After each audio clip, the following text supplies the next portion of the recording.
Hello everyone, welcome to What If Deku Was in High School of the Dead movie. Before we start, please go support Caesar Mendoza 290316 for writing that awesome fanfic. This is the translated version I made. There will be some mistake in character's gender, but of course Deku is a male. Izuku trying to survive in a zombie apocalyptic world with his girlfriend and friends. Chapter 1. The Beginning of Chaos. We see a green-haired man, a brown-haired man, and a brown-haired man running on the roof. Izuku, come on guys, don't stop, there's not much left. Ray, that's what we do, Izuku. So reaching the stairs, but Ray stops to attack a zombie. Izuku, Ray, don't be silly, forget about them, let's just go. But the zombie grabs Ray's stick and slams it against the wall. Ray, help, please, someone help me, she said, panicking. Hisashi, love, hitting the zombie on the head, thus killing it. Hisashi, love, are you okay? Ray, yes, love, I'm fine, thanks, you're my hero, said in love. Hisashi, you're welcome, love, and always remember, aim for the head. Izuku, what are they waiting for, let's go. So the three began to run until they reached the roof. Izuku, but what the hell is happening here? He said, super upset and shouting. 1 hour before the tragedy. Narrator, we see a green-haired man on the school balcony, very thoughtful, remembering the past. Ray, hey Izuku-kun. Izuku, oh, what's up, laughed Chan. Ray, can you promise me? Izuku, what a thing, laughed Chan, curious. Ray, that when we will get married and be very happy, he said, smiling and hugging Izuku. Izuku, I promise you, laughed Chan, and we will be very happy, he said, smiling and super happy. Ray, it's a promise of love, Izuku. Izuku, I love you very much, laughed Chan. Ray, me too, Izuku-kun. End of flashback. After they finished kindergarten, they would take other paths in life, and they met again in high school, and Izuku was very happy because he met Ray again, but he discovered that she had a boyfriend, breaking his heart horribly, and Izuku changed his attitude, becoming colder and more serious with all his classmates and teachers and everyone. Izuku, maybe that promise wasn't so, laugh, said super serious. Are you an idiot, getting Izuku's attention. Izuku, Takagi, you always come to the same place when you're depressed, you already mature, you want to. If you're going to fail the whole year, you're going to need extra classes or you'll fail, he said it would be. Izuku, and what do you care? Takagi, I'm a genius girl, I don't need luck to get into college. Izuku, come on, Takagi, admit it already. Why? Takagi, why do I hate idiots? You know, I hate people who say they're not stupid when they are, even you accept that you're stupid. Asta, you could graduate in stupidity, she said seriously, but Izuku would just ignore her. Takagi, imbecile, you get depressed over a childhood friend, what an idiot are you? She said angrily and left, leaving Izuku alone. Izuku, and what do I care? He said, annoyed, but suddenly he starts to hear a somewhat loud noise and looks at the door. Izuku, who is that? A homeless person or a confused teacher? Seeing the door to the first zombie. That's when the teachers arrive. Hayashi, but what are you doing, sir? Get out of here or I'll call the police. He said it would be. Tajima, don't worry, teacher Hayashi. I'll take care of catching the guy. Hayashi, no, teacher Tajima.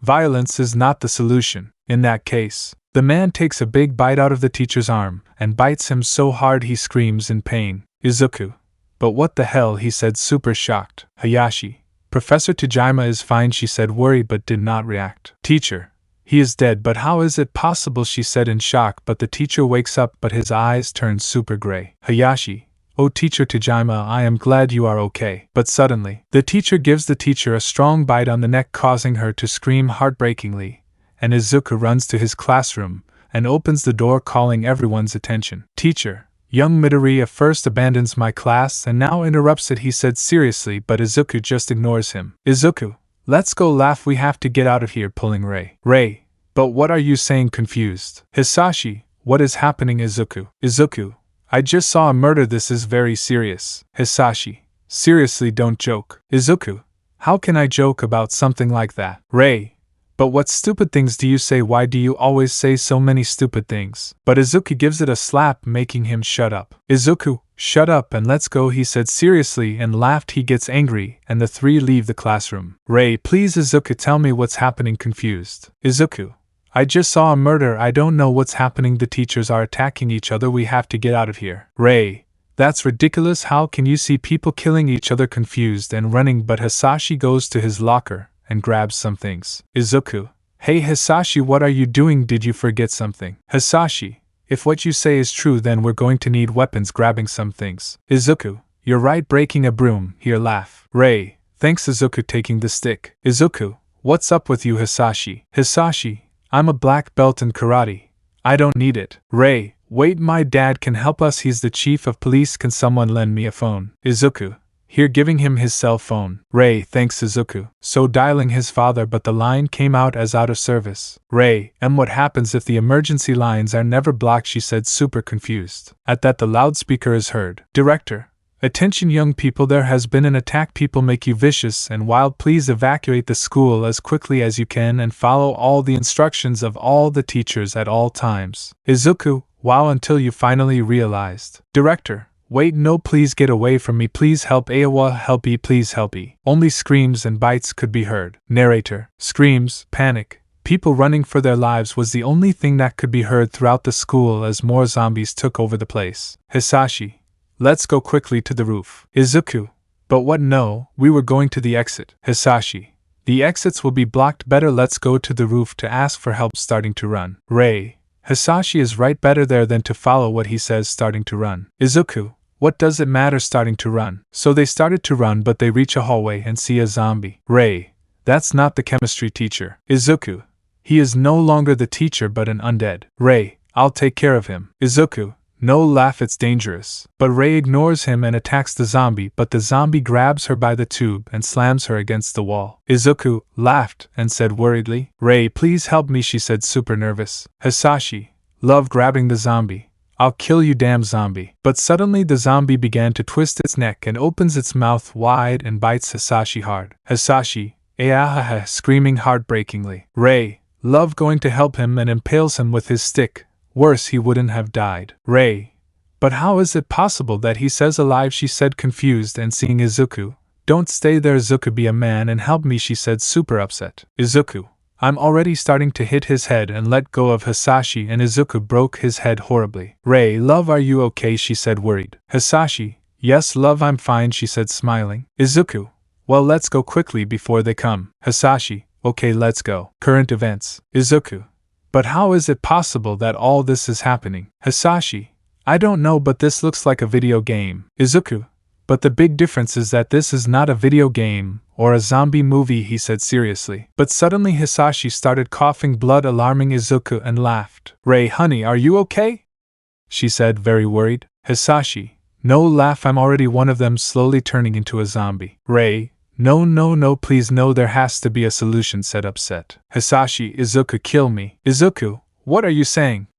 He said confused. Hisashi, please kill me because I don't want to infect both of them. Ray, no please Hisashi don't say that, he said through tears. Hisashi, no other way Izuku, let's do it. Izuku, laugh, get behind me and turn around so you don't see. Ray gets behind Izuku and turns around and Izuku prepares to kill Hisashi but Hisashi, Izuku friend, promise me something. Izuku, yes, Hisashi said surprised. Why was he still talking? Hisashi, take good care of Ri and love her a lot and make her happy please do it for Ri said smiling weakly. Izuku, I promise Hisashi I promise I will. Hisashi, thank you very much Izuku but now kill me. So Izuku lunged at Hisashi and began to break his head. Thus begins the great zombie story. Chapter 2 Survivors. Takagi. People eating each other like cannibals what kind of joke is this she said annoyed and running. Hey Takagi where are we going he said curiously. Takagi. Well you tell me Kota where were you going? Kota. Well it's that I was going to let all the teachers know so they could help with something. Takagi. Can I ask you something? Kota. Yes tell me. Takagi. Do you want to die or do you want to live? Kota said. Why do you ask that confused? Takagi. Why if you had gone with the teachers you would already be dead. Look at those idiots. They were going to do what you were going to do, seeing a group of students who are opening the door but many zombies come out. Kota, oh my god, he said horrified. Takagi, listen to me well I want to survive at all costs no matter what said. Kota, okay Takagi. Takagi, follow me fatso we have to go to a specific place starting to run. Kota, hey wait for me starting to follow Takagi. With Izuku and Ri. Izuku and Ri were sitting watching Hisashi's corpse but Izuku remembered Hisashi's words. Take good care of Ri and love her for me Izuku. Izuku, I promise you that I will fulfill it Hisashi said whispering super low. Ray, hey, did you say something Izuku? Izuku, no, Nothing good, at least the zombies can't climb the barrier we put up seriously. Ray, you're right. Well, standing up, I think I feel much better. Can I borrow your cell phone to call my dad? He said, smiling. Izuku, here, giving him his cell phone. Ray, thank you very much, Izuku. Starting to dial where I answer. Ray, hey dad, said happily. Ray's dad, daughter, is it you trying to talk and badly hurt? Ray, hey dad, what's wrong with you? Worried, getting Izuku's attention. Ray's dad, daughter, those things attacked me and I'm really bad, I'm dying, he said, dying. Ray, don't say that dad, I'll go look for you, calm down, just resist, he said through tears. Ray's dad, I'm so sorry, I laughed, loading a gun. Ray, hey dad, what are you going to do? He said in shock and shedding more tears. Ray's dad, goodbye daughter, take care of yourself, be strong, don't let those things bite you for anything in the world, and always remember that I will always love you, my beautiful girl, my beautiful princess. I love you. I laughed, shooting himself in the head, thus dying. My dad laughed. I laughed. Daddy, screaming heartbreakingly and crying inconsolably, and hangs up. Ray, Izuku sniff, my dad, Izuku sniff, died, Izuku sniff. Izuku. Oh, I laughed, I'm so sorry, hugging her and laughing, she starts to cry inconsolably. Ray, why is all this happening? Crying inconsolably. While down. Shizuka, but what's happening? People eating each other and turning into the living dead. What kind of horror movie is this?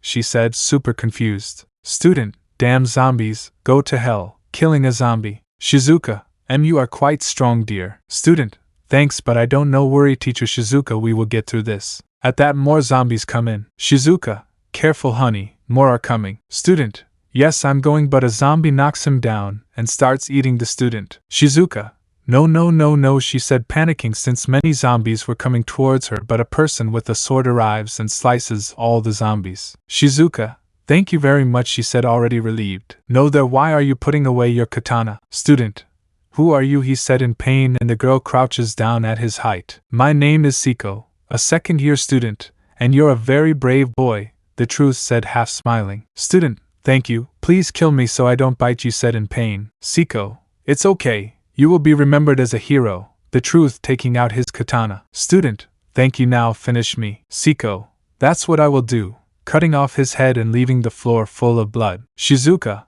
that was incredible. Seiko, I'd better go before more come about to leave. Shizuka, wait, can I go too? Said, half scared of leaving her alone. Seiko, and what can you do? Shizuka, well, I'm a doctor and I can help you with anything, said, smiling. Seiko, I'm okay, let's go, starting to walk. Shizuka, hey wait, walking behind her, with Takagi and Koda. Koda, yes, seriously Takagi, tell me where we are going. Takagi, shut up fat, they will hear us. Koda, but at least tell me where we are going. Takagi, we're almost there, seeing that the zombies, and they arrived at a room where Takagi took out a box of things and gives it to Koda. Koda, and this confused. Takagi, make something with this. Koda, I think I can do something with these pieces. I'll try to make a weapon. Takagi, well, hurry up because the zombies are already coming.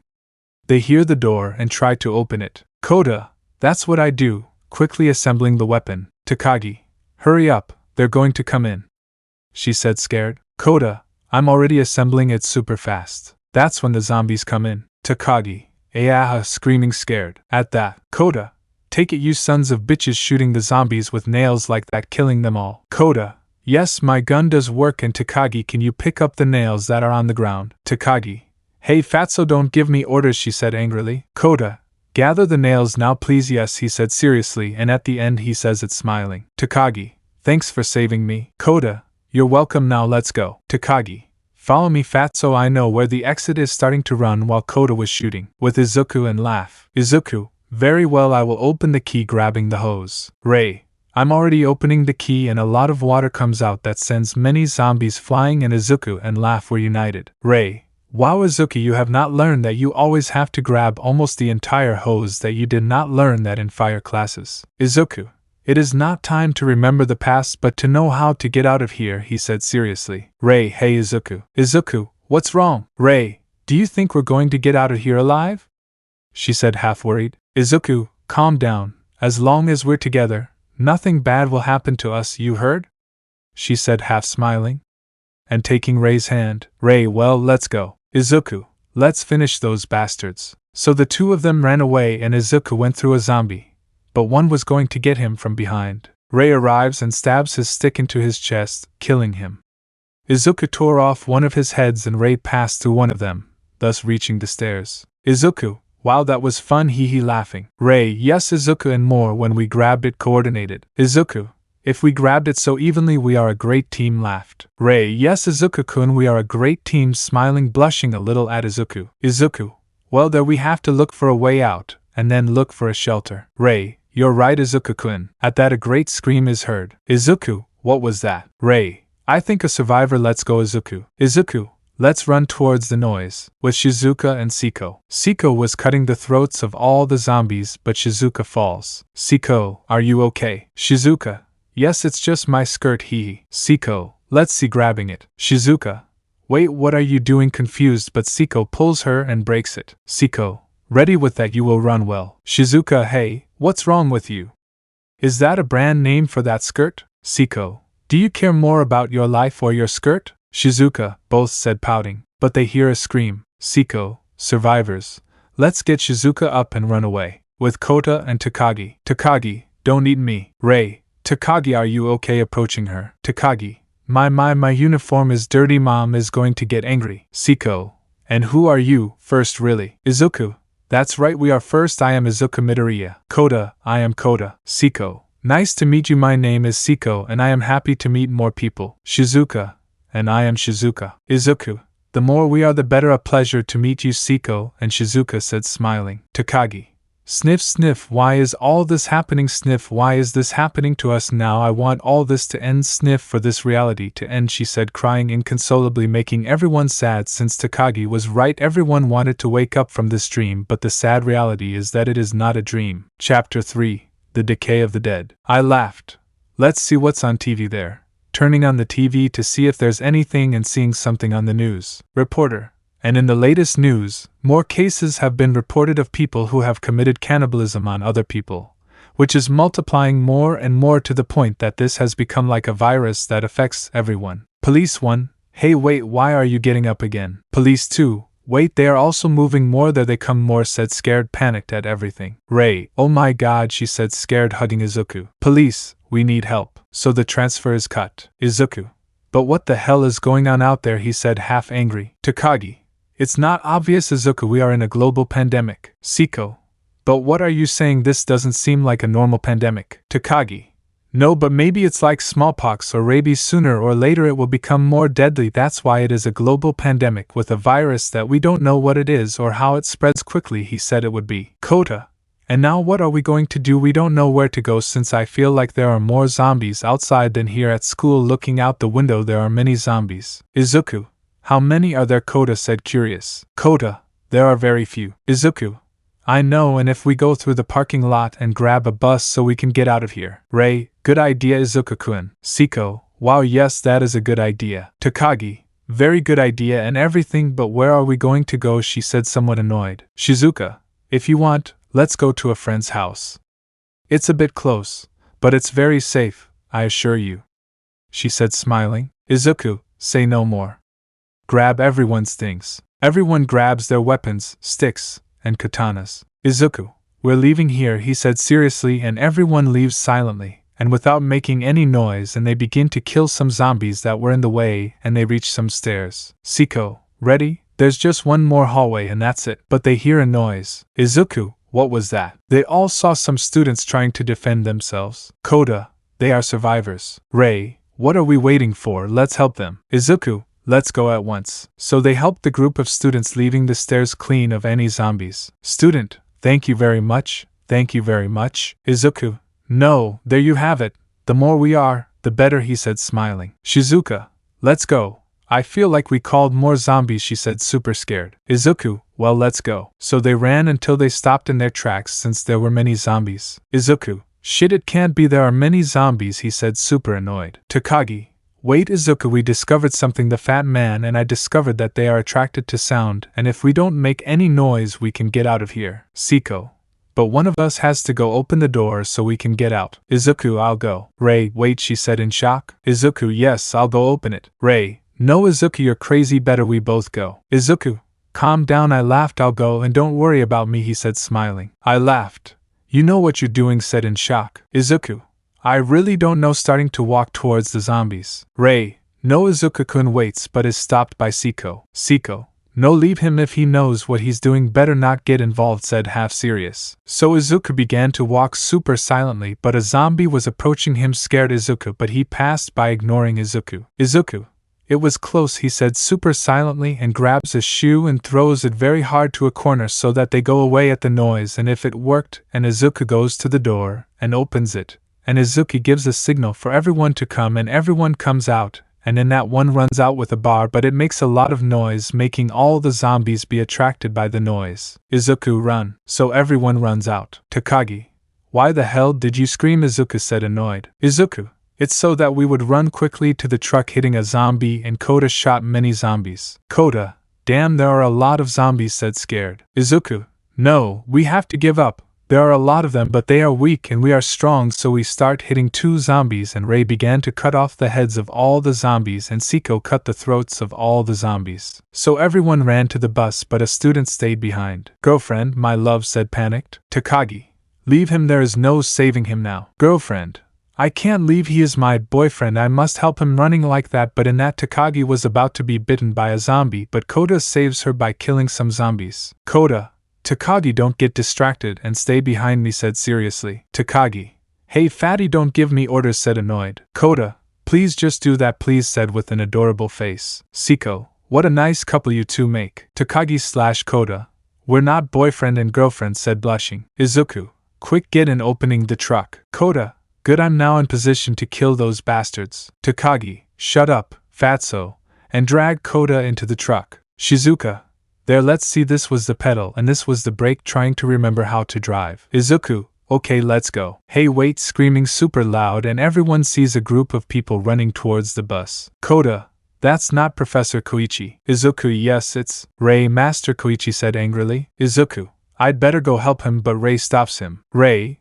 what do you think you're doing? Izuku said angrily. Izuku, but what's wrong with you? Izuku, I'm going to help them. Ray, don't let them die and more, that damn teacher said furiously. Izuku, but what the hell is wrong with you? Izuku said angrily. But he sees something that confused him, since a student broke his foot. Student, help me teacher, I beg you, I think I broke my foot, he said panicked. Koichi, you know a better one, no, because in this new world the weak must die and the strong have to live, kicking them goodbye. It was nice to meet you, walking towards the bus and gets on. Izuku, well, let's go already. Shizuka, I'm going. So starting the bus, and they left school super fast, and that's how they got out of there. Izuku, we did it. Kota, look at the city. Everyone saw that it was super destroyed, the city all in pieces. Koichi, wow, I know that you guys are a good team, you must have a good leader. Siko, we don't have one, we protect each other, that's why we got here, cleaning his katana. Koichi, wow, but they need a leader to guide them. How about you? Midoriya, why aren't you the leader of all? Izuku, no, we all don't need a leader, we are fine like that, said seriously. Koichi, but how bad? Student, I can't stand it anymore, and I can't stand that shitty talking broccoli, that has me fed up with his attitude. Ray, but at least he saved you, bunch of idiots. Student, shut up bitch. Izuku, what did you say, you bucking wretch? I was going to hit him, but Ray goes ahead and hits him in the face, throwing him to the ground, and Shizuka stops. Shizuka, can you shut up since they won't let me get in the way, she said angrily. Koichi, wow, Miyamoto, you know how to set an example, that's why we need a leader, that's why I propose myself as leader to put order on this bus. Everyone raised their hands who wants me to be leader. Izuku, what are you saying? Seeing that the students who came with Koichi raised their hands. Koichi, say no more, I will be your leader from now on, and I promise you that I will lead you on the right path. Ray, I can't stand it anymore, getting off the bus. Izuku, hey laugh, what are you doing? Ray, I can't stand that he's here anymore, much less that he's our leader.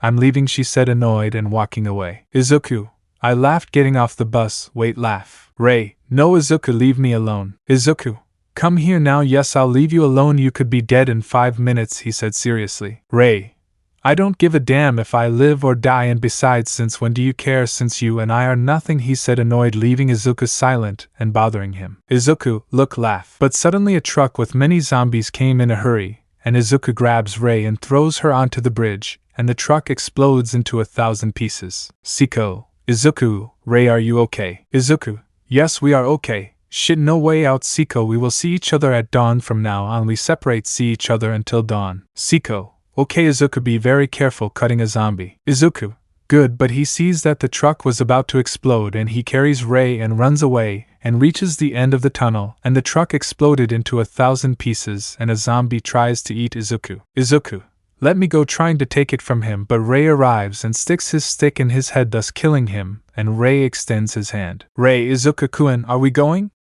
He said, smiling and taking Izuku's hand and getting up. Izuku, yes, let's go.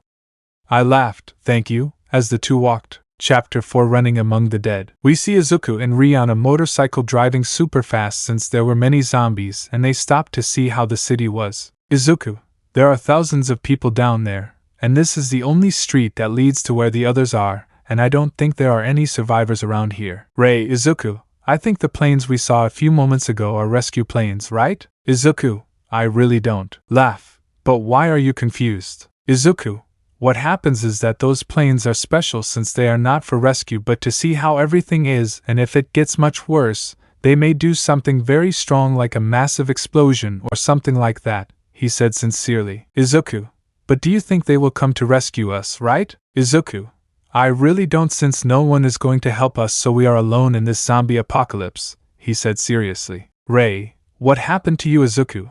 Before you were very cheerful and very happy, but now you are cold and super serious. You are not that Izuku that I met in kindergarten, she said, something annoyed. Izuku, oh well, sorry for telling you the whole truth, he said seriously, but he sees several zombies that were approaching them. Izuku, better we go before they come seeing the zombies. Ray, okay Izuku. So Izuku started the motorcycle and the two of them leave. Meanwhile with the others, Siko. It's already 12 o'clock in the morning and the boys still haven't arrived. Takagi, judging by all this chaos out there, I don't think they'll arrive at this time. I think they're there protecting themselves. A super strange noise is heard. Takagi, what was that, she said nervously. Koda, sorry, it was my stomach. Takagi, hey fatty, control your hunger, said angrily. Koda, sorry, it's just that I'm really hungry. Siko, we'll find food later. At that point some gunshots are heard coming from outside, scaring some students. Koichi, don't worry my dear students, I will protect you from all danger by hugging the students. Students, thank you, Professor Koichi, they said, half blushing. Siko, now I understand why I laughed and got off the bus, looking at Professor Kanizuku with disgust, and laughed. They were on the motorcycle following their path, but they felt a sad atmosphere since they did not find anything, nor a trace of human life, nor even an animal, and Ray hugged Izuku, and he did not mind driving like that until Ray, Izuku looks seeing a police car. To go investigate if there is something there? He said, half smiling. Ray, of course I do. So the two park the motorcycle and go to see the car, and Ray gets in. Izuku, be careful, Ray, they might wake up. Ray, calm down, Izuku, they are more dead than alive.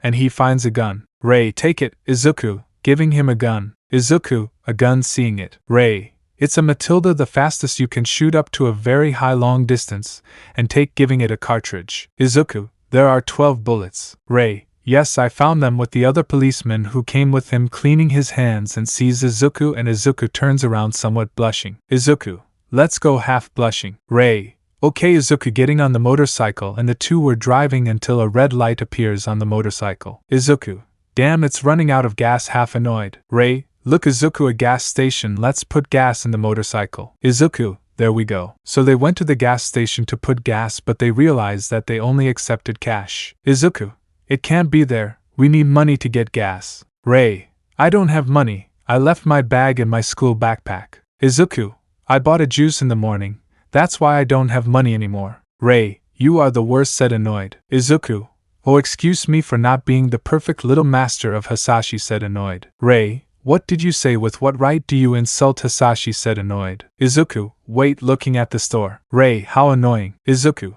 I think there may be a lot of cash in that store, I'm going to go see, shout, if something happens I'll be right back. Ray, okay Izuku. So Izuku went to the store and sees the cash register, and hits it hard and takes out a lot of coins. Ray, it seems that Izuku is having a lot of fun and they're leaning against the wall. Ray, I think I shouldn't be so hard on Izuku-kun. He is very tender with me and very sincere. I think I'm starting to feel things in my heart for him. I think I love Izuku, he said, smiling, remembering his childhood of how they played as a couple and as married people. Then a man comes and grabs Ray. Ray, wa. Izuku, I laughed, running outside seeing a man grab Ray. Man, hey friend, your girl is super hot.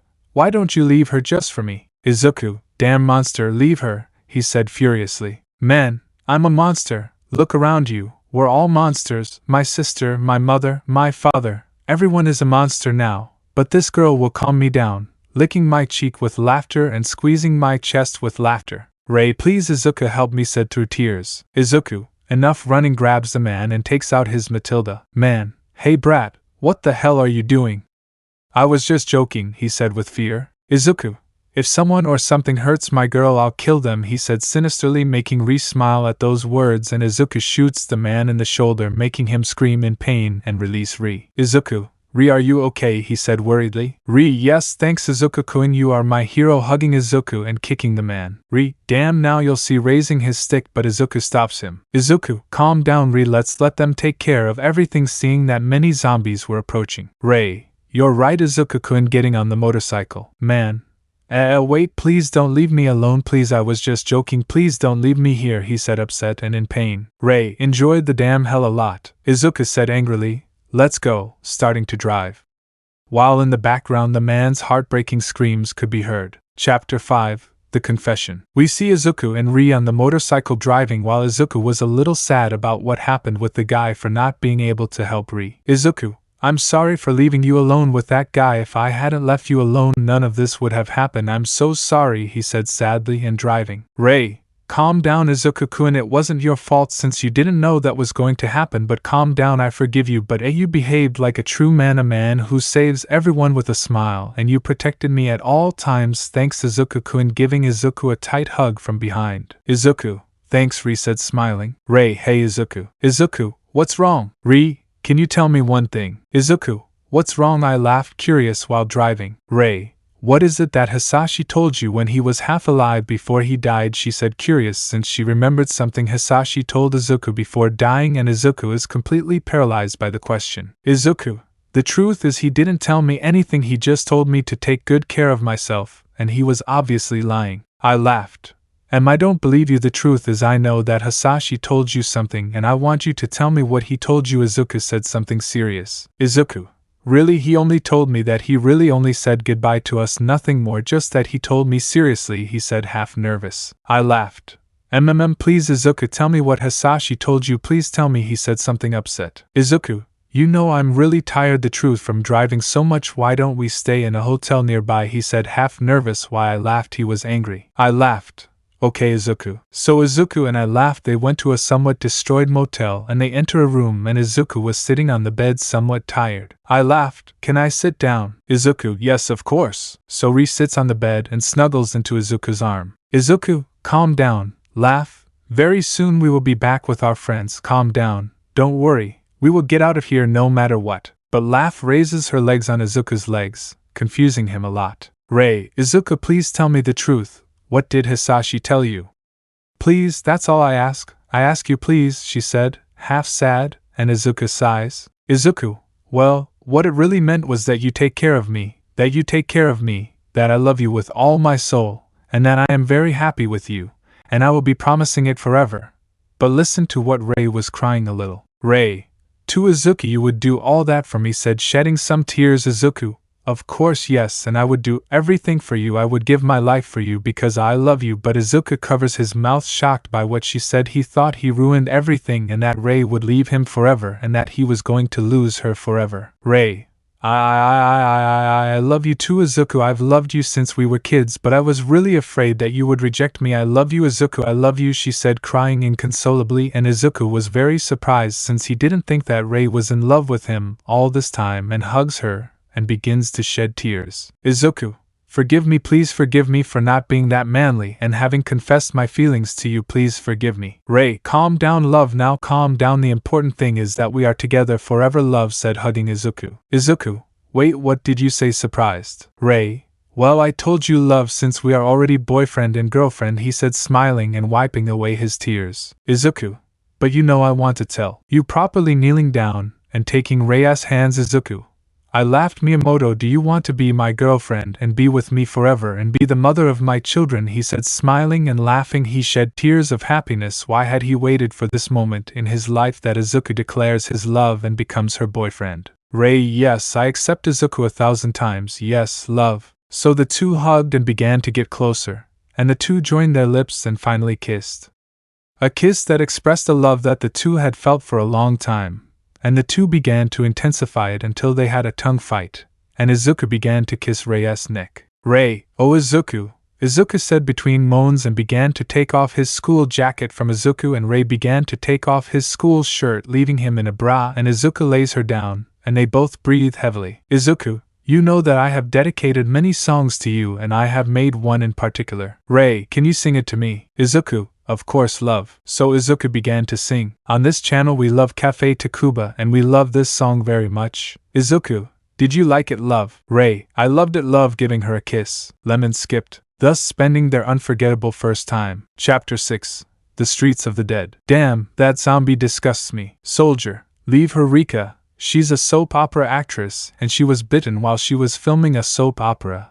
Poor thing." "Rika, whatever, we can shoot now." "Soldier, Major, permission to shoot," speaking into the microphone in his ear. "Major, permission granted." "Soldier, well, let's finish off those bastards." So the two began to shoot throughout the airport at all the zombies that were there, leaving everything clean. "Rika, wow, how tiring it is to be here." "Soldier, I know, but at least the planes can wake up without any problem." "Rika, and what do those planes do, since I don't think they carry any survivors?" "Soldier, those planes transport soldiers from other countries very strong that have the best of their army, and some come to help others come to rescue the survivors who are still there." But see that Rika takes off her vest and adjusts her breasts. "Rika, no wonder we are here adjusting our breasts. And what do you plan to do when we get out of here?" "Soldier, well, I'm going to Canada to visit my wife and my two princesses who miss me very much, and woe betide you, do you have relatives here or in another country?" "Rika, the truth is the only relative that my best friend who is surely with life. I know her and she's no fool. I know because we're very good friends." "With the boys." "Shizuka, and what time is this traffic moving?" she said, super bored and tired of listening to the nonsense Koichi said. "Takagi, what time does that shitty teacher?" "Shut up," she said, annoyed of listening to the nonsense Koichi said, but Kota puts himself on her shoulder. "Takagi, hey Kota, wake up, waking up Kota." "Kota, good morning," Takagi said, half asleep. "Takagi, it's already daylight, wake up and wipe the drool off your mouth," Pig said, annoyed. Kota, sorry, wiping herself? "But why isn't the traffic moving? I think we've been stopped here for like 14 hours. "Takagi, what happens is that everyone wants to go to the airport since it's the only way to leave the country and go to another better country with more cargo than here." "Kota, and why are there different armies that arrive here?" "Takagi, look, what happens is that several armies are here to help here or to kill all the zombies that there are. For example, the countries that are very strong in shipping are Spain, Mexico, Canada, Germany, Argentina, Brazil, Colombia, England, United Kingdom, Italy. Portugal are the countries with the best army of all, and more Mexico that I think is now protecting at all costs the border that connects with the United States." "Kota, and what country do you think we go to?" "Takagi, I don't know, maybe Mexico and Spain, since they are very strong. Maybe it would be better for us to go to those two countries." "Kota, I understand, but what happened to Izuku and Ri?" "Takagi, that's really weird. Izuku was supposed to be here already. This is weird since he's not weak or anything like that. Maybe he's still stuck in traffic. I hope Izuku is okay." But he sees Shizuka and Siko looking at her. "Takagi, what's going on?" Confused. "Shizuka, you like Izuku, right?" "Takagi, no, I will never like him. I don't even like him, seriously, I just worried a little about him," said super blushed. Siko, he then why do you worry so much? Why him? And Furi said, smiling. "Takagi, and not only that idiot hasn't arrived, he told us he'll come here with Ri. Also, I don't like that idiot," said blushing. Siko, he asked me how are Ri and Izuku. "With Izuku and Ri." "Izuku, okay love. This street is somewhat dangerous, so hold on super tight." "Rei, but love, do you think we could get out of there?" Curious. "Izuku, calm down love. I'm here so we can both get out of this." Giving Rei a kiss. "Rei, hee, that's why I love you love." "Izuku, me too, so hold on." So Izuku started his motorcycle and began to drive, and a little fast, but he did the wheelie, making me laugh and get a little scared, but at the same time he got a little excited and hugged Izuku tighter while dodging shots and stones from people. "Rei, hey love, what's wrong with those people? Why do they act like crazy?" Confused, looking back. "Izuku, because they are no longer human and have completely lost their minds." They no longer know if they are killing a zombie or a normal person. Driving and arriving at a bridge that connected to the exit of the city, but Izuku turns around. Ray, wait love, that is the bridge that connects with the exit of the city. Why are we going another way? Confused. Izuku, why is that one super stuck with so many zombies and please don't look back, he said half horrified and laughed. He looked back and was surprised because there was a mountain of dead zombies and the zombies were eating the corpses. Ray, oh my god, Izuku said horrified. Let's go down another street. I'll take a shortcut driving his motorcycle. With Takagi and Siko. Takagi. Well, it's been 4 hours and they still haven't arrived where they will be. It's already 6:30, and it's getting dark, said seriously. Siko. Calm down, they will come back quickly, half angry listening to Koichi's speech. Takagi. Are you thinking the same thing as me? Siko. Get off the bus, yes. Takagi. But seriously, she said surprised. Siko. Yes, since I'm already fed up with this idiot brainwashing those weak people, seeing how he caressed a student and she exists. Siko. How disgusting, said seriously. Kota, hey, if we get off, what will happen to your families? Siko. My family is in Canada. Takagi. My family is in Germany, but they are not in this country, and woe to you, Kota. Kota. Well, my dad is in Canada working and my mom is in England. I work too, but that doesn't matter to me as long as I'm with Takagi. I'll follow her wherever she goes, he said smiling. Takagi. What the hell? Making a WTF face. Shizuka. It wouldn't be a bad idea for us to leave, said smiling. Takagi. Well, it wouldn't be a bad idea, better let's go at once. But suddenly, Koichi. You can't get off the bus, said smiling terrifyingly. Takagi. And who decided it? Remind you that we didn't vote for you, idiot. Koichi. Young Takagi, that is a great lack of respect. You were supposed to be the most serious, and besides I am the leader. Siko. For us you are not our leader, you are just an idiot teacher, we prefer to leave. Koichi. Hey Miss Shizuka, you are almost older, please put order, approaching scaring the teacher, but a nail passed grazing his cheek. Koichi. Hey Kota, what are you doing, he said half scared by his look. Kota. I'm tired of you always giving idiotic orders. I'm tired of all this. I'm fed up. I'm tired of being weak, and I don't care if I kill someone alive or dead, said Takagi angrily. Calm down, fatso, let's go. And Siko opens the door. Siko, thank you, but we prefer to leave than to be in your cult. Goodbye, Professor Koichi. He enjoys manipulating weak minds by leaving. Along with the others, with Izuka and Ri. Izuku. Damn, I think we came to the wrong place, he said annoyed. Ray, calm down love, I know we're going to get out of here, hugging him from behind. Izuku, you know love, thanks to you I have a new purpose, and it's to get out of here with you and be happy, he said smiling. Ray, and get married and have lots of children, he said calmly, blushing. Izuku. Izuku, yes love, giving him a kiss, but they hear some gunshots. Ray, did you hear that love, she said surprised. Izuku, yes, let's go. With the others. Shizuka. Do you think it was a good idea to leave the bus?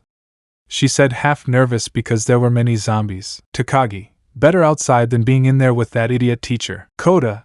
Damn, I almost have no bullets left. Siko. Calm down, resist guys. At that they hear a motorcycle and turn up and see it was Izuku. Everyone. It's Izuku, and I laughed. Izuku, now I laughed. I lunged at the zombies and began to cut their necks. Izuku. Kota catch her by throwing his Matilda at her, and Kota catches her, and begins to shoot, thus killing all the zombies. Siko.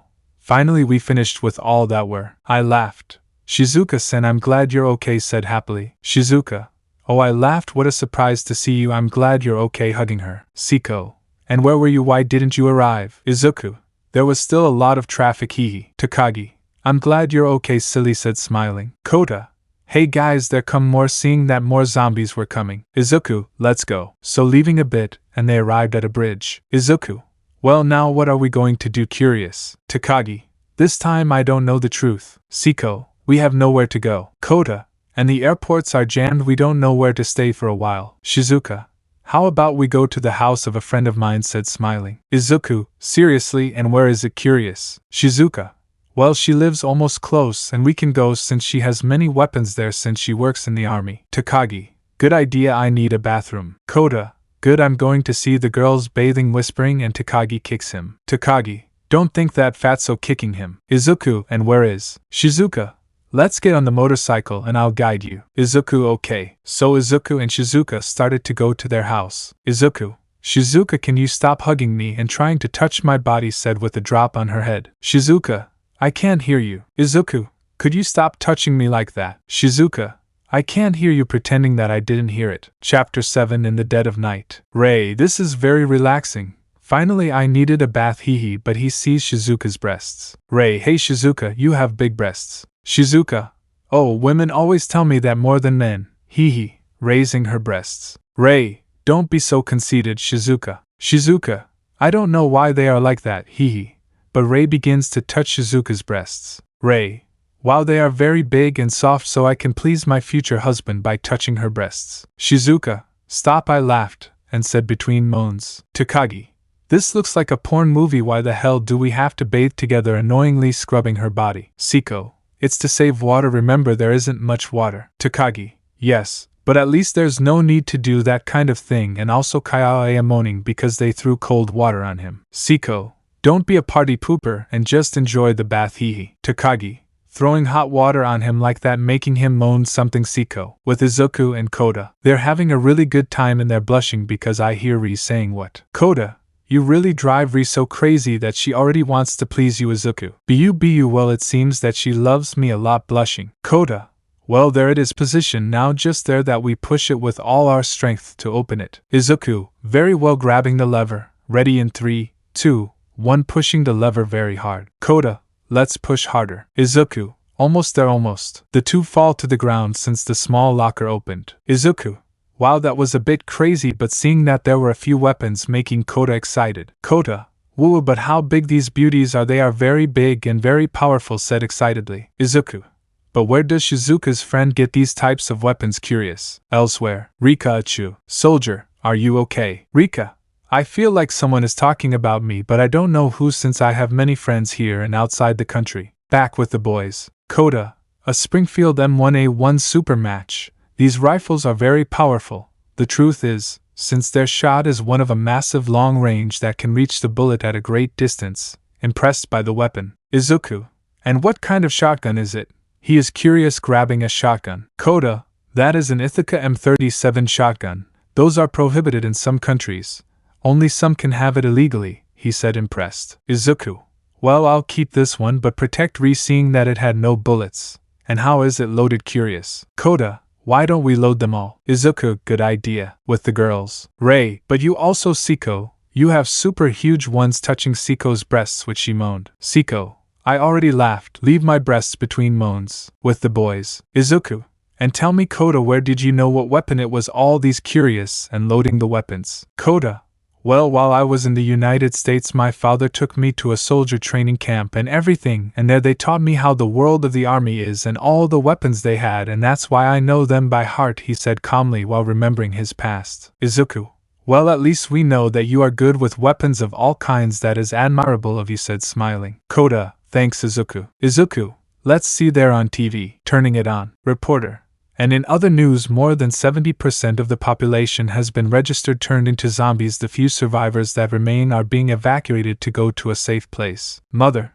please let me pass, my son is serious, please help me, she said through tears, but her son was already a zombie and bites her neck, making a lot of blood come out. Police, quickly shoot before he bites us, shooting the child and the mother, and Izuku turns off the TV. Koda, we are so screwed. Izuku, well, at least we have weapons, food and everything to survive just there. Staying alert all day does matter if we are in a safe place. I can't finish since someone hugs him. Shizuka, hello Izuku-kun said half drunk. Izuku, as Shizuka, what are you doing? Blushing. Shizuka, nothing, I'm just giving you a small reward by giving you a kiss on the cheek. Izuku, no, this is bad, I already have a girlfriend, said blushing. Shizuka, calm down, it's just a kiss, nothing more, and also he approaches Koda. Shizuka, you also won a prize by giving Koda a kiss, and Koda would blush a lot to a bright red level, and Shizuka goes to bed. Izuku, okay, I'm going to put her to bed, you stay careful to see if no zombie comes in. Koda, okay. Blushing, and Izuku puts her on her back but accidentally touches Shizuka's ass. Shizuka, hey, you touched my ass. Izuku-kun, you're a bad boy, she said seductively, making Izuku get a huge drop of sweat, and he carries it on his back. Izuku, it's much better if I touch my girlfriend's ass. Ray, you called me love, said smiling, and Izuku sees that I laughed. I was in panties and only with a t-shirt. Izuku, love, what are you doing dressed like that? Super blushed. Ray, Oh, what's wrong with it? Besides, I'm your girlfriend, you can see me whenever you want, and besides, you think I'm ugly pretending to be sad. Izuku. No, that's not what I meant, but rather you look beautiful, love, he said, smiling. Ray, there. Thank you, love, for such beautiful words. What beautiful Izukus I'm seeing. Izuku, you are like that too, with a drop on your head, and Ray falls to the ground. Ray. It was 2 shitty days, first the zombie infection, then I lost my dad, and then Hisashi. Why is this happening to us? She said, almost crying, and Izuku takes Shizuka down and hugs Ri. Izuku. Yeah, love, calm down, your father is already resting peacefully far from this hell. I know your dad wouldn't like you to be sad now, but at least we're together, no, he said, smiling and wiping Ri's tears, and Ri gives Izuku a kiss of pure love. Ray. Thanks, love, for those beautiful words, giving him another kiss. Izuku. Well, I'll be back in a few, I'm going to put Shizuka to bed. Ray, okay, love. So Izuku goes down the stairs and puts Shizuka to bed and covers her up and goes to the kitchen. Siko. Finally a moment of peace, right? Izuku. Yes, I'm already tired of hitting zombies, the truth, grabbing water, but he would blush why Siko had an apron on and is in panties. Izuku. Siko, what are you doing dressed like that? He said, super blushed. Siko. It's the only thing I found calm. When our uniforms dry, you won't see me like this anymore. Izuku. Ray, love, come here. Come quickly, love, come here, or I'll get angry, she said, pouting and acting like a little girl. Izuku. Well, they call me Siko. Don't make her too angry. Izuku. I'll do that. So Izuku and Ray were calm on the stairs talking. Ray. I can confess something to you, love. Izuku. Yes, tell me, drinking his water. Ray. I have never given my first kiss to Hisashi, only to you. You were my first kiss, he said calmly, making Izuku spit out his water. Izuku. What are you telling me, that you never kissed Hisashi? He said, surprised. Ray. Yes, the truth was only with him, since it seemed something ugly of me to reject him. Izuku. Do not worry that Hisashi would not have wanted you to be sad, but look on the bright side, I am fulfilling the promise I made to love you forever, he said, smiling. Ray, that's why I love you so much, love. Izuku and Ray were about to kiss, but, Kota, I'm going to play a song, playing a song. Izuku and Ri were kissing passionately. The love they felt was immense, and the two began to get hot. Ray, never leave me, love, she said, breathing heavily and moving on top of Izuku. Izuku. I promise never to kiss her again, and Ray grabs Izuku and takes him to a room where they made out for a while. Chapter 8. Dead Night and the Dead Ruck. Meanwhile, up above, we see a dog barking and a person shooting with a shotgun. Alice, daughter, stay here close to me, don't run away. Alice. Yes, Dad. Charlie, come, don't go far, running, and Charlie follows him, with Izuku, and laugh. Ray, that was really nice, love, hee hee. I didn't know you were super good in bed, putting on your panties and blouse. But you hear some gunshots outside the house. Izuku. Love, wait, I'm going to go see what's happening, putting on his red shirt and going upstairs. And Siko sees that Izuku went upstairs. Siko. But what's happening? Stop cooking, and Izuku arrives at the top. Izuku. Kota, what's going on? Kota. I don't like this at all, seeing that outside the house there were so many zombies. Izuku. So this is the end of the world, but we won't die so easily, seriously, seeing the zombies. Siko. What's going on? Curious. Kota. There are already too many zombies outside, and a guy was killing them, but he was bitten, also looking through the binoculars. Siko. Let me see, taking the binoculars and seeing that now the situation has gotten worse. Izuku. It's horrible outside. Siko. In fact, the situation is getting worse, going to turn off the lights. Siko. From now on, we must be on guard at all times, regardless of whether we are safe or not. She said it would be, and Kota would blush a lot because he saw how Siko dressed. Izuku. But what the hell? Looking through the binoculars, a father and his daughter, where the father killed a zombie. Alice. Dad, where are we going to go now? Alice's dad. Calm down, daughter, we will arrive with your mother, and there everything will be very calm, he said, smiling and going to a door. Alice's dad. Please open, please, we beg. You guy. No, damn, you must be infected with those monsters. Alice's dad. Please, I have my daughter here, please open, please. Guy. No, never. Alice's dad. Fine, if that's how you want it, I'll knock down the door. I was going to kick it, but a man comes out and stabs Alice's father. Alice. Dad knew, she said, shocked. Subject. I'm so sorry, he said, scared, and closing the door, and Alice turned to her father. Alice. No, Dad, don't go, please, no, please, he said, shedding tears. Alice's dad. Calm down, my beautiful girl. Dad is going to go to a good place far from here, and you calm down, because very soon you will be there with me too, he said, smiling weakly. Alice. No, please, Dad, don't leave me, she said, crying. Alice's dad. Goodbye, my beautiful princess, he said, giving his last smile and starting to die like that. Alice's dad. Alice. No, daddy, no, screaming, crying inconsolably, calling the attention of the zombies that came towards her, but several shots kill some zombies. Koda. I've never used this weapon before and I shot him in the head with it. Izuku. I must go help her. Stay here, Koda, and cover me. He runs and puts on his gloves and his school jacket and runs down and meets Rei. Rei, love, where are you going? Izuku. I must rescue someone, rather a little girl who is in trouble. Rei, then I'll go with you. Izuku. No, love, stay here calm, nothing will happen to me, giving him a kiss. Rei. But Izuku is very dangerous out there. Siko. You know I also trust Izuku, since how were they able to survive while they were outside? Go get her, Izuku. Izuku. Thanks. Siko was about to leave and grabbed his Matilda and a fierce. Siko. Take care of yourself, Izuku. Izuku. Of course. Siko. Leaving the house for his motorcycle and gets on it, and turns it on and leaves the house. Siko. And you go clean the He-Man that you still have in your bag. Ina seeing Rei blushing a lot. Rei SSSSSS. Yes, I'm already super blushing. With Izuku. He was driving in a hurry to save Alice, and dodging all the zombies until he got to where Alice was. Izuku. Die, damn it, hitting two with a stick, tearing off their heads, but two would come from behind, but Koda shoots them both. Izuku.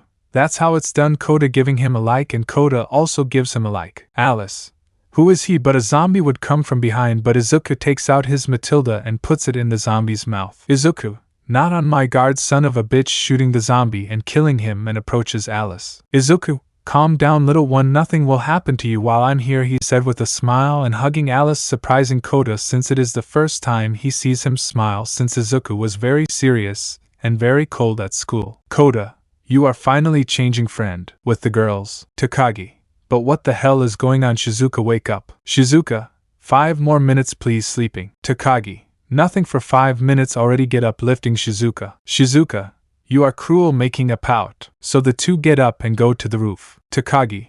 Hey fatso, what's wrong? Koda. Well, it's that Izuku and Izuku are helping someone, but he would be completely in shock. Takagi. If I dressed like that there would be some problem, and Koda would blush a lot because he was seeing Shizuka naked. Koda. What are we going to do now? He said, blushing. Takagi. Unfortunately we are leaving here, so stay here for a moment and cover Izuku while we bring everything down the stairs with Shizuka. With Izuku. He was covering the body of Alice's father, and puts a flower on the body and gives a flower to Alice. Izuku. Here it is for you. Your father would not like to see you sad like this, he wants to see you smiling. So take a pretty flower for another pretty flower, he said, smiling. Giving her a flower, and Alice begins to cry inconsolably. Alice. I'm scared, little brother, sniff. I'm very scared, sniff, crying inconsolably while hugging Izuku. Izuku. Calm down, we're leaving, so never leave my side, carrying Alice and putting Charlie in his sweater and adjusting it so it doesn't come out. Izuku, are you ready? Alice. Yes, little brother. So Izuku began to walk along a small cement wall with the girls. Takagi. Well, we already have everything ready. Laugh. Yes, we already have everything ready, she said, half blushing for what happened a while ago. Siko. Very well, now just there we go. Shizuka. Hey, and Koda, curious and putting on her shirt. Koda. Here I am going down, and all of them get a drop of sweat because of how I was dressed. Koda. What? Takagi. That you want to look like Rambo, or that, laughing a little. Koda. Well, that way I would look more imposing, and also these weapons are beautiful, and I can't be like this with such beauties, he said, smiling, taking out a huge drop of sweat from all. Rei. Well, let's go. So they all got into the truck with Izuku. Izuku was still on the wall and was walking while the zombies tried to grab him, but Charlie starts licking him. Izuku. Wait, stop, he said, nervously, trying not to lose his balance. Alice. Bad boy stops, putting his hand on Charlie to stop, but Alice. Little brother. Izuku. What's wrong, little one, said, smiling. Alice. I want to go to the bathroom. That shocked Izuku since he didn't know where he would go to the bathroom until something disgusting occurred to me, but I would do it for her. Izuku. 2 days were a hard day. First I kill Hisashi, then some zombies try to eat me, and then I get lost for almost a whole day in the streets, but at least I have my girlfriend, and now I'm saving a little one, but it doesn't matter, I have to do it for her, I have to do it for her, he said, half angry and whispering. Alice. Little brother, I want to go to the bathroom. Izuku. Do it here, it doesn't matter if you stain my clothes, calm down, I won't get mad, he said, smiling even though inside he was dying of disgust. Alice. Are you sure, little brother? Izuku. Yes, calm down, I won't get mad, I promise, calm down, he said, smiling. Alice, okay, little brother, and sorry. Izuku, don't you excuse me, calm down, now do. Alice, okay. So Alice closes her eyes and begins to pee on Izuku's back, and Izuku shudders a little from what he felt on his back but grabbed it for her, and continued until Alice ended up staining almost all of Izuku's back. Izuku, better now. Alice, yes, little brother. Izuku, well, now let's go. But look, a military truck that he saw and saw the girls driving, and Kota shot, and Seiko stabbed the zombies. Seiko, jump, Izuku. So Izuku jumped, reaching the roof of the truck, and begins to shoot with his Matilda at all the zombies and kick some, thus leaving the place. Izuku, take Alice, putting Alice down, and laughed her down. I laughed. Hello, little one, calm down, you are now safe. Alice, thank you very much for everything. Takagi, no, there, what, little one, and what is your name? Alice, Alice. Takagi, what a nice name, and laughed, get up. Ray, now where are we going now, love? Izuku, I don't know, but if this is the end of the world, then we will survive, seriously, making Ray put him in the truck and start kissing him. Ray, that's why I love you so much, love, giving him a kiss. Izuku, Ray, love, stops with a drop of sweat on his forehead while kissing Ray. Chapter 9. The Dead Road Home. Alice, good morning, Joy. Good morning, Mr. Sun. I will keep trying to be better. I will keep trying to be better, she said, singing happily. Kota, good, how are we singing another? Alice, she is sitting down under a mango tree sitting. I started to think we have to take care of the trees, singing happily, and Kota was also singing. Kota, I know one, listen to die, die, all the zombies are going to die, they are going to die, and die, all the zombies will die, singing quietly. Takagi, at what time does he stop singing that song? She said, annoyed, but she heard silence, something that made her relax. Kota, today is a great day to kill zombies. Good morning, gentlemen zombies. Today you will all die.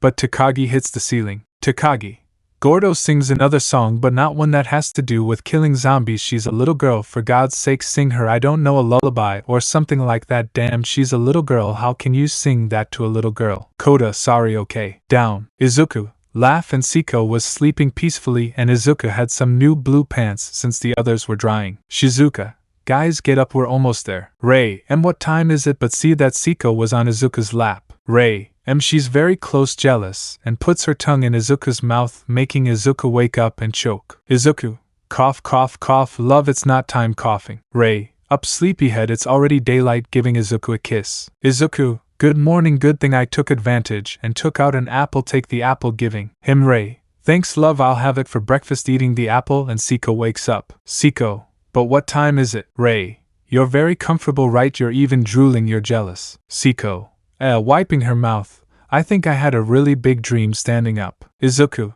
good morning, Seiko said, smiling. Seiko, good morning, Izuku, hey, it's the first time I see you smile, surprised a little. Izuku, well, the truth is that I don't usually smile much, I only smile at my true friends and my future wife, seeing laugh. Ray, don't say that, love, blushing. Izuku, but you like it right when I say that, said, smiling. Ray, that's it's that I'm there, shut up, blushing. Shizuka, well, there, we stop here, stopping the car. Izuku, stay here, I will go investigate, getting out of the truck and go up to see the streets, seeing that there were no zombies. Takagi, they're zombies or not? Izuku, everything is clear. So everyone got off and Kota takes Alice down, but Alice covers her bottom part. Izuku, what's wrong, Alice? I already told you that I'm not angry. Alice, I don't have my underwear. Ray, let's see, give it to me. I'll put her underwear on her. Grabbing Alice, she goes to the back and puts her underwear on her, and the girls start to change. Izuku, hey Kota, do you know anything else about the little one? Curious? Kota, her name is Alice Marizato. Her father is an important journalist from Japan, that's what I was told. Izuku, I see, and her mother? Kota, she told me that they were going to look for her, but I feel like she's already a zombie. Izuku, better to take care of ourselves there. Taking off his pants and putting on the uniforms and taking off his red shirt. Kota was surprised since Izuku was somewhat buff and marked on his abdomen. Kota, but how do you have that? Izuku was surprised. What a curious thing. Kota, your body. Izuku, this is good. It's that when I don't care about anything or do homework or anything, then I would exercise to distract myself. The truth is, I don't know why I did it, but what a result it gave me. Kota, you're so strong. Izuku, it's not that bad, I'm not super buff. Ray, we're ready to go, love. Izuku, they've already finished changing. Yee, paralyzed by what I saw. Kota, what's wrong? Izuku, but he would blush at what he saw. Siko, well, no, there's no need to waste time. Let's go right away. Izuku, yes, let's put on our shirts. Rei, and well, love, how do I see myself going for a walk? Izuku, you look good, love, but that weapon is a little big for you. Rei, don't worry, besides I really liked it, and I can handle it. Izuku, okay. Takagi, well, let's go already. Shizuka, well, okay. Takagi, but where to? Izuku, maybe to the airport, since I think there are still planes there since I saw one go by. Rei, good idea, love said, smiling. Like that, getting into the car, but Rei and Izuku were up there, but he saw Rei's panties, which were white. Rei, calm down, love. That at night, he said, smiling flirtatiously, blushing at Izuku. Izuku, well, let's go, blushing. So Shizuka began to drive calmly, blushing, to the airport, and Izuku was somewhat thoughtful. Rei, and what do you think, love? Izuku, and how are we going to do when we get out of this hell? Rei, that it is not obvious to get married and have many children and be a happy family, she said, smiling and blushing at Izuku. Izuku, thanks for giving me the answer, smiling and giving him a little kiss. Rei, and tell me, love, how many children do you want to have? She said, smiling and blushing at Izuku. Izuku, I don't know. Rei, come on, love, tell me how many, he said playfully. Izuku, the truth is I don't know, he said, smiling and blushing. Rei, go on, just tell me how many. Izuku, okay, 12. Rei, 12, surprised. Izuku, yes. Rei, are you okay, all 12, but what will they be called? Izuku, thought of a name. If it's a girl, she will be called Donna, and if it's a boy, Carl, because of the physique, Werner Karl Heinzelberg, and Donna because my mother always wanted a girl, but I was born, and that's why that name, and the others will see what names to give. Hooray!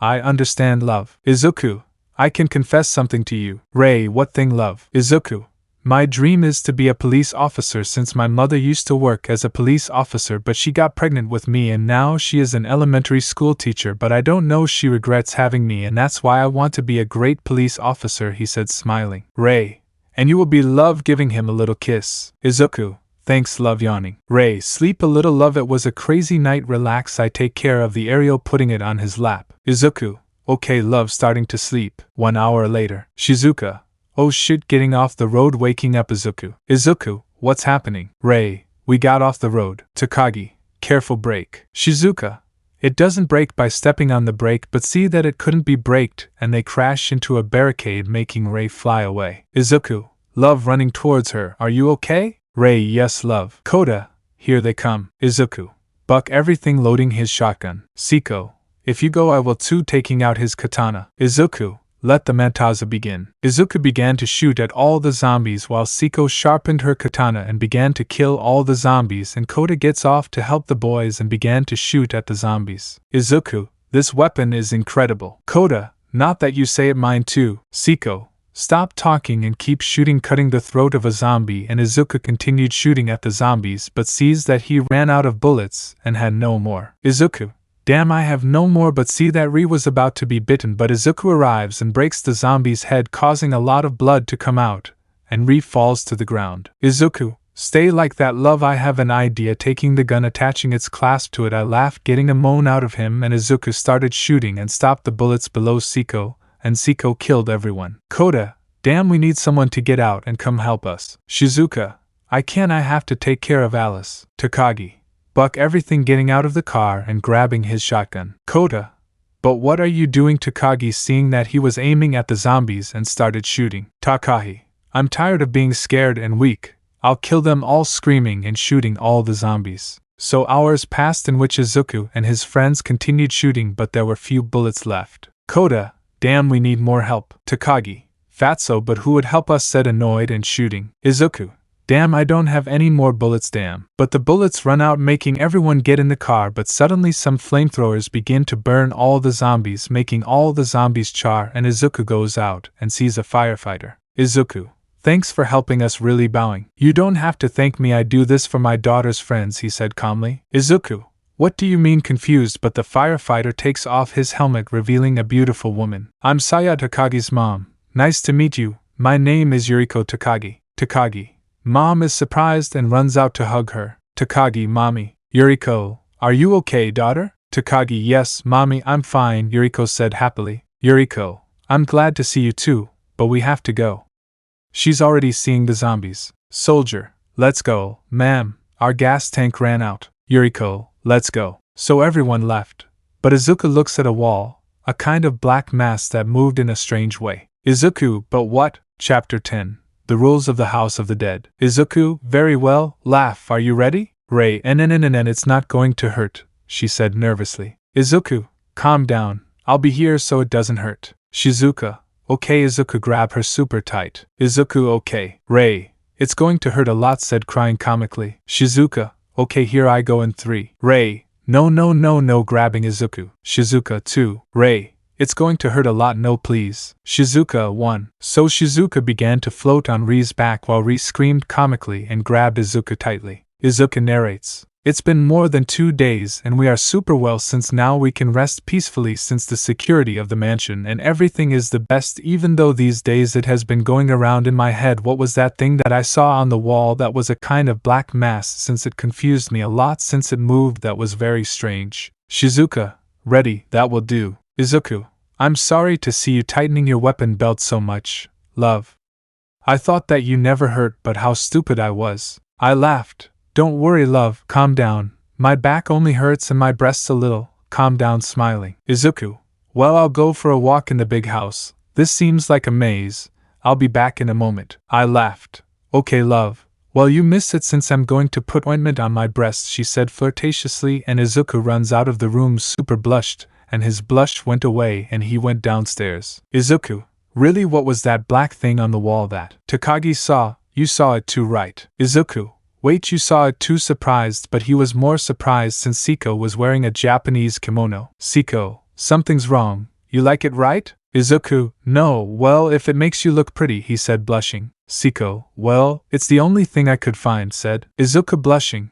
Calm down, you look very pretty with that pretty kimono. It's very pretty. Siko, also they're for men, do you want one to see how effeminate you look? Izuku, no thanks, give it to Koda, laughing at Siko's comment. So does Siko. Alice, little brother, are you okay since I see you very quiet and thoughtful? Izuku, nothing, Alice, calm down, I'm just thinking about some things. Calm down, she said, smiling, stroking her hair. Takagi, leave me alone, she said furiously, alerting everyone, and Izuku goes to see what's happening. Izuku, what's wrong, Takagi? Takagi, nothing's wrong with me, silly. Izuku, Takagi, don't talk to me angrily when you're going down the stairs. Yuriko, I'm sorry for my daughter's attitude. Izuku, no, what's up, ma'am? Yuriko, just tell me, Yuriko. Izuku, it's okay, Yuriko.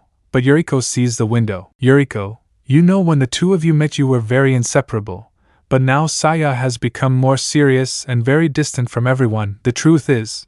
But I'm glad that you were her friend since kindergarten, and the truth is I like to see her happy. Izuku, that's what friends do, or not, smiling. Yuriko, you still haven't found your mother, right? Izuku, no, not yet, I pray that she's still alive and we can get out of here. Yuriko, calm down, you'll find her no matter what. But I assure you that since she and I were once companions, but when she got pregnant with you, she left everything for you. She loves you very much, Izuku. Izuku, I know, and I just asked that she's still alive and well, he said, smiling but trying not to cry. But Yuriko hugs him. Yuriko, I know you have scared, but calm, you will find her hugging him. Meanwhile, in the garage, Kota, well, the weapons are already loaded. Mado, hey kid, that's not a toy. Takagi, leave it, Mado, he knows what weapons are, he knows a lot, you just came to scold him. Mado, didn't he just come to say that the truck where they came from is already fixed on the front side and already has enough gas? Takagi, thank you very much, you can go now. Mado, thank you, Miss Takagi. He leaves, leaving Kota and Takagi alone. Takagi, hey Kota, listen, you see, this is something unexpected, but I want to thank you completely. Kota, but why are you confused? Takagi, for helping me get out of all this and helping me in everything. Thank you, Kota, said smiling. Kota, no, that's what friends do, smiling. Takagi, and also, why do I have to say something like that? Gathering everyone together, leaving the garage. 5 minutes later, Rei, why do we have to have the meeting here, said angrily. Shizuka, and what are we going to talk about, peeling a banana and eating it? Takagi, what are we going to leave about? Everyone, how surprised. Takagi, they already fixed the truck, we can leave here now. Izuku, it's because you can't stand your family, right? Seriously. Takagi, no, it's not that, yes, no. Izuku, Then you hate them a lot. Wow, the daughter of the year, congratulations, you are the best daughter of all. Seriously. Takagi, it's not that. Izuku, then why don't we have to go? Takagi, why can't you stand my family or my mother or my father? They only care about others than me. They should understand that they never thought about me. It didn't even cross their mind that I had passed or if I'm still alive or not, she said, annoyed and shedding a few tears. But Izuku, already angry, touches her shirt and lifts her up. Ray, wait, love, what are you doing? Takagi, Izuku, what are you doing, idiot? Izuku, I'm tired of listening to your damn tantrums. You complain about why your family helps others and yet you continue to act impotent. You are stupid. You don't know anything. They love you very much and you are a damn ungrateful girl. You should be happy that your parents are alive. You don't know anything about what I'm suffering. I'm praying to God to save my mother and that she is still alive and that she is well. You don't know what I'm going through. Damn, he said angrily, surprised. Everyone by what Izuku said. Takagi, it's okay Izuku, sorry, I won't say it again, he said between tears, and Izuku gets her down. Izuku, don't ever say that again, seriously. But suddenly they hear many trucks and they all come out. Takagi, oh my god, she said, shocked. Kota, what's happening? Takagi, here comes the biggest boss of the Takagi family, and the biggest patriarch of the family, and the oldest of all, the most respected boss of all, Soichiro Takagi, my dad said, shocked. Izuku, wow, is super serious, but what is he doing there in the cage looking at a cage? Takagi, silence is going to say something. Soichiro, ladies and gentlemen, today is a great day because we discovered something that may scare or horrify you all because of what you are going to see. Since this is something that we do not know how to explain, what you are going to see will leave you paralyzed or horrified. Raise the blanket. So raising the blanket and revealing nothing more and nothing less than a holomorph that was still alive and moving, horrifying everyone. Izuku,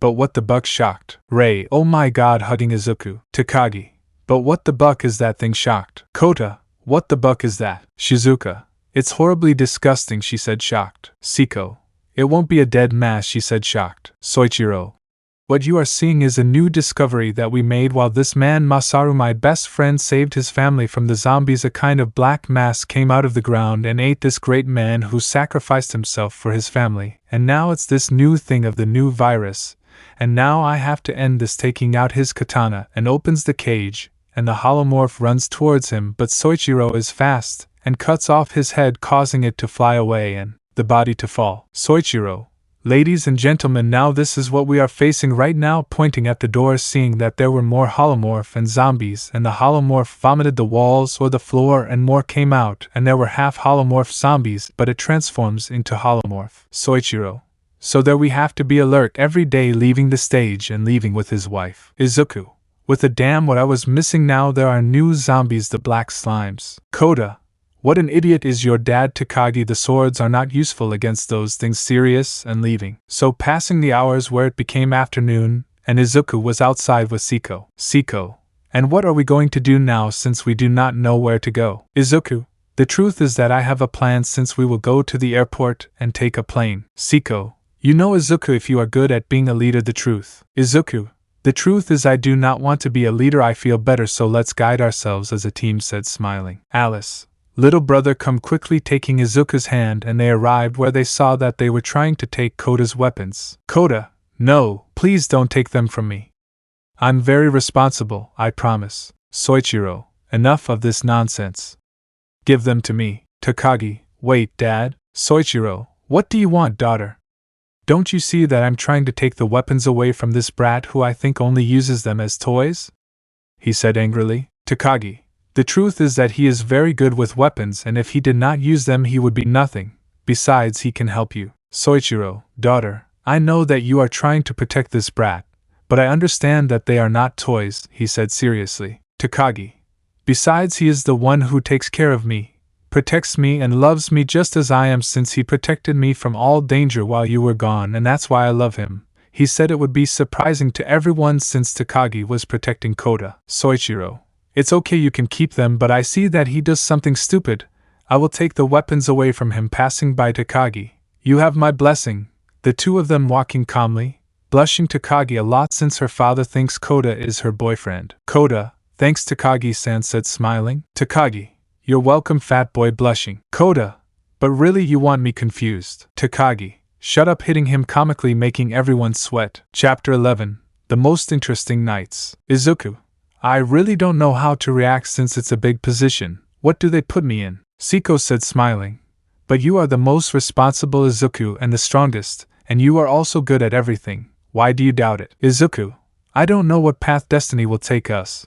But don't worry, I promise you that I will get you out of here, he said, smiling. Ray, that's why we made you leader, for your great bravery, and that you can see everything possible, said, smiling. Izuku. From now on there we have to be super vigilant to the new virus. All okay, Izuku/love. But in that Kota sees something. Kota, listen, isn't it the stupid Professor Koichi? I laughed upon hearing that name. His anger increased, and he ran off with his sniper. Employee. So you are the son of the former mayor, right? Koichi. That's right, I am his son. But he was another person with us since he mistreated my mother, making her commit suicide, and I focused on education.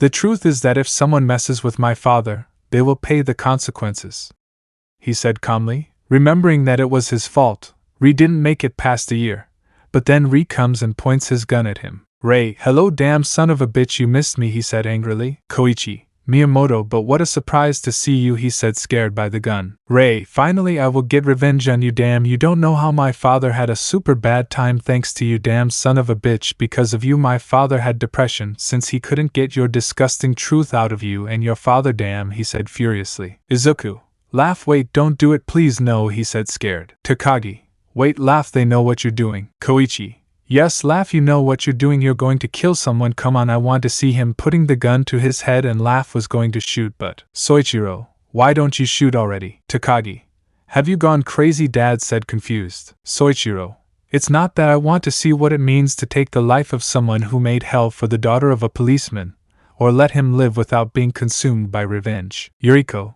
yes, the truth is that it is a very difficult decision for a young woman like her. Koichi, but what are you saying, stupid, she is a brat, she knows nothing. Soichiro, you think she doesn't know anything, but she is smarter than you since she got here safely without being bitten, and also the girl's father was my best friend, and that is why I admire him so much, because he fought to unmask everything that did your father, his corruption and everything, and that is why the girl decides, he said seriously, and at the same time annoyed and laughed. She looked at him super angry until she lowers the gun and goes towards the others, relaxing them many. Soichiro, are you sure about the decision you made when you saw Ri? Ray, it's not worth it, she said, going inside, leaving Koichi super humiliated since he thought that Ri would kill him and that she would look like a crazy maniac. Koichi, I hate you, laughed Miyamoto said angrily. Soichiro, get out of here, said seriously. Koichi, but what did you say, damn furious? Soichiro, I said get out of here, said seriously. Izuku, you heard me, get out of here, said seriously. Koichi,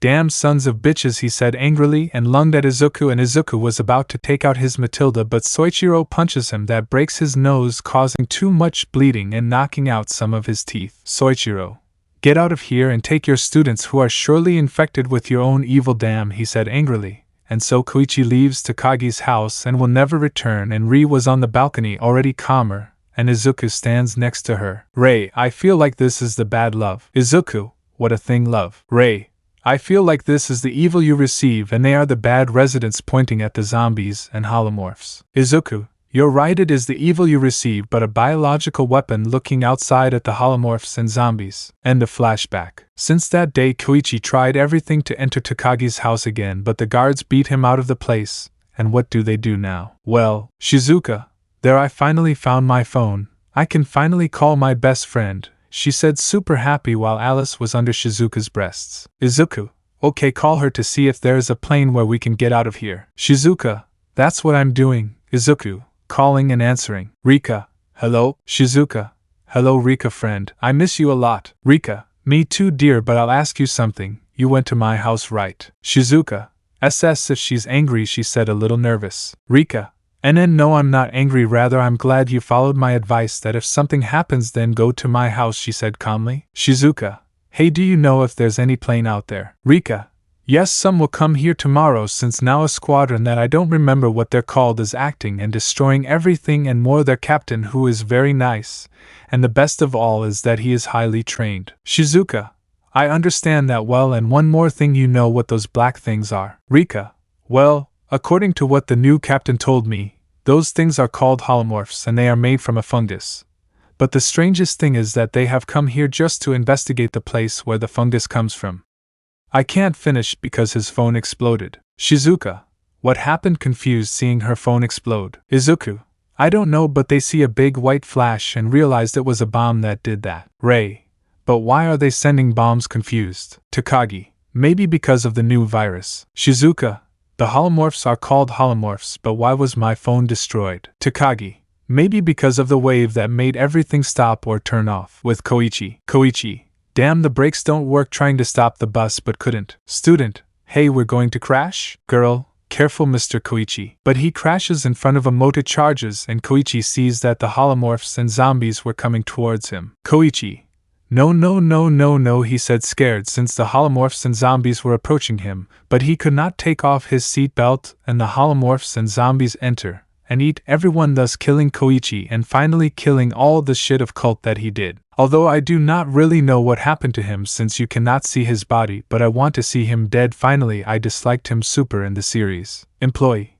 I should not notify the boss there. Employee 2, run, I distract them starting to shoot everyone. Employee, boss, there come too many men with black slime and zombies, said scared. Soichiro, close the door now. So they close the door, but one enters, and Kota takes advantage to shoot him. Kota, what a beautiful weapon it is, said Yuriko in wonder. Well, I think it's my turn. Tearing her dress a little and taking out a weapon. Kota, wow, a Chicago 47F, those are great. Takagi, where did you get it? Mom is confused. No, Yuriko, well, when I worked in the United States in Chicago, they gave it to me as a gift. Izuku laughed. I can imagine. Shizuka, they're not coming there anymore. Izuku, get ready, loading your shotgun and your Matilda. In that, the holomorphs and zombies start to fill the whole place and break the fence, and Izuku and his friends start shooting, and I laugh too. But he sees Siko and the two look at each other and smile a little. Ray, now grabbing Siko's hand, and the two make a kind of whirlpool, and Ray shot and Siko cut the zombies' necks, and Izuku shot and discovered that there was a holomorph with a big giant arm and realized that it was Professor Koichi and smiles and shoots him, making his head explode. Izuku, enjoy hell, he said mockingly, thus leaving the mansion in a mess who was burning, but more holomorphs and more zombies arrived. Colonel, Mr. Soichiro, this is already very serious. Those things are like cockroaches, and now what should we do? Soichiro, the obvious thing, finish them off by taking out his katana and pouncing on them. Yuriko, daughter, I want you to get out of here quickly. Takagi, wait, Mom, don't think I'm going to leave you. Are you crazy or what?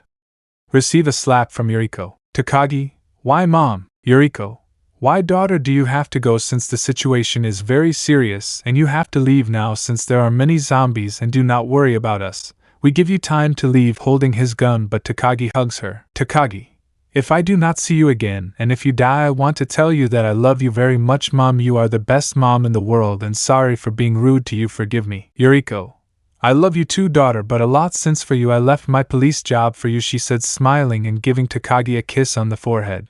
Good, now go take out his gun and the boys leave. Takagi, Mato, give me the keys, we leave from here. Mato, good luck giving them the calls. Very well, let this start by shooting at the holomorph, and the truck leaves the place. Soichiro, good luck, daughter, he said, smiling and saying goodbye. Yuriko, she doesn't need luck, she's a genius girl. Soichiro, Yuriko, I never regret having fallen in love with you and having married you.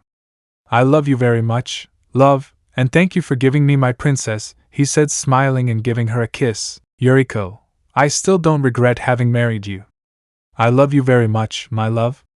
Giving you a kiss. Soichiro, very well, let's fight. So our couple began to kill all the holomorphs and zombies that were in the place, and Soichiro tore off their heads, and Yuriko killed all the holomorphs and zombies with her machine gun. With the boys were driving in a hurry. Ray, calm down, Takagi, they will get out of this safe and sound. Takagi, the truth is, yes, and I will see them again, she said, smiling, and Izuku stands up. Siko, Izuku, there are many holomorphs. Izuku, and that I as their leader promised to finish them off and would protect my wife, so it's time for the killing since it has begun. Starting to shoot everyone, clearing the way. Chapter 12, Dawn of the Dead. Izuku, okay guys, let's go into the supermarket, while shooting the holomorphs and the zombies and also laughing helped him. Kota, damn, it has a padlock, he said, annoyed and worried. Takagi, Damn fat, hurry up, they're coming, she said, super upset. Siko, let's see, let me break the padlock. Ready, now enter. So they all entered the supermarket and locked themselves in, seeing that they were alone and there were no survivors. Izuku, but it's empty. Rei, love, what are we going to do now? Izuku, it's best to stay here until nightfall and the zombies leave here, since I discovered that the zombies leave at night, since this confuses them, since they need daylight to guide themselves by a small noise or with little light. Even though they are blind, they can see very little. Takagi, ah yes, but what about the Holomorphs, seeing the zombies and the Holomorphs who were walking among them calmly? Izuku, I think they are also blind, even though I feel that if we make some noise, if it can alarm them and they go towards you, seeing the Holomorph. But he was surprised because he saw a half holomorphic zombie and it completely transforms into a holomorph. Kota, we have to be super attentive to them, loading his shotgun. Izuku, well, let's investigate to see if there is something. We go as a group, if we separate we will die carrying his Matilda. Rei, okay love. So our friends were watching the supermarket on guard at all times, but they saw a huge black spot on the wall. Kota, but how confused and approaching. Izuku, no wait, maybe those weird things come from there. But suddenly a holomorph comes out of there and screams and pounced on everyone, but Rei hits him with a shotgun in the head, causing it to explode into 1,000 pieces and his body falls to the floor. Rei, but what the hell is that touching his body, seeing that it was like some kind of moo. Takagi, it seems that the zombie infection is like a kind of plague. Kota, what do you mean? Takagi, I mean, if he vomits like we saw, he will get more of his brothers, but I don't know why they are so weak, since when we were in the mansion we shot him in the head and they fell to the ground. Izuku, maybe it's because it's a new virus, that's why it's so weak, but calm down, at least we know that 4 bullets in the head and on the ground and a shotgun blast, and now. Shizuka, let's go, I'm already scared to be here, said with fear. Izuku, very well, let's go. So the boys were looking at the supermarket, seeing that it was big, but they go to the phone section, seeing that all the phones were destroyed, and Izuku grabs one and turns it on. Izuku, it works, but why if the explosion destroyed all and this one didn't? Takagi, maybe why the explosion didn't affect all the phones. Izuku, I'm going to try starting to call his mother, and only Sona on hold. Izuku, very well, let's keep moving forward. They advanced for a few minutes, seeing that there was some food, and Izuku was on the phone waiting for his mother's call, and he saw the hallway, seeing that it was super dark. Luckily they had flashlights on their weapons, but Izuku. That impacted Izuku, since he heard his mother on the other line, and it was heard that she was fine. Izuku, mom said, shocked, surprised everyone. Izuku, are you there? I can't hear you. Izuku, mom, it's me, I'm fine, he said, super surprised. Izuku, you can hear cor Tada door, the call cutting off. Izuku, mom, it's me. Izuku, are you okay? He said worriedly. Izuku's son, ho, are you still Sasada? The call cutting off. Izuku, mom, can you hear me? Raising his phone looking for a signal, and he walked away from everyone and they followed him. Izuku is okay, he said worried. Izuku, mom, are you okay? You spoken. SSSSS, yes, I'm okay. Izuku, mom, I don't know how, but I'm going to find you, don't worry. He couldn't finish since the phone ran out of battery, and Izuku begins to shed tears of happiness since his mother was fine. Kota, are you okay? Izuku, my mom, sniff, my mom is alive, sniff, she is alive, she said, super happy and crying with happiness and raising to laugh. Rei, how good, my mother-in-law was fine, she said happily. Izuku, oh thank God she is fine, she said, crying with happiness. Takagi, at dawn we will go to the airport so you can see her, he said, smiling. Izuku, well, wiping away his tears, now sleep, since tomorrow awaits us a long day and I am on guard. Siko, okay Izuku. So the boys took some beds from the bed section and began to sleep a little, and Izuku was awake, very happy that his mother was okay, but something that had him very confused is where I was, but that did not matter to him since his mother was alive and sits in a part of the cash registers since it was near the door. Izuku, I asked me where are you, mom said, smiling, and little by little he begins to fall asleep, and when he was about to close his eyes he hears some shots. 1 hour before. Soldier, well Rika, we have to go, talking while getting on the plane. Rika, wait, I have to go find my friend, I have to go find her, she means a lot to me. Soldier, if we don't see each other again, it was a pleasure and an honor to be your partner, Rika said, smiling. Thank you very much, now go, you have to see your daughters and your wife. Soldier, that's what I will do, goodbye Rika, take care of yourself. Rika, goodbye. Terry saying goodbye. Well, there I go, Shizuka honey running towards her direction since she located her from her destroyed cell phone. Current. Shizuka, hey, what's happening? Is Izuku waking up? Rei, I think yes, we are going to go help him grabbing his rifle. Koda, let's go then. The three ran outside and saw Izuku who was helping someone. Izuku, quick you can. Rika, I'm already green shooting at a holomorph, but a zombie throws her down and was about to bite her, but Izuku arrives and shoots him in the head with his Matilda and takes his body and takes Rika. Rika, thanks boy. Izuku, no there Rika. The two run towards the supermarket, and the two enter, and Izuku nails the entrance with shopping carts and Shizuka is surprised. Shizuka, Rika surprised. Rika, Shizuka. The two hugged each other very tightly. Shizuka, oh Rika-chan, you don't know how much I missed you. Rika, calm down, I'm here, that's what friends do, no said smiling. Izuku, well I have an idea, let's go once and for all, just look, it looks super horrible. Everyone saw that Izuku didn't put in since there were many black but large spots. Ray, you're right love, better let's go for food and some things. Koda, I still don't understand if in some countries it is wrong to play video games, why they sell weapons inside the store with a drop on the head, since I was looking at some rifles and shotguns. Takagi, and that matters, so we have more weapons. Fat. Izuku, well me and Ray will go for food. Shizuka, Rika for some things like bullets and all that, and Koda and Takagi grab everything I found of weapons, and Siko you go start the truck and take care of Alice. Everyone, hi Izuku/love. So everyone separated. Koda and Takagi grabbed 2 shotguns and Siko went to start the truck, and Shizuka and Rika went to get bullets, but Rika corners Shizuka against the wall. Shizuka, Rika, but Rika began to kiss her very romantically, that she reciprocates since the two love each other very much, and that's why Rika went to look for her. Shizuka and Rika continued kissing. Shizuka, Rika, what's wrong love that you don't like? Don't lie to me, you waited all days for this, kissing her again. Shizuka, yes love, I waited for this moment, kissing her very passionately,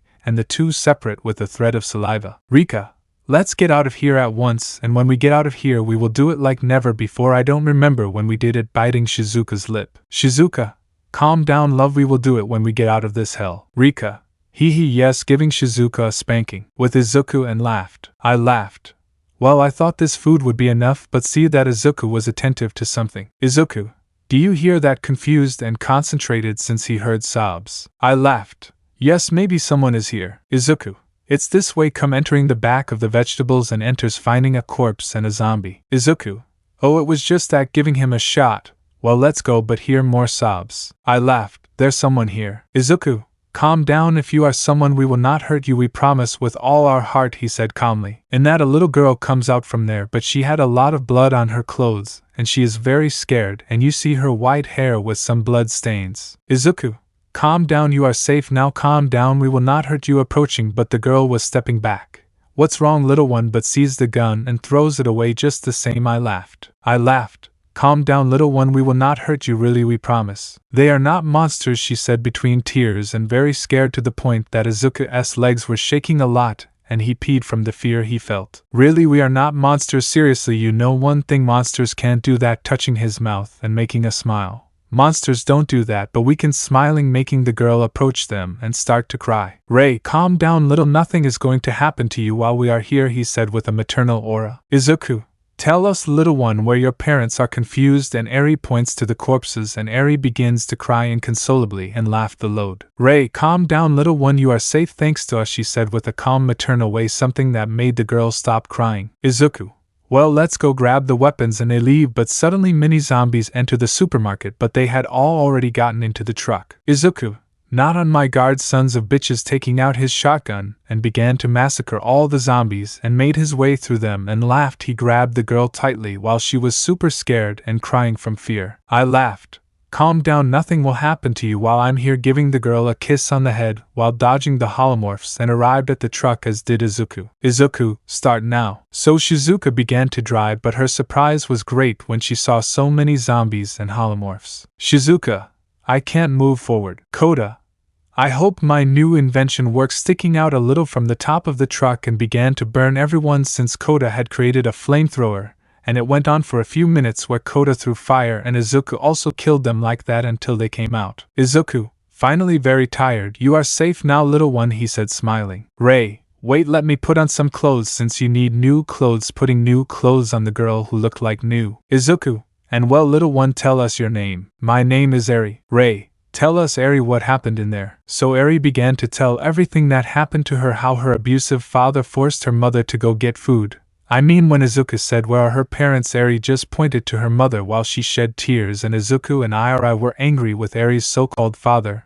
and they hug her. Izuku, calm down, little one, you're fine now since we never separated from you. Ray, yes, Eri, since now you are part of our lives and we will always love you, they said, smiling, making Eri cry with happiness, and hugged them both. Eri, thank you, Mom, thank you, Dad, she said, crying with happiness, making everyone smile for that and more. Izuku and Irai, who from now on were officially Eri's parents, so now they were parents and a happy and united family forever. Chapter 13, The Road. Izuku, and that's how I met your mother, he said, smiling, blushing to read why Izuku told the story of how they met. Eri, seriously, Daddy, and what happened to the bad man? Izuku, well, let's say he's sleeping forever and dreaming that he's in a horrible place, he said calmly, obviously omitting that the man touched Ri's chest. Eri, wow, Mommy, Daddy is a great hero, he said happily. Ray, yes, daughter, and my favorite hero, a little blushing. Eri, and Dad, where are we going? Izuku, let's go to a place far from here, and when we leave here you will meet your grandmother, he said smiling. Eri, yee, I have a grandmother, he said happily. Ray,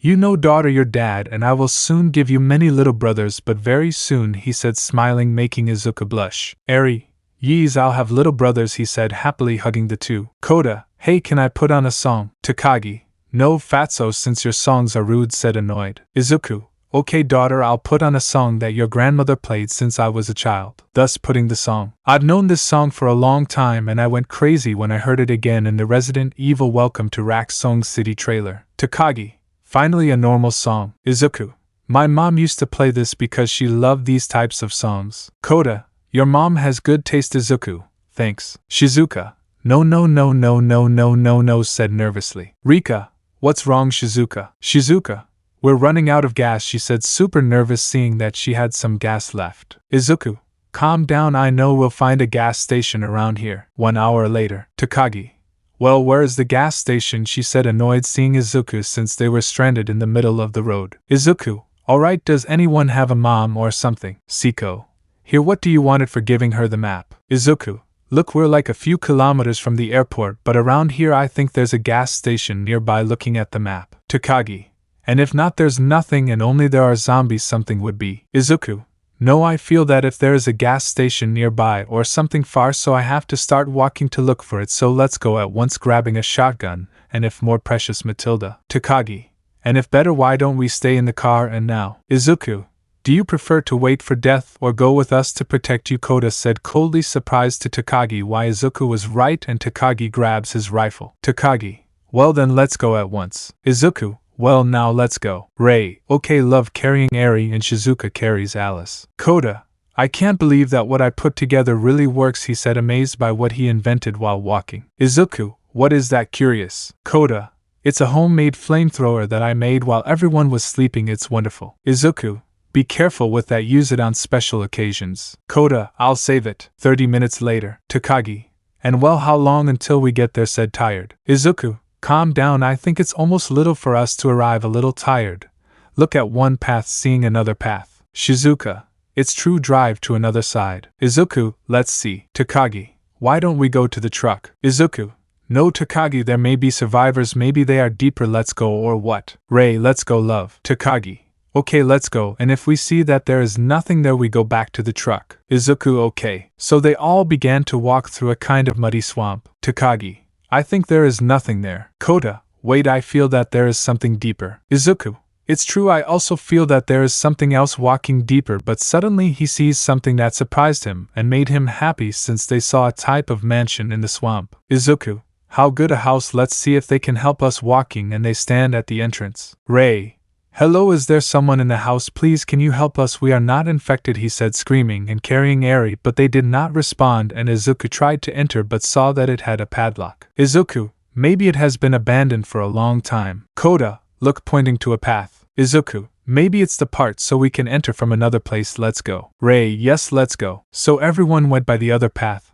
and while they were walking they saw a somewhat strange truck. Izuku, I'll go see what that truck has. Rika, I'm loading her gun, and goes to the truck, where she opens it a little, seeing that it was empty. Izuku, how curious there is. Rika, It seems that these sewer alligators forgot their truck. They left all their cameras and their recording equipment. It seems that they were reporters or something like that looking at a folder that showed some photos. Izuku, we better keep moving, but Takagi sees something that confused her a lot. Takagi accepts her gift confused. Siko, I think those YouTubers or reporters put that as a joke. Better let's go. Takagi, yes, let's go. So moving forward a little, what bothered her a little is that there were many mosquitoes and a lot of mud, but suddenly, everyone saw a somewhat older man walking a little sinister. Izuku, hey listen sir, wait, trying to catch up with him, but you see that he disappeared. Kota, where is he? Confused. Izuku, I think he ran away because he thought we were infected. Takagi, but what the buck? Shocked. Izuku,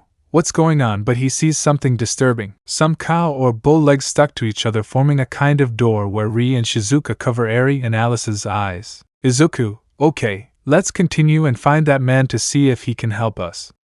Disgusted, he gets under the door, and they continued walking and saw many crows lying dead on the ground, and they saw an abandoned and very destroyed house from the outside. Takagi, really, the old man lives there? Disgusted. Izuku, well, what did you expect? We are in a damn chaotic world, and that's why he is like this. Rika, better let's see what he has in the house to see if there are ammunition or weapons. Shizuka, yes, better go. They all went down and began to walk towards the house and saw that it was covered with silver, and they entered through the entrance, but the door closes and Kota tries to open it, but he couldn't because it closed completely. Kota, Buck, now we have to find the exit. Takagi, I told them we'll stay in the truck. Izuku, better there than to see what this house has. Entering, seeing a somewhat dark hallway, scaring Eri and Alice, who laughed, and Shizuka hugged them in a maternal way, making Eri and Alice calm down and feel protected. So walking down that hallway, arriving at the kitchen. Takagi, Buck, that's disgusting, she said, disgusted. Rika,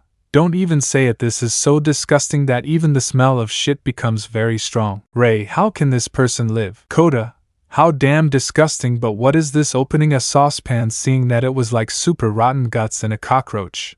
Oh, Buck, angry, removing the cockroach. Izuku, better let's see if there is someone here. Disgusted, and seeing that it was super abandoned, and goes up to the second floor, seeing some somewhat strange mannequins, is that it seemed that they were watching him at all times. Izuku, what is this? Taking a VHS. Kota, who continues using VHS in the middle of the year. Izuku, I think the gentleman uses these things. Better we move forward. Ray, I think this house is very big because it has a basement, seeing above a door that led to the basement. Izuku, let's go. So they go down, and eating like that another hallway, and they saw a door, but I don't know how it opened, but they saw another door, and they open it, showing a small room where there was a TV of VCR where the VHS are put. Izuku, are you thinking what I am? Kota, let's put the VHS. Shizuka, let's see, put the video. Izuku, I hope it's something interesting, putting the video. That's how the video began to be seen, seeing that this happens before the zombie apocalypse. Boom, approaching another guy.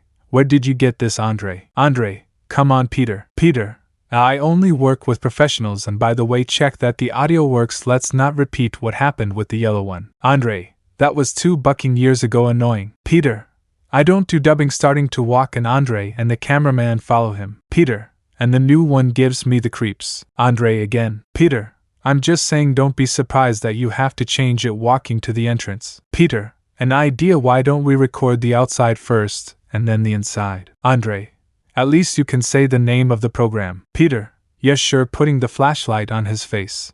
Tonight in Canaan's another club full of shit happy. Andre, perfect, with a drop on his head, walking towards the entrance. Peter, we already recorded. Andre, okay, let's go. Peter tried to open the door, but it was super closed. Andre, move aside, trying to open it. Peter, it is closed, but he shuts up since Andre kicks him hard. That opens the door, and Peter enters. Andre, you first entering, and the one with the camera enters too. Peter, and well, what a pigsty are we in? Andre, you haven't prepared it yet. Peter, there we have to prepare a filthy house. How scary it is, haunted, he said mockingly. But I was a presenter, you knew, right? Andre, you were the substitute. Peter, don't act important. Peter, how do you say something annoying? Andre, nothing, moving forward. Peter, and tell me, how many years has this been abandoned? Andre, 3 years. Peter, Clacy Gravel, this will be a good shot. Getting into the kitchen.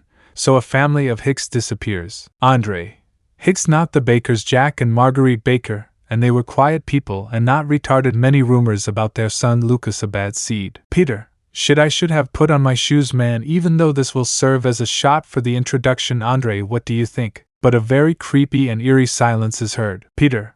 Andre Clancy, have you seen Andre? This is to flip out the last time I worked with this guy, he said, annoyed, and suddenly feels a fear that runs through his whole body. Peter. Producers come and go, but a good cameraman like you, Clancy, stick to me, he said, super scared, but they hear a loud bang that came from a room. Peter. What happened? Did you hear that? He said, super scared and entering the room. Peter. Andre, where will he be? He said, super nervous and scared. They investigate the room and Clancy sees a picture of a cell. But, Peter, what the hell? Pulling a lever opens a passageway. This has to be a joke. Okay, it's over. We found Andre and we had a hard time, he said, annoyed and scared, and he goes through the passageway and Clancy comes in. They saw a huge hole in the floor with a ladder. Peter, you go down first, we need a shot of me going down, so you go. So, Clancy went down and reached the bottom. Peter, what do you see there? Clancy sees someone on the wall. Clancy, Andre asked and grabs his shoulder. But he is horrified because Andre had a lot of blood in his mouth and his eyes were bleeding since he was embedded against a pipe. Andre runs, giving his last words, and falls to the ground dead on top of Clancy. Clancy, Aowa, screaming, super horrified. How good, more visits approaching a man. Clancy. Buck Aowa helpy, ending the video, leaving everyone shocked by what they saw. All, God, they said, super shocked by what they saw. Ray. I think that old man kidnaps people, said shocked. Shizuka. We have to get out of here, said nervously. Koda. But pulling the same lever and the passage opens. Izuku. Do you think there are people down there? Horrifying. Ray, maybe love. Shizuka. Why don't we go down to see if the exit is there and at the same time we help the people in the video? Takagi. You're crazy, I'm not going to go down there, said scared. Izuku. Calm down, don't open anything down there if everyone is dead, but I think the exit is there. Takagi. Just because I want to get out of here. Izuku. Well, let's go in to see if the exit is there, and if that old man is there, then it will be your last time that be in this world, grabbing his shotgun. Ray, then let's go, love. So going through the small passageway, and Rika was the first to go down like that, all, and the last to go down is Izuku, and Izuku was calm going down the stairs, but suddenly when he was going down the stairs it breaks. Izuku. Oh shit, holding on, but the stairs break completely, so Izuku falls on his back. Izuku. TSK Buck, angry and a little sore. Ray, love, are you okay? Izuku. Yes, I'm fine, just a little sore. Rika. So here you were all seeing a lot of blood stains. Takagi. Guys, look, seeing a kind of corridor and enter and see a kind of lake. Siko. I think you have to swim there. Izuku. Yes, I think so, lying, seeing that it reached up to his chest. I thought it would be somewhat cool, but it's safe, come. So everyone got into the lake and I laughed. And Shizuka grabbed Eri and Alice tightly and began to walk through the lake, reaching another corridor, and they saw a kind of exit, and they advanced going down a small wall above, but a body comes out of the water, scaring Izuku that it was Andre's body. Izuku, ah, he said, shocked. Eri, dad, are you okay? He said worriedly. Izuku, yes, daughter, I'm fine, just don't look, laugh, cover Eri and Shizuka's eyes, and Alice, passing by the body. Everyone comes out of the water and saw a door. They open it, seeing a kind of torture room with prisons. They moved forward a little and saw a cell, but there was someone. Izuku, but what? Chapter 14, Izuku vs. Miya. Izuku, but seeing a person inside a cell. Koda, but is alive. Takagi, it seems so since you can still see that she is breathing. Shizuka, what should we do? Izuku, the obvious thing is to get her out, move aside. Takagi, wait, don't make such a mess, there are some tweezers. Izuku, oh okay, give them. Takagi gives him the tweezers and Izuku cuts the chains and goes to the woman. Izuku, and miss, are you okay? Shaking her, and the lady wakes up. Hey, who are you? Izuku, we are survivors. Don't worry, you are safe now. My name is Izuku Midoriya. Hey, but how did you get here? Confused. Izuku, we got lost, and we got here. Calm down, it's safe now, he said calmly. Has anyone seen you? Has he seen you? He said scared. Koda, is there someone else here? Dad is close, we have to go. Siko, dad confused. We have to go, leaving the room. Izuku, excuse me miss, what's going on? Not now, before we have to get out of here. Siko, but why do we have to trust you? Would it be in grabbing his katana? Ray, Yes, how can we trust you if we don't even know your name would it be? I know you are super distrustful of me, but I swear I'm not lying seriously, and my name is Mia Winters, and tell me what year it is. Super confusing everyone. Coda, we are in 2017. Mia, 3 years, it's been 3 years. Shocked. Izuku, what are you talking about? Mia, look, listen, I've been locked up here for 3 years, said shocked, since 3 years have already passed. Everyone, what? Siko. So that old man kidnaps the people who come through these directions. Shocked. Mia, and does worse things, but it's not time for me to explain when we find the exit. Izuku, okay. So he begins to follow Mia, who bends down, and saw that there was no one and left, and they arrive at a room where everyone is disturbed since there was a stretcher with a lot of blood and many surgical things disturbing everyone, and I laughed, and Shizuka covered Eri and Alice's eyes, and they arrived at a part. Izuku, Mia, where are you taking us? Mia, now there is no time for an explanation. First we have to get out of here walking a bit. Mia, the family brought me food around here, I remember well, and also Dad came to see me around here entering through a large piece of furniture, and everyone followed her. Mia, that's where he said, half happy, this must be the exit entering, and everyone enters a room with boards on the wall. Very surprised me since that was not there. Mia, no, here there was a door, I'm very sure, but why isn't it there? It's not there, she said, super worried. Let's make a family now that you're here, she said, sitting on the couch. Izuku, Mia, a little worried. Mia, we have to get out of here quickly, it's not safe to be here. But they hear a noise inside another room. Izuku, stay here, let's see what that was. So everyone leaves Mia alone, but they don't find anything but Mia. Don't leave me alone, screaming, making everyone run away, find out what happened, and they saw a huge hole in the wall. All, Mia said, worried, and go to the room seeing that there was a hallway with a telephone, and they go to the back seeing that there was nothing and enter a room where they found nothing, just some bullets and a guy alcohol. Izuku, where is Mia? Takagi, maybe the old man took her. But suddenly some loud bangs are heard, scaring Eri and Alice a lot. Izuku, what was that? Grabbing his shotgun. Siko came from below where Mia was grabbing her katana. Izuku, very well, I think Jack has Mia loading his shotgun and going to the noise of blows, and goes down the stairs and turns on his flashlight and silently goes down the stairs since he was a little scared, and sees something that horrifies him since he was seeing Mia who was crawling towards him, but his flashlight runs out. Izuku, don't turning on the flashlight. Mia, screaming terrifyingly and throwing Izuku outside, and Izuku sees that Mia had a knife and begins to stab it everywhere in her hands, but Izuku blocked her. But Mia puts the knife in his hand, making him scream in pain, and throws Mia, and everyone arrives. Izuku, Mia, wait, blocking her attacks, and everyone tries to stop her, but Mia was super strong, sending some flying, and Siko was going to stab her with her sword, but Mia hits her a blow that sends her far away, and she was going to stab Izuku with her knife, but Izuku, in a super painful act, grabs the knife tightly, causing too much blood to come out of his hands. Izuku, stop, Mia, he said with a lot of pain while his hands were bleeding too much, and Mia slowly begins to react, and throws the knife, causing Izuku's hands to bleed too much. Mia,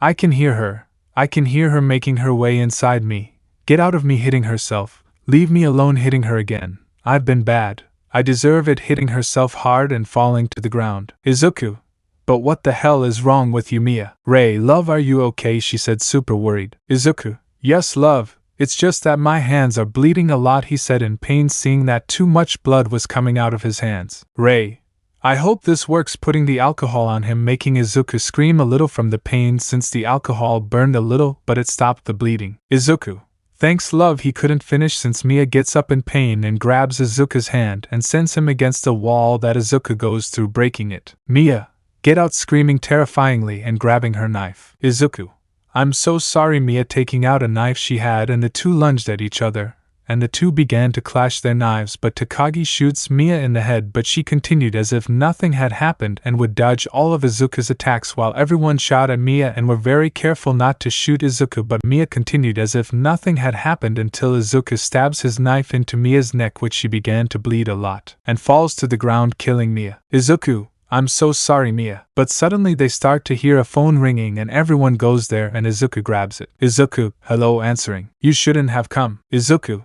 who is serious and his hands hurt. My name is Zoe. Try the attic, there is the exit, but you remember a large wooden piece of furniture in the entrance, right? Well, go to it, and with the chain cutter open it, and you will find a fuse. Put it in the power box that is in the room where you saw the video. Get out of there quickly. Hanging, and Izuku hangs up. Izuku, okay guys, I already know where the exit is. Kota, let's get out of here please, said nervously. Takagi, yes, there we have to leave here and leave everything behind and set fire to the house, said super nervous. Izuku, calm down, we leave at once. We just have to put a rifle that is in the closet and put it in the electrical box that is in the room where we saw the video. Ray, yes love. So everyone left, but what super mega confused them was that Mia's body was no longer there, and only Izuku's knife was there. Izuku and Mia, Siko, that bitch is still alive. It would be. Izuku, maybe she is being controlled with a drug or something, since at first she acted very scared, or maybe is controlled by someone grabbing his knife. Takagi,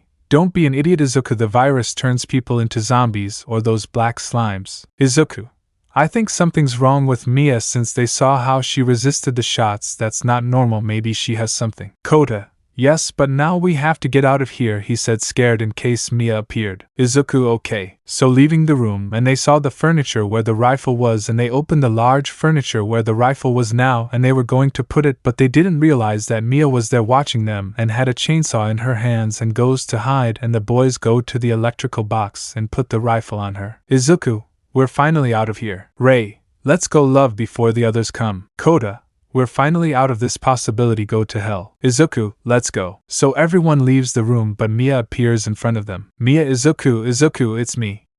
Calm down, it's me.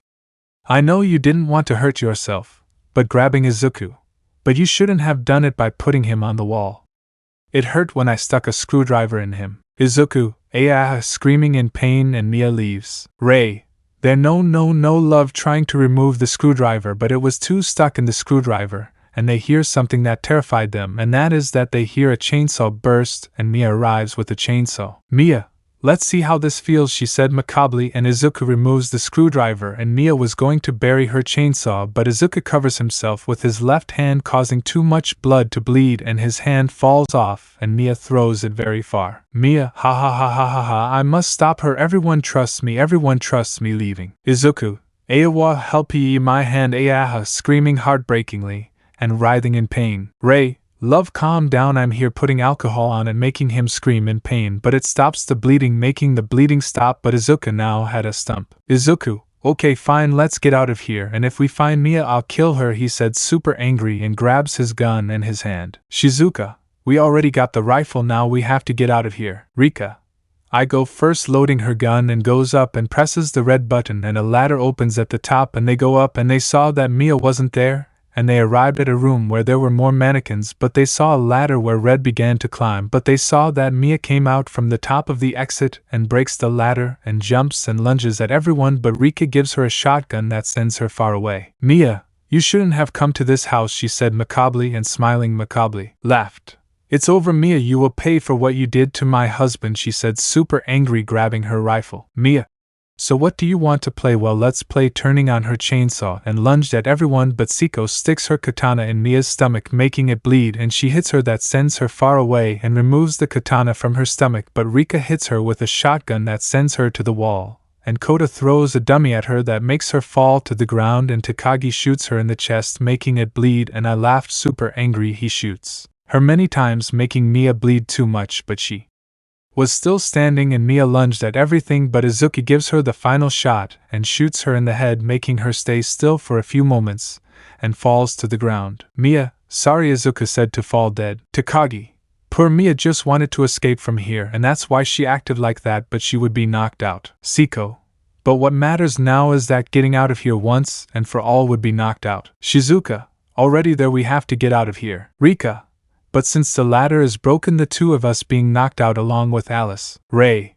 and now what will we do? Love is very high, the exit being knocked out the same area. Kota, hey hi, who are you? But is knocked out. Izuku, but feeling a hand on his shoulder. Welcome to the family, by hitting Izuku and knocking him to the ground. Izuku, Jack, surprised. Jack, it's good that you know me, son, he said, smiling and raising his foot and kicking Izuku, thus knocking him out and making him faint, just like everyone else. Chapter 15, Izuku, Laughter vs. Jack, Marguerite. Zoe, come on, don't die, you still have work to do. Please don't give up, you must be strong, she said somewhat worriedly, and Izuku looked half-conscious that they were stapling his left hand back into place, and Izuku falls unconscious. 30 minutes later, we see Izuku waking up little by little. Izuku, hey, where am I but seeing 3 people eating weird things? Let's go up, sleepyheads, it's dinner time, she said like a crazy psychopath. Jack, Marguerite, let the boys eat peacefully, and you, Lucas, stop throwing food at her. Kota, but who are you? Said confused Takagi.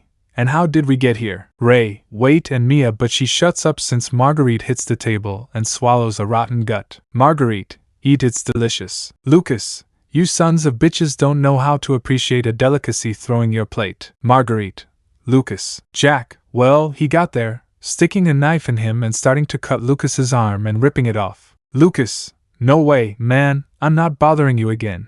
But what confused everyone is that he wasn't crying, he wasn't complaining, or doing anything, he was just bleeding. Jack, move aside. Marguerite, the boy is going to eat, he wants to eat dinner, come here. Boy grabbing a rotten gut. Izuku, no, no, no, closing his mouth tightly, but Jack opens it, putting his gut in it, and Izuku spits it out. Marguerite, shit, she's not eating. Jack isn't eating, acting crazy. Jack, shut the buck up, furious. Marguerite, I did it for him. Jack, get out of here, kicking the chair. Marguerite, you son of a bitch.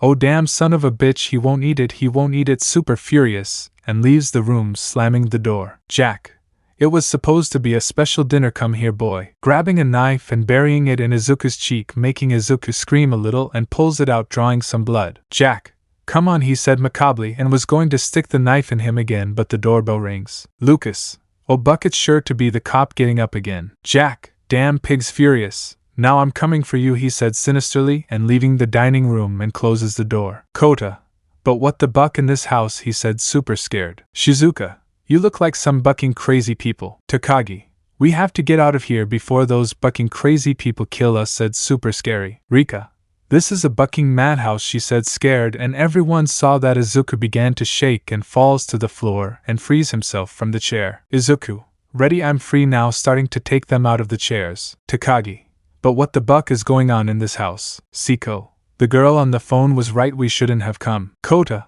but now what will we do since we do not know where Mia is or the girl on the phone? Confused. Mia, love your hand, she said super horrified, and everyone looks horrified, and Izuku looks at his left hand that had a watch that checked his pulse, seeing that his pulse was fine, but what confused him the most was that he had many staples in his hand. Izuku, but how is it that I can move it as if nothing, said confused and moving his hand. Ray, but are you okay, love? Eri, Dad, are you okay with your hand? Izuku, yes, daughter, yes, I am fine, but it is surprising that I can move it as if nothing, moving his fingers and his hand. Takagi, I told them that we will stay in the car, but we did not want to go get gas, and we ended up in a shitty place with crazy and maniacal people, she said, annoyed, receiving a slap from Siko. Siko, shut up, do you want? If we were in the car, it is likely that one of the bombs will reach us, since while we were going I saw several bombs that came from very far away, so what do you prefer, die from the bombs or stay alive? Said seriously and coldly. Takagi, TSK, be alive, said annoyed. Izuku, calm down girls, we can leave this discussion, and now here we think about how to get out of here. Rika, damn, they took our weapons away from us, said annoyed. Izuku, and what do you think if we quietly look for the exit outside? Shizuka, does that mean let's get out of here, said scared. Izuku, yes. Ray, what if some of those crazy love come out? Izuku, I think they're not here, love, since I feel like they left the house. Takagi, then let's go at once. Izuku, whatever you do, don't go far away, you understand? Eri, don't go far away from me or your mother, okay? Eri, okay, Dad. Izuku, okay, now let's go out like this. Everyone left silently and was walking super silently, but then Jack arrives. Izuku, back, going backwards. Jack, yes, my girl, you are going to have many little brothers, she said sinisterly, and Jack hears some footsteps and went to where Izuku and the others were.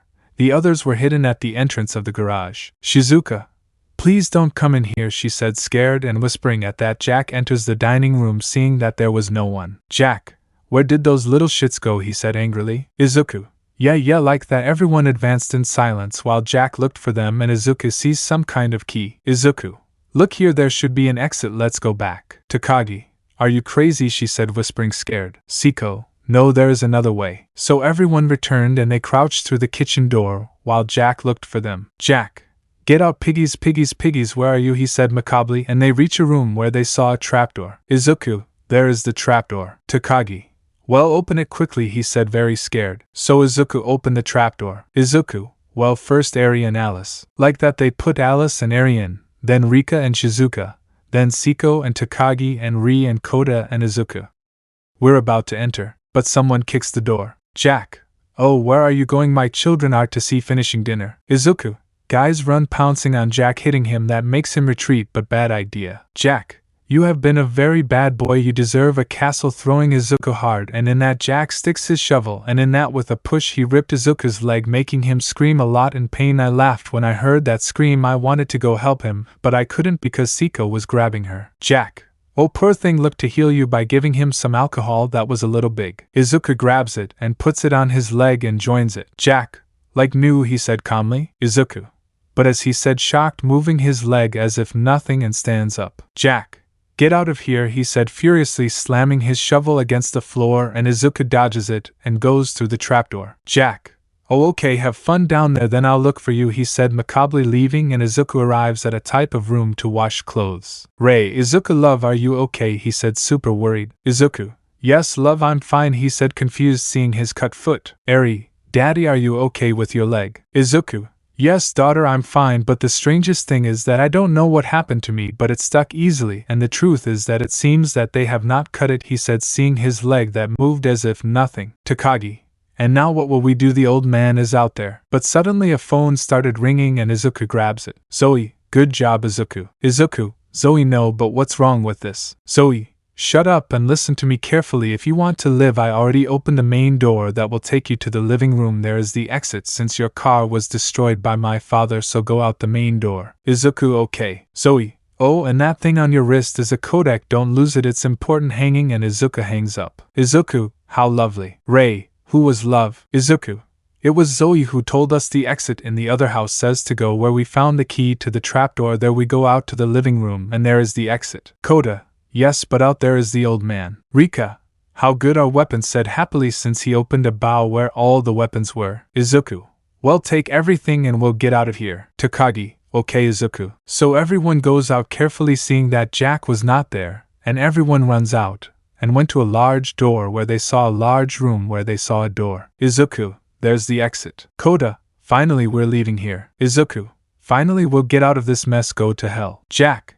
What did you say, brat? Taking out many black whips and grabs Izuku and drags him away, and Jack was running while everyone followed them, and they reached a rin guy where Jack throws Izuku into the rin, and also grabs his AC and throws himself into the rin too. Jack.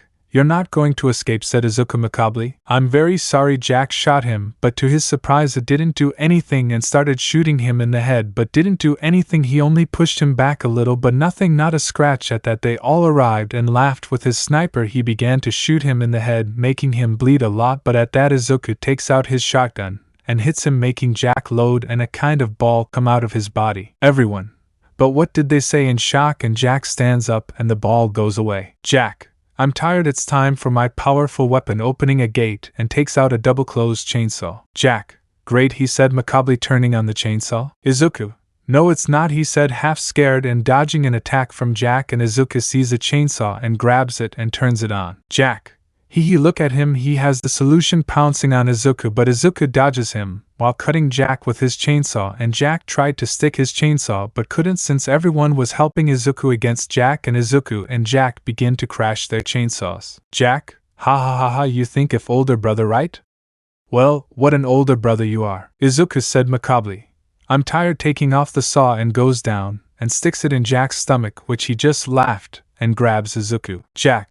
Do you think you're going to kill me with that brat? Throwing Izuku against the wall, breaking it, making a trickle of blood come out on Izuku's head, and Izuku grabs his shotgun and shoots him in the stomach of Jack, making him back up, and Izuku grabs his chainsaw and turns it on, and Jack would throw a chainsaw, but Izuku would dodge it and stick his chainsaw in him in Jack's skull, causing him to bleed too much and the bubble to come out again, and Izuku takes advantage and sticks his chainsaw, causing Jack to scream, and stands up and his ball goes in. Jack. It's over, he said furiously and lunges at Izuku, but Jack falls since Ri shot him in the eye, and Izuku takes advantage and cuts Jack's back a little, causing him to bleed too much, and Jack stands up and was going to cut Izuku, but Izuku goes ahead and begins to cut Jack's head, causing a large ball to come out of his body, and Izuku, already angry, sticks his chainsaw deep into him, causing Jack to scream in pain, and Izuku moves away since Jack was moving something strange, thinking that he was going to mutate. Jack, they're going to die here, he said, screaming and exploding into 1,000 pieces, thus killing Jack, but Izuku gets scared and grabs his Matilda since Jack's legs begin to move, walking a little but falls, and Izuku approaches his legs. Izuku, do me a favor and don't get up, he said seriously and tired at the same time, and Izuku grabs the chainsaw and begins to cut the door with the chainsaw and breaks it along with the chainsaw, but he didn't care and throws his chainsaw broken, and they all go to Izuku and laughed, and Eri hugs him very tightly. I laughed. Love, are you okay, he said, super worried. Izuku, yes love, I'm fine, I'm just a little tired, he said, tired. Eri, Daddy, I thought you were going to die, she said, super worried. Izuku, calm down daughter, I'm never going to die, she said, smiling and giving Eri a kiss on the forehead. I laughed. Let me put some alcohol on you, turning around and pouring alcohol on his head since he was bleeding a bit, and on his left hand that was also bleeding, and his status returns to see you. Before it was in yellow, now it was in green. Izuku, very well guys, now let's get out of here. Shizuka, luckily here I have a type of key showing that I had a key that had a dog head. Siko, good, now let's go. So everyone left the morgue to go up the stairs and go out, and reach the door where Shizuka puts the dog head on the door, and everyone goes out and looks at a large yard with another house and a trailer outside. Kota, wow, this is huge, this house, surprised. Rika, it looks like a labyrinth. Shizuka, wow, I thought it was a simple house, but no, this is a big labyrinth. Izuku, let's see what's there in the trailer. Everyone goes to the trailer and entering, and then the phone starts to ring and Izuku answers. Izuku, hello Curious. Zoe, they are alive, they are the first to get so far, surprised since the boys were still alive. Izuku, what do you need from us? Are you going to help us get out? Curious. Zoe, yes, listen to me well Izuku. My family and I are contaminated, and I can't leave without fixing everything, nor me either. In the house by the lake there is a serum. Izuku, a serum, surprised. Zoe, yes, a serum that Mia invented for all this we need. Izuku, well, where is it? Curious. Zoe, if I went up where it is I would have already left, he said it would be. But thanks to Mia, she told me where it is. I think it is in the lake house, but they have to distract my mother for me so I can look for her. Izuku, okay. Zoe, I hope you can handle my mother, a little scared. Izuku, your mother. Zoe, be careful, they are looking for them. Hanging up, and Izuku hangs up the phone. Takagi, again Zoe, now that he said. Izuku, he says that there is some kind of serum that may end this, but we have to distract Marguerite so Zoe can look for her. Well, Ray, but where is the mother? Izuku, I guess outside. Kota, well, if Zoe and Mia have the cure we can get out of here. Siko, let's go at once. So they all left in silence and go to the back of the caravan and see a door where they open it and see a big greenhouse somewhat rotten on the outside, and they all go to that house, but Ray is the first one that entered and the door closes suddenly. Izuku, worried, love, trying to open the door. Ray, it doesn't open, love, I'm going to look for the exit of the place. Izuku, okay love, be very careful. Eri, Mom, be very careful, they said worriedly. Ray, calm down love, I'll keep her calm, my princess, I'm going to be super fine, I promise I'm fine. Turning around. Very well, I'm going to find the exit. Takagi, be careful, and if it's Marguerite, kill her. Ray, that's it, I'll walk a little and go down to the big hole where it got disgusted since there was a very strong bad smell that you're suffocating. I laughed. Very well, I have to continue somewhat disgusted and began to walk, seeing many spiders and many bugs. I laughed. Well, only the silver above is left, and I'm leaving here, she said, disgusted by the smell, and laughed. Go up calmly, but suddenly. Marguerite, ah ha ha ha ha, come with me, let's end this, grabbing Ray's feet. Ray, let go of me, giving her a shotgun that releases her, and Marguerite runs away and gets on. Ray, where is she? Looking everywhere. Marguerite, I found you, grabbing Ray by the legs. Where do you think you're going, city girl? She said macabrely and lifting Ray. Let go of me, you damn crazy, shooting her, and the two of them fall to the second floor. And Ray moves away since Marguerite stands up and looks at her shape since she had long feet, and also her arms, and in her belly she had a kind of honeycomb. Marguerite, why did you damn brats kill my husband, walking terrifyingly like that? I laughed. Ray, Why was your husband very weak instead? My husband was very brave and very strong that he did not let himself be defeated by any old idiot, said annoyed Marguerite.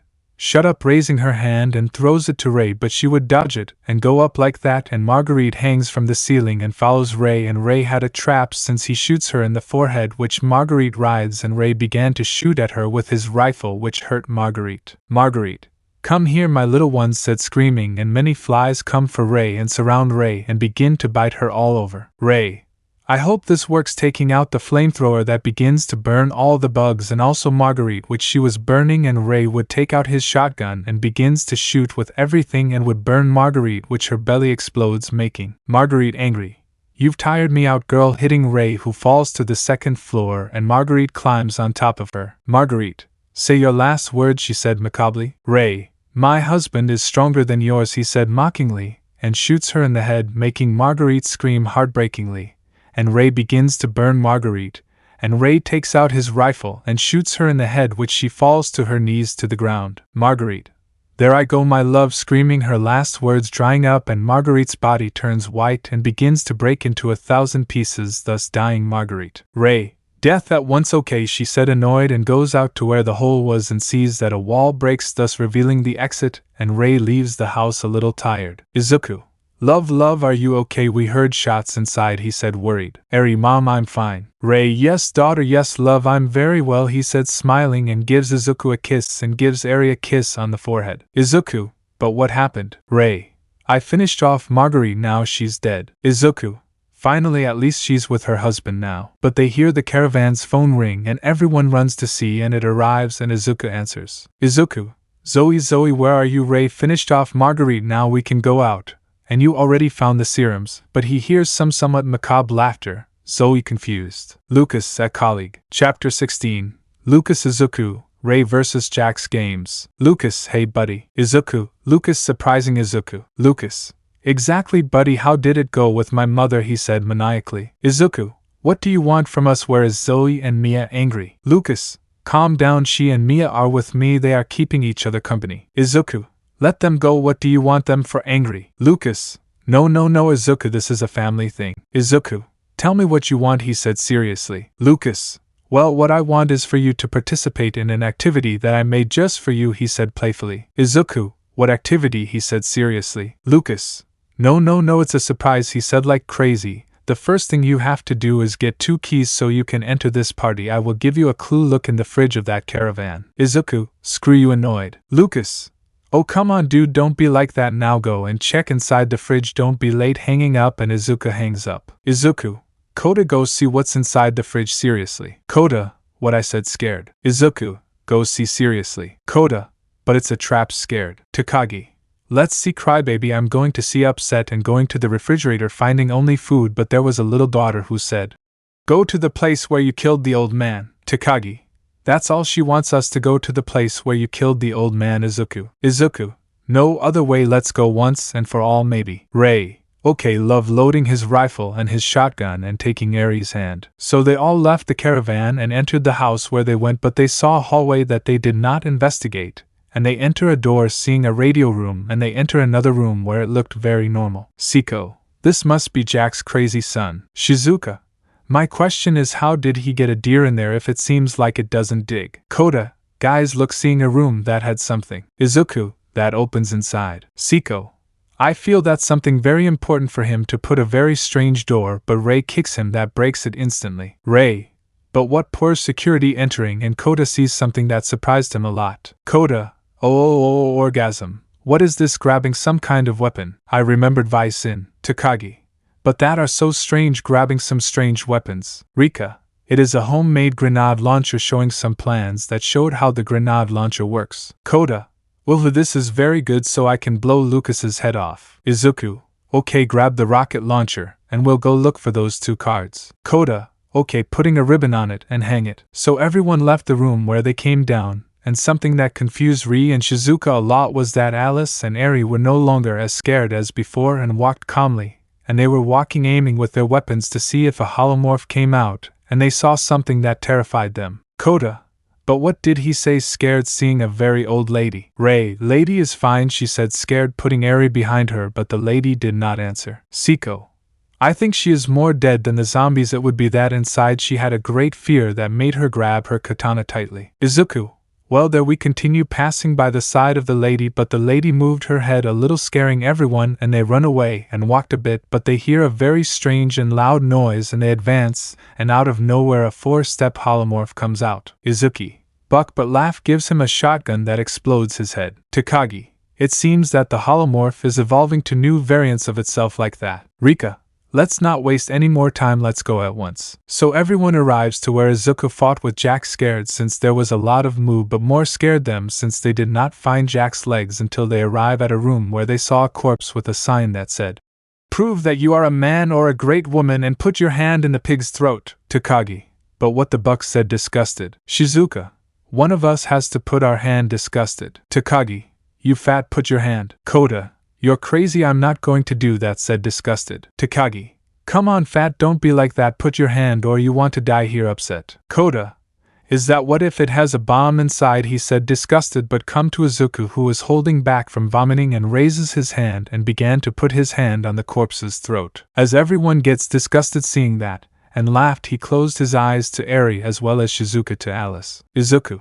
I'm very sorry sir, but I have to get out of here, he said, super disgusted and taking out a special key. Izuku, well, I guess this is it, he said, disgusted and holding back from vomiting. Lucas, that little thing there will help you find the 2 keys that will allow you to enter this party. You have to earn it, guys, he said macabrely by the radio, but you hear the holomorphs coming out of the walls. Izuku, run, leaving the room, and saw some holomorphs where Rika shoots 2 who were on the floor, and Takagi hit one, making it fall, and everyone goes down and reaches the stairs where they close the door. Izuku, at least we have the key, but I don't know where the 2 keys are. Takagi, wait, no, we explored the top. Izuku, you're right, let's go at once. So everyone goes up where they see 2 holomorphs that Rika and Siko kills them easily, and goes to the 2nd floor where Izuku, I hope it fits with the door, putting the key where everyone enters. Takagi, screaming, super scared and hugging Koda. Koda, what's happening, he said, scared and grabbing the grenade launcher, and points to none other than the lady. Ray,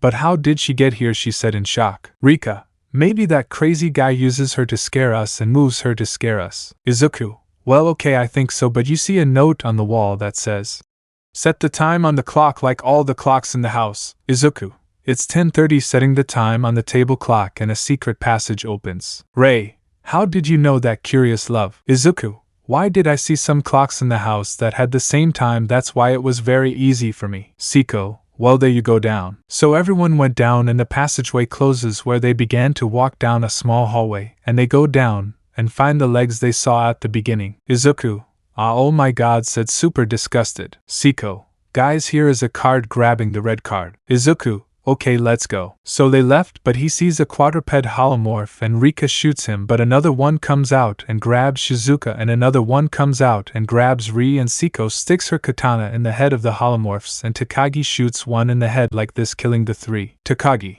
buck, I'm tired of shooting at these things, annoying. Koda, calm down, there's not much left, better let's go before more of those things come. So they all left and went back to the top, but to the left where they enter, and sees that all the walls and ceiling reach the bottom, and Izuku sees the door in the shape of that key and puts it in and opens it, showing a small boy's room. Izuku, this must be Lucas's room. Ray, wow, how could a normal boy go crazy seeing the room? Koda, it seems he wasn't a fool, look, he received an award for doing robotics and building things, seeing an award. Siko, but how could he become a crazy maniac? Takagi, well, I think he suffers from schizophrenia or some kind of madness, since here in this booklet it says that he locked a child in his basement because he bothered him, and he locked him up and didn't feed him, and he died of malnutrition, seeing in a notebook recounting that he locked up a child and let him die of malnutrition. Izuku, but why would Lucas send us here, he said curiously. Rika, maybe to see his twisted childhood. Shizuka,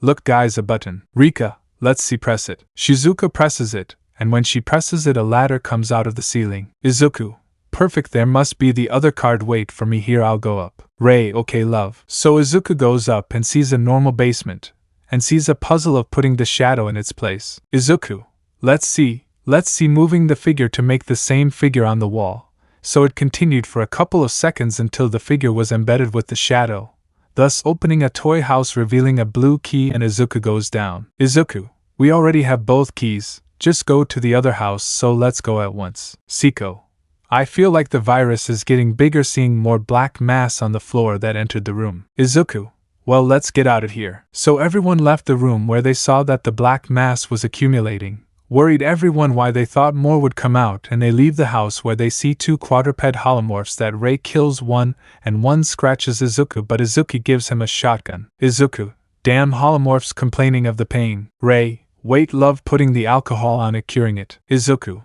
thanks, love, giving him a kiss, and they reach the door. Well, give me the red card. Shizuka gives him the red card and Izuku puts the two cards and opens the door. Izuku, okay, now let's go right away, loading his shotgun, and everyone's starting to go up where they saw neon lights and luminous paint that said let's play, and they enter a kind of room where there was a TV there, and Koda sits down and the TV turns on showing Lucas moving the camera. Lucas, this shit works, moving the camera, but suddenly he starts to see everything in a macabre way. Lucas, guys, he said macabrely.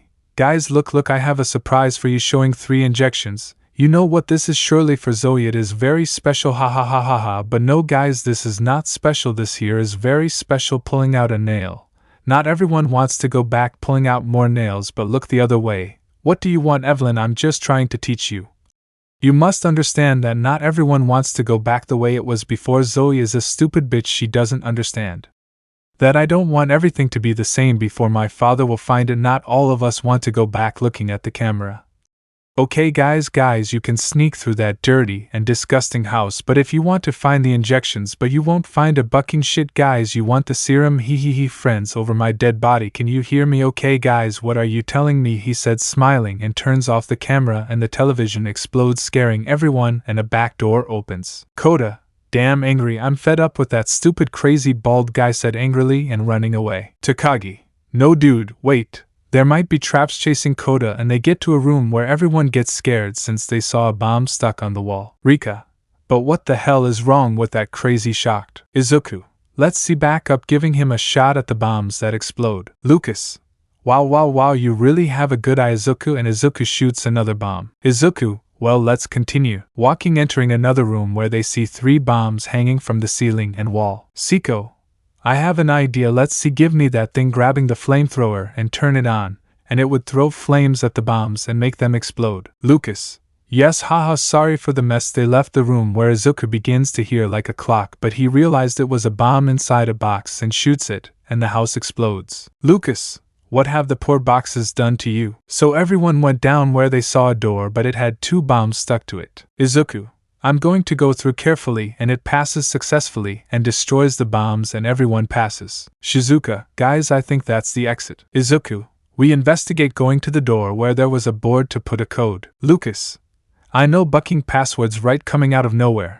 Try 0814, no, number 0621, no, it's 0514, come on, try it, never save yourself, he said, smiling, and Izuku, still distrustful, puts the code 0514, but nothing happened. Lucas, tick-tock, he said macabrely as he backed up like Izuku, and some irons come out of the ceiling and go to the other ceiling. Izuku, bucking crazy, putting the code again, but it wasn't. We need the password. Shizuka, look at a door, seeing a door that opens. Koda, let's enter that code and we get out of here. So everyone entered the door where they saw some boxes with bombs, but they advance a little, but they hear a quadruped holomorph, and Izuku shoots the box, causing its body to explode into 1,000 pieces, and they reach a room. Izuku, silence. Rei, what, love? Izuku, they hear him, hearing some growls like a dress. Rika, maybe it's a wolf or a trapped coyote. Shizuka, but what kind of coyote or wolf makes those noises with some fear? Izuku, maybe it's a holomorph, maybe we better continue. So advancing, and they kill some holomorphs that were on the floor and reach some stairs where they go up and see a kind of inn below. Izuku,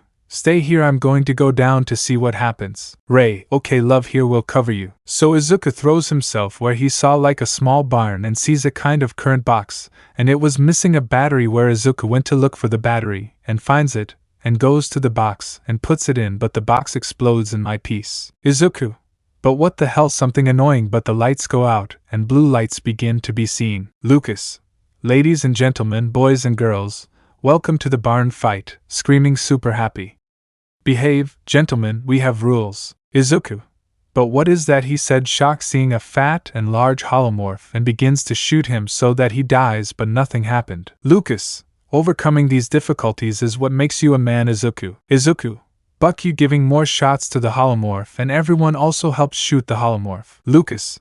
Buck, that has to hurt a lot, seeing the holomorph, who was just vomiting a lot, grabbed and until Izuku shoots him in the head, bursting it, and falls to the ground and exploded into 1,000 pieces. Lucas. Fat to shoot, now was never my favorite anyway, he said, bored, and the door below opens. Izuku. Guys, there is the exit, go down so we can get out. So everyone went down where they get into the door where they go up, and the back opens. Coming out of there, Izuku saw a corpse with a sign that said where it said 1408. The key is that signature, Clancy. Izuku.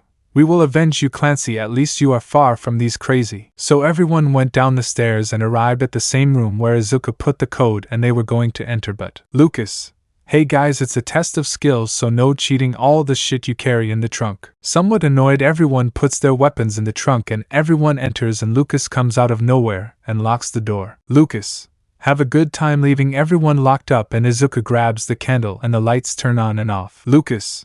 Okay, this game you are going to play is the birthday, so put the candle on the cake, and now nothing difficult, right? Izuku. Go to hell. Lucas. Izuku, there kids in the building still, I don't know why I always hear them in my head, I think he laughing. So everyone started looking for all the pieces, I laughed, he put the valve on the tap closing the water flow, and Izuku lit the candle, but Siko. And if it is a trap it would be. Izuku. Well, we will just get away from the cake already. So the lights go out, and a birthday song plays, and Izuku with some fear puts the candle on the cake where their escort, making Izuku fall, but he didn't receive any damage. I laughed. Love going to help him. Izuku. Calm down, love, I'm fine. Lucas. Sons of bitches should be dead, throwing a dynamic. Izuku. Shit, what do I do? He said, somewhat worried with 20 seconds left. Takagi. Look, Izuku, breaking the wall. I put it here. So Izuku puts the dynamite on the wall, thus exploding, and a secret door opens. Lucas. Was not supposed to want this to happen, damn furious, and runs out, and they all enter, finding the 3 injections with the serum. Izuku. Well, I think Zoe made the cure. But he sees Zoe and me on a screen. Takagi. Zoe hears me. Zoe. Yes, I hear you, Takagi. Quickly, we are near the pier, quickly, but the transmission is cut off, showing Lucas. Lucas. Wow, guys, you impressed me a lot. Izuku. What do you want now, seriously? Lucas, you guys dead. Izuku. Look, if you have more aces under the blanket, I swear we will kill you. Lucas. No friend would be telling you the end, and I am not one of those cutting the transmission. Izuku, asshole. Rika. At least the idiot forgot his weapons, grabbing his weapons. Izuku. Good, let's go for a good time. So everyone went out and saw a small swamp. Izuku. Let's get out of here. So everyone ran out and saw a small house where they began to run faster, but a quadruped holomorph comes out of the water, but Siko puts her katana in its head and rips it out, and Laugh shoots 2 holomorphs that came from behind, and they all advance, and Rika shoots a holomorph that came out of the door in the head, exploding it, and they reach a room where Izuku closes it with force. Kota. When will all this end? He said, tired. Takagi.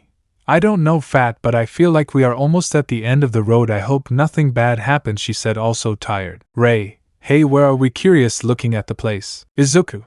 It looks like a cabin where fishermen come here. I think it's better if we go up to see what's happening. Alice. Yes, Izuku. Shizuka.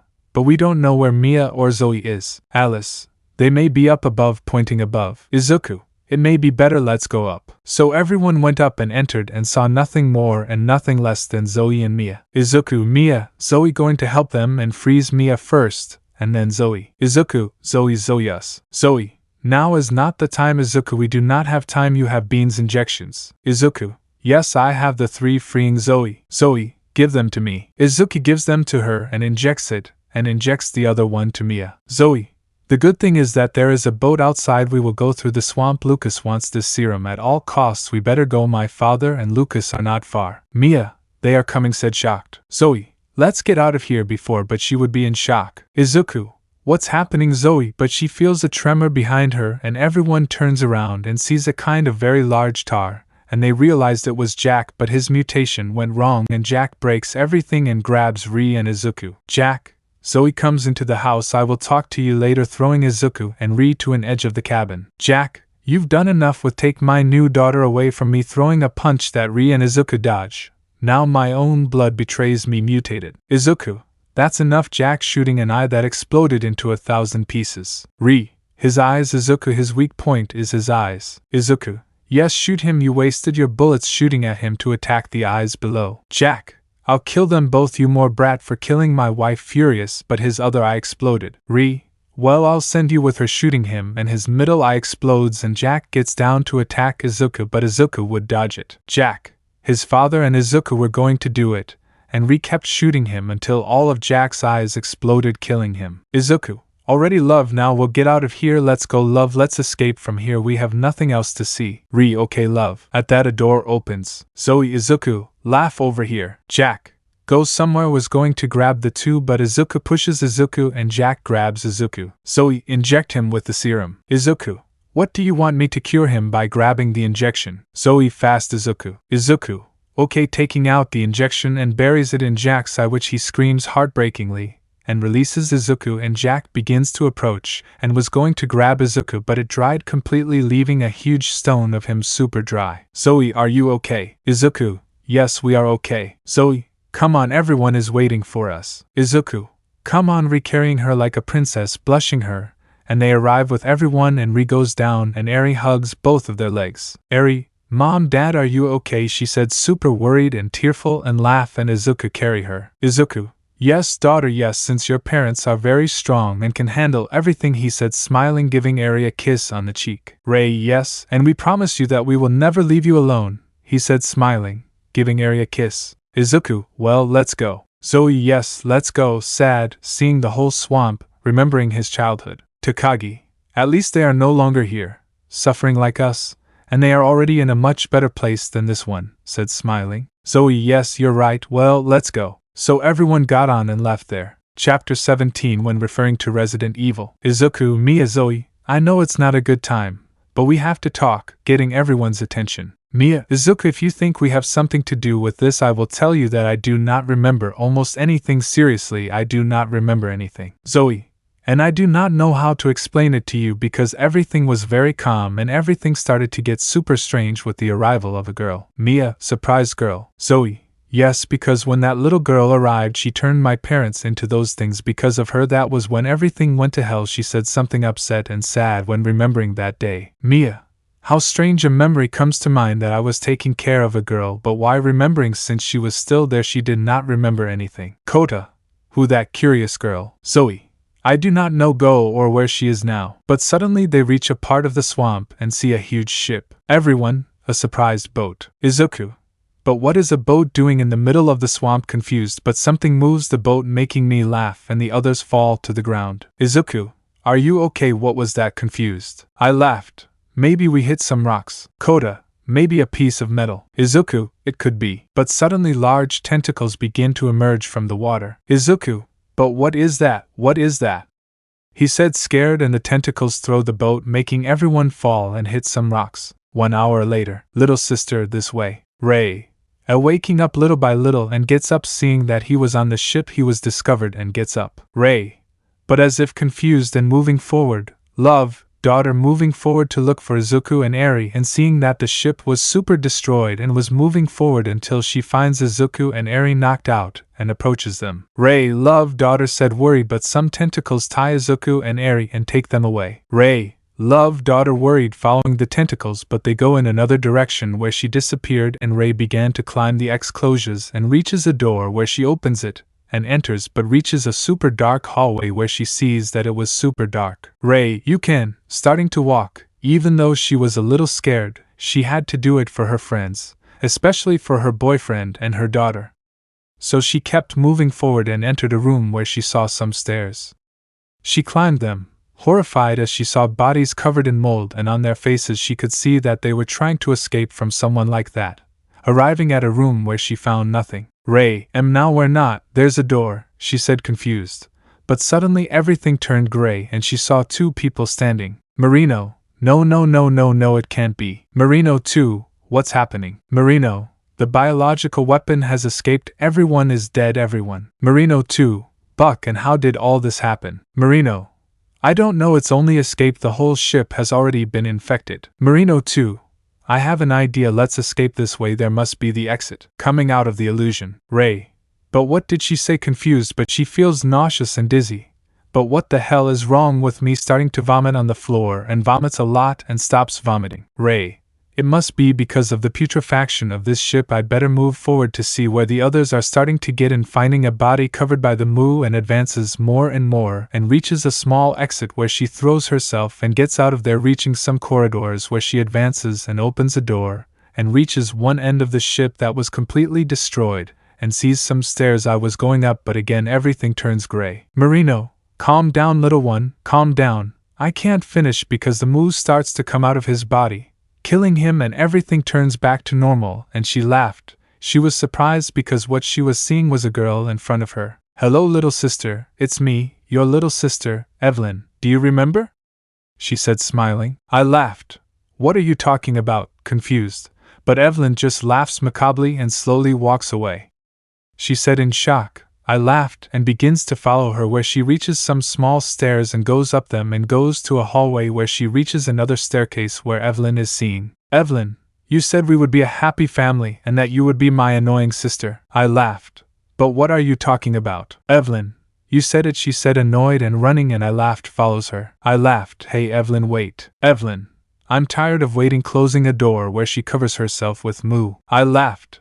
Damn, she needs a rifle, but she sees some holomorphs coming towards her and enters a room where one sees a rifle where she takes it away and a holomorph comes out from above, and I laugh, shoots it, and I laugh, comes out, puts the rifle and closes it hard. I laughed. Should I have to hurry quickly before it's too late? Starting to go up the stairs until I reach a room where I saw Evelyn sitting and looks at. I laughed. Evelyn, look at it would be. I laughed.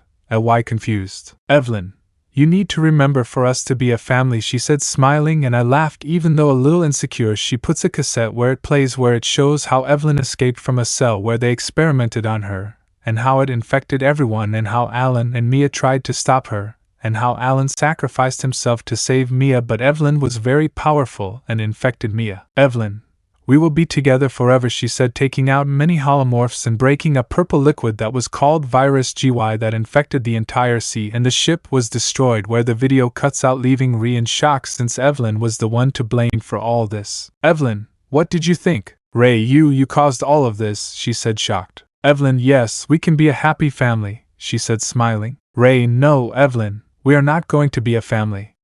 We were never a family. We will never be a family, she said furiously, since Evelyn was the one who caused her father to die. Evelyn, then I don't need you anymore, ha ha ha ha ha ha, laughing macabrely and disappearing from sight. Ray, damn brat, she said furiously, leaving the room and reaches an elevator where she opens it and sees some stairs above and goes up, arriving at a room where the navigation machines and all that were there, but Ray sees a computer on that the cameras of the entire ship were looking at Ray. Maybe this works, looking at the computer and changing cameras, but she is in shock. Love daughter, she said in shock, seeing that everyone was trapped in the moo. Ray, I'm coming guys, she said worriedly, but someone grabs her wrist very tightly, making her scream a little in pain. Evelyn, traitor. Ray, enough, Evelyn said in pain, and Evelyn disappeared, leaving a mark on her wrist. Damn brat, where she is super upset. So Ray went to look for the cable and a fuse to make the elevator work, and gets them all since she explored the entire ship and faced many holomorphs and faced a fat holomorph but one, and so it was until she repaired the elevator and goes down to the deepest part of the elevator, and was completely ready for everything. Ray, I'm coming guys, love daughter, loading her weapons, and the elevator opens. Evelyn, they are waiting for you, she said sinisterly, and Ray was advancing little by little and finds some holomorphs, and Ray begins to kill some, and Ray was walking, arriving at some stairs where she sees a holomorph with 2 blades, and the holomorph gives her about 2 cuts on the arms to Ray, making Ray scream in pain, and shoots her in the head. And she continued forward while her arms were being cured with alcohol, and went up the stairs where she entered a hallway while a holomorph came out of the ceiling and laughed. Already tired, she shot him in the face and shot him and entered the room where they were all. In front of them was Evelyn. Evelyn, look little sister, she said smiling, and disappeared. Ray, love said worriedly. Meanwhile in Izuku's head. Jack, Izuku said calmly, and Izuku wakes up. Izuku, you said, surprised and angry. Jack, I know, I know, calm down, I'm not going to hurt you. Even if you hadn't killed me, I would still be killing. I'm not a murderer, son, neither is my wife, much less my children, Zoe and Lucas. She did this to us, he said sadly, sitting down. Izuku. But what are you talking about? Jack. If Izuku, she did this to us, she turned us into this, he said sadly. Izuku. But what did she do to them, he said confused. Jack. She infected us with her gift, she calls it that, she controlled us for 3 years, he said sadly. Izuku. But why couldn't they handle her? Why didn't they stop her? Jack. No, Izuku, that's not how it works. First it gets into your head and your soul, and you can't resist the thirst to kill and dismember, he said sadly. That's how it was for 3 years. Look at the girl, only wanted a family. And we gave it to her. She is the key. She did all this. Forgive me, Izuku, for trying to kill you. Really sorry, since you can't contain yourself from killing, and I'm sorry for all that, he said sadly. Izuku. Of course, Jack, I understand perfectly. And you too, Marguerite. Why wasn't it your intention to kill Ray? Said smiling. Marguerite.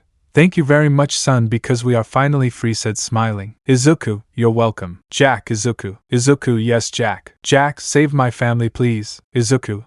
I promise you, Jack, I promise that I will end all this, said smiling. Jack.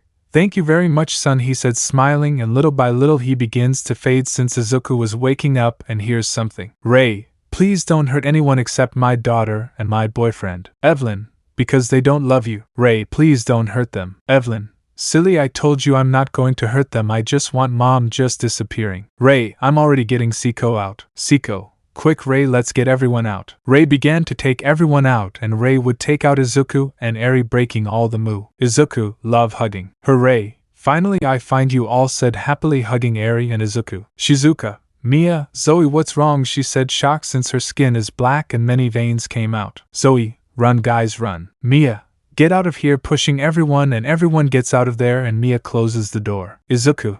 Mia, Zoe, what are you doing? Worried. Mia. Saving their lives, I can't stand it much longer. Go take care of yourselves and get out of here, please. Take care of yourselves, guys. Goodbye, covering themselves with the moo. All. Mia, Zoe, no, they said, shocked, and turned around. Izuku. Okay, demon girl, where the hell are you? He said furiously. Chapter 18. Our team versus Evelyn. Izuku. Okay, demon girl, where the buck are you? Said furiously. Kota. Let's finish that girl once and for all. Rika. Even though she's a girl, she caused all this mess. Takagi. Damn brat, will kill her mercilessly, she said angrily, leaving the room where they passed under and saw something written on the wall that said, It's her fault. Izuku. It's your damn fault, brat. For you, Mia and Zoe could be dead, he said furiously. Ray, calm down, love. Let's look for that brat, and we'll finish her once and for all. Izuku. Okay, love. Seiko. Better let's go from here to look for that brat. So they all left through the back of the boat where they saw many dead fish and walked a bit where they saw more dead fish, and they arrived at a cabin where they began to swim a little, but they saw something that confused them, and that is that they saw a helicopter. Takagi. A confused helicopter. Kota. Why is there a helicopter? Rika. Maybe because Zoe or Mia sent SOS, or a message, that's why it happened. Ray. Maybe yes, because Mia is in an army type. Izuku. Come on, let's go into that house. So everyone swam a little and realized that it was like a type of communication cabin, and entering where they saw a trunk and opened it, finding the weapons. Kota. At least that brat was very stupid and did not leave the weapons here, grabbing her shotgun and her rifle. Izuku. And left us something wonderful. Ray. What a thing, love, but see that Izuku was holding a Magnum 43. Kota. Whoa, it's a Magnum 43, those are the most powerful weapons of all, said excitedly. Izuku. I will take it to finish off Evelyn's saving. Look at a radio, seeing a radio. Rika. Maybe it still works. I know how these things work. Starting to move the controls, picking up something. Alpha. Alpha 1 here, Bravo, can you receive me? Bravo. Loud and clear, what's going on? Alpha. We've checked the baker's house and there are no survivors, and they were found in a state like they had fought with someone. I think they fought. Bravo. And Evelyn. Alpha. Negative, but we're still trying to locate Lucas, thanks to which he has been in communication with someone from a group of mercenaries. We are finding him. Bravo. Any trace of survivors? Alpha. Negative. Bravo. Well, let's concentrate, Evelyn, and find her. Alpha. The orders were shoot to kill. I repeat, shoot to kill. The transmission being cut off. Seiko. They're in the house, surprised. Takagi. But why are you here? Confused. Izuku. Maybe to look for Evelyn since she caused all this, and I think Lucas too. Shizuka. That means Lucas was never controlled by Evelyn. I mean, he was always a crazy maniac, said shocked. Rika. What did you expect? He suffered from schizophrenia. Izuku. Well, let's not waste any more time, let's go now. Ray, let's go then, loading your shotgun. Eri, no matter what happens, take one of my guns and shoot anything it would be. Eri, yes mom. Izuku, let's go then. So leaving the place, but they saw some holomorphs, and they approached them, but Ray shoots one, blowing his head off, and Siko cuts off the heads of 2, and Rika and Takagi blows the heads off 2 holomorphs, thus killing them, and they run to the elevator to all get in, and it begins to go down. Izuku, enough of games, from now on we are not going to trust anyone. If it was Evelyn who did all this, then we will finish her all together, no matter if she is an angry brat. Takagi, because of her I lost my parents, because of that brat I lost my parents, said annoyed. Rika, because of her I lost my men, annoyed. Ray, because of her I lost my father, it would be. Eri, because of her I lost my mother, but I still have my new parents, said half sad and at the same time happy. And Izuku, and Ray crouches down to her height. Izuku, even though we are not your blood parents, we love you forever. Ray, and we will always be together because thanks to you you join more, they said, smiling, hugging Eri, but it reaches the end where it opens, showing an underground tunnel. Izuku, are you ready? Siko,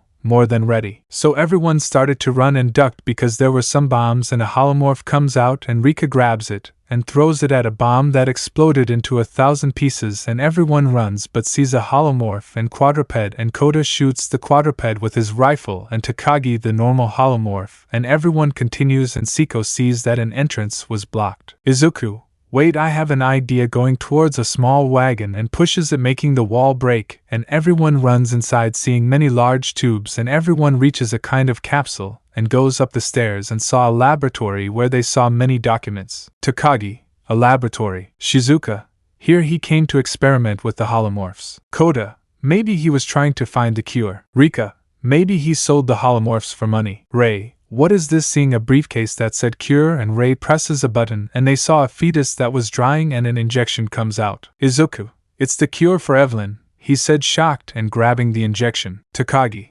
save it to kill Evelyn. Izuku saves it. Siko, let's go at once to kill that brat. Izuku, let's go like this. Everyone went out and went down the stairs and saw a door where they saw a tunnel and walked through the water, but they heard someone humming a song confusing everyone, and they reached a door where they opened it and went down a passage, but Evelyn, hello little brothers. Izuku, but what did he say? Shocked, and was going to grab her, but Evelyn disappeared. Evelyn die. Izuku, Buck coming out, 3 holomorphs that Kota shoots at them. Izuku, run. So everyone's starting to go up while Evelyn just laughed, and more came out, but they killed them or pushed them down where they died and came out special since they had mutated and sharp arms, and Siko fought with them, making Siko's sword break. Siko, Buck, Rika, take, giving her a rifle, and Siko shoots her in the face, and they went up higher but higher and higher, while Evelyn just laughed terrifyingly, and more came out. Ray, don't stop, keep going, don't stop, guys, shooting at a holomorph. Takagi,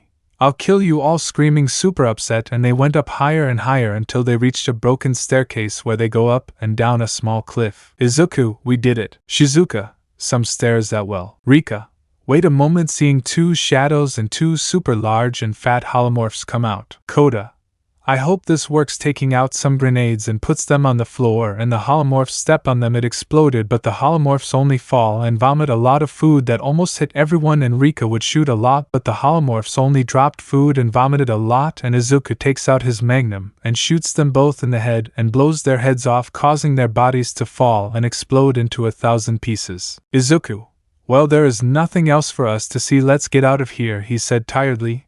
And everyone went up the stairs and reached a small cave where they saw a crack where everyone gets in, and saw something that confused them since they saw some wooden boards. Izuku, why does this look very familiar to me? Confused. Shizuka, it looks familiar to me too. Confused. Ray, let's see what's behind those boards. Everyone pushes her, causing the boards to fall, and they saw the same where they entered when they arrived here. Everyone, but how surprised. Izuku, is the same room. Ray, yes, it is the same room, said surprised. Shizuka, but what happens? Confused. Izuku, let's get out of here at once. So everyone was going to leave, but Mia.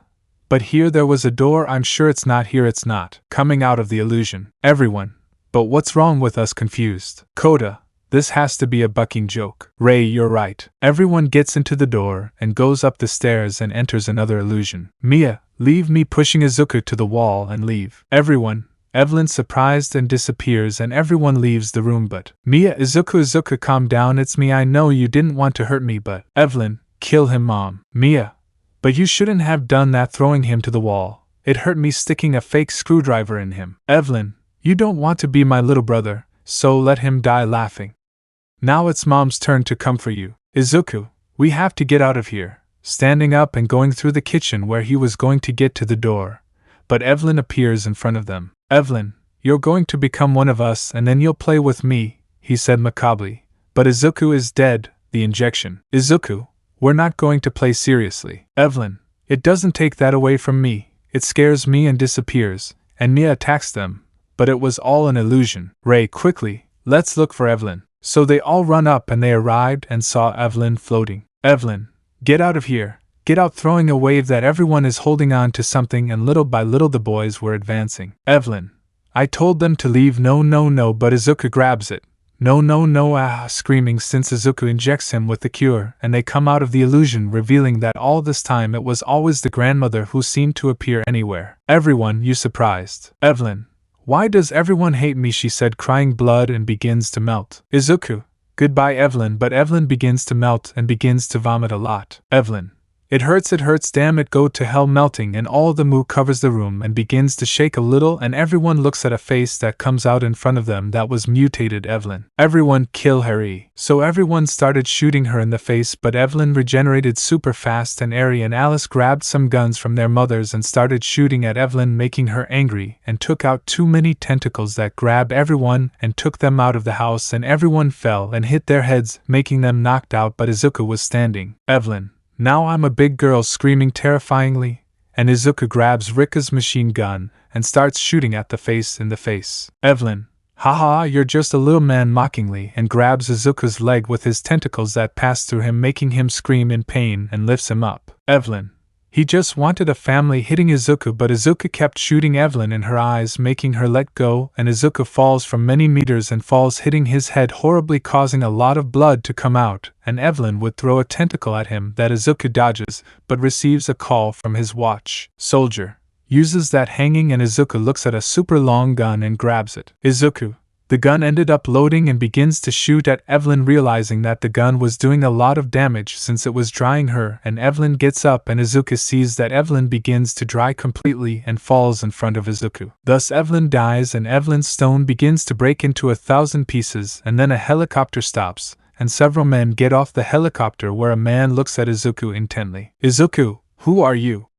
Confused and in pain, the man approaches Izuku and kneels in front of Izuku and takes off his helmet, revealing a man. I'm Chris Redfield, finally we found you, smiling, and lifts Izuku. Izuku, why did it take so long? He said in pain and smiling a little. Chris, sorry, there were a lot of zombies, he laughing a little. Izuku, the good thing is that they are here, he said, smiling. Chris, you did well, Izuku, you did it, finally finished off that biological weapon, you rest that we take care of the rest, we will clean up all this mess, getting Izuku into the helicopter. Izuku, thank you very much, Chris said, smiling. Chris, you're welcome, Izuku, take it now, they will go to a safe place. Izuku, thank you. So the helicopter begins to rise, where Izuku looked at the landscape, where Izuku saw all the mess Evelyn made and the house completely destroyed and Evelyn's dried corpse. Ray, Izuku getting Izuku's attention. Izuku, laugh, you're alive, I'm glad, holding Rei's hand. Ray, we are, she said, smiling and falling asleep little by little, but without letting go of Izuku's hand. Izuku, calm down, love, you rest as much as you want, because now we will leave here to a safe place, and finally we will fulfill our promise we made as children, she said, smiling and giving him a kiss on the head, making Ray smile happily. So our friends leave there to go to a much better place. Chapter 19, Our New Lives. 2 weeks would pass in which Izuku and his friends were hospitalized, since due to their battle against Evelyn they suffered many more injuries. Izuku, who performed 5 surgeries on his entire body since he received much more damage, and that is why they performed many surgeries, and this week the BSA was super surprised since they could not believe that some young people ended up with a very powerful biological weapon and discovered the cure to defeat the GY Holomorph virus, and Chris saw potential in the boys to be part of the BSA. And what does our green-haired person do now? Izuku's POV. Izuku was sleeping peacefully, but little by little he began to wake up and wakes up completely, and gets out of bed. Izuku, and what happened where I am confused but begins to remember everything that happened at the baker's house and everything that happened in Japan and looks at his hand that was as if nothing with some scars implying that it was sewn up and looks at his legs and was surprised since his legs were fine but with some scars that were not. They saw each other and stands at the edge of the bed. Izuku. This is very strange why my hand and legs are like new. That's when Chris and a doctor come in. Chris. Oh, I'm glad you'll wake up, Izuku. Izuku. Chris, where are we and what happened next? He said, confused. Chris. Well, we are now in England since this is the only country that was not super affected by the virus. Izuku. And how long was I asleep? Confused. Chris, a week. Izuku. What? No wonder my memories didn't come to me quickly. Doctor. Young Midoriya, do you remember something? Why in these cases do people who wake up usually lose their memory? Do you remember something? Izuku. Yes, I remember that I was in Japan and that suddenly many zombies began to invade the entire city and that, but he would be in shock since he remembered his girlfriend and his daughter. Chris. Izuku, you are very confused, and Izuku gets out of bed. Doctor. Wake, young man, he still can't stand up, he is still stable. Izuku. Love, daughter leaving the room. Doctor. Young Midoriya, wait, he still can't move, he's still stable. But Izuku was in the halls of the hospital checking from room to room until he enters ones where Ri was. Eri and Takagi are already awake. Izuku. Love, daughter, he said happily and approaches and hugs them both. Ray. Finally, after so long we can hug without fear that a damn zombie will come to interrupt us. Eri. Finally, daddy, we're not there anymore. Izuku. Yes, daughter. Love, finally we're far from all danger. I'm tired of running, fighting and all that. It doesn't matter anymore because finally we are at peace, he said, smiling, giving Eri a kiss on the head and gives Ri a kiss. Takagi. And how long have we been asleep? Confused. Izuku. A week, but at least we're alive. Takagi. Well, that's the good thing. Doctor. Oh, how good that you wake up. Young people, come with me because we are going to do some tests to see your blood to see if you have something serious. Chris. And then you can come with me to talk about something. Izuku. Okay, Doctor. Chris. So the four leave the room and we're walking down the hallways. But, Inko, Izuku, it's you. At that, Izuku stays still for a few moments and turns around and sees something that made him shed some tears, since what he was seeing was his mother standing there super well without any bite or anything super good. Izuku. Mom, are you letting go? Inko. Yes, son, it's me, shedding tears too. The two ran to each other and hug each other tightly and begin to cry with happiness since they are finally together. Izuku. Mom, I miss you too much. I couldn't sleep thinking that something happened to you or something much worse, crying with happiness at being reunited with his mother. Inko. Okay, calm down, Izuku, we are together forever, my baby, and that is what matters most. The good thing is that you are okay, my baby. I also worried too much, my baby. Izuku. I love you, Mom. Inko. And me more, Mom. Ray. Hello, mother-in-law. Inko.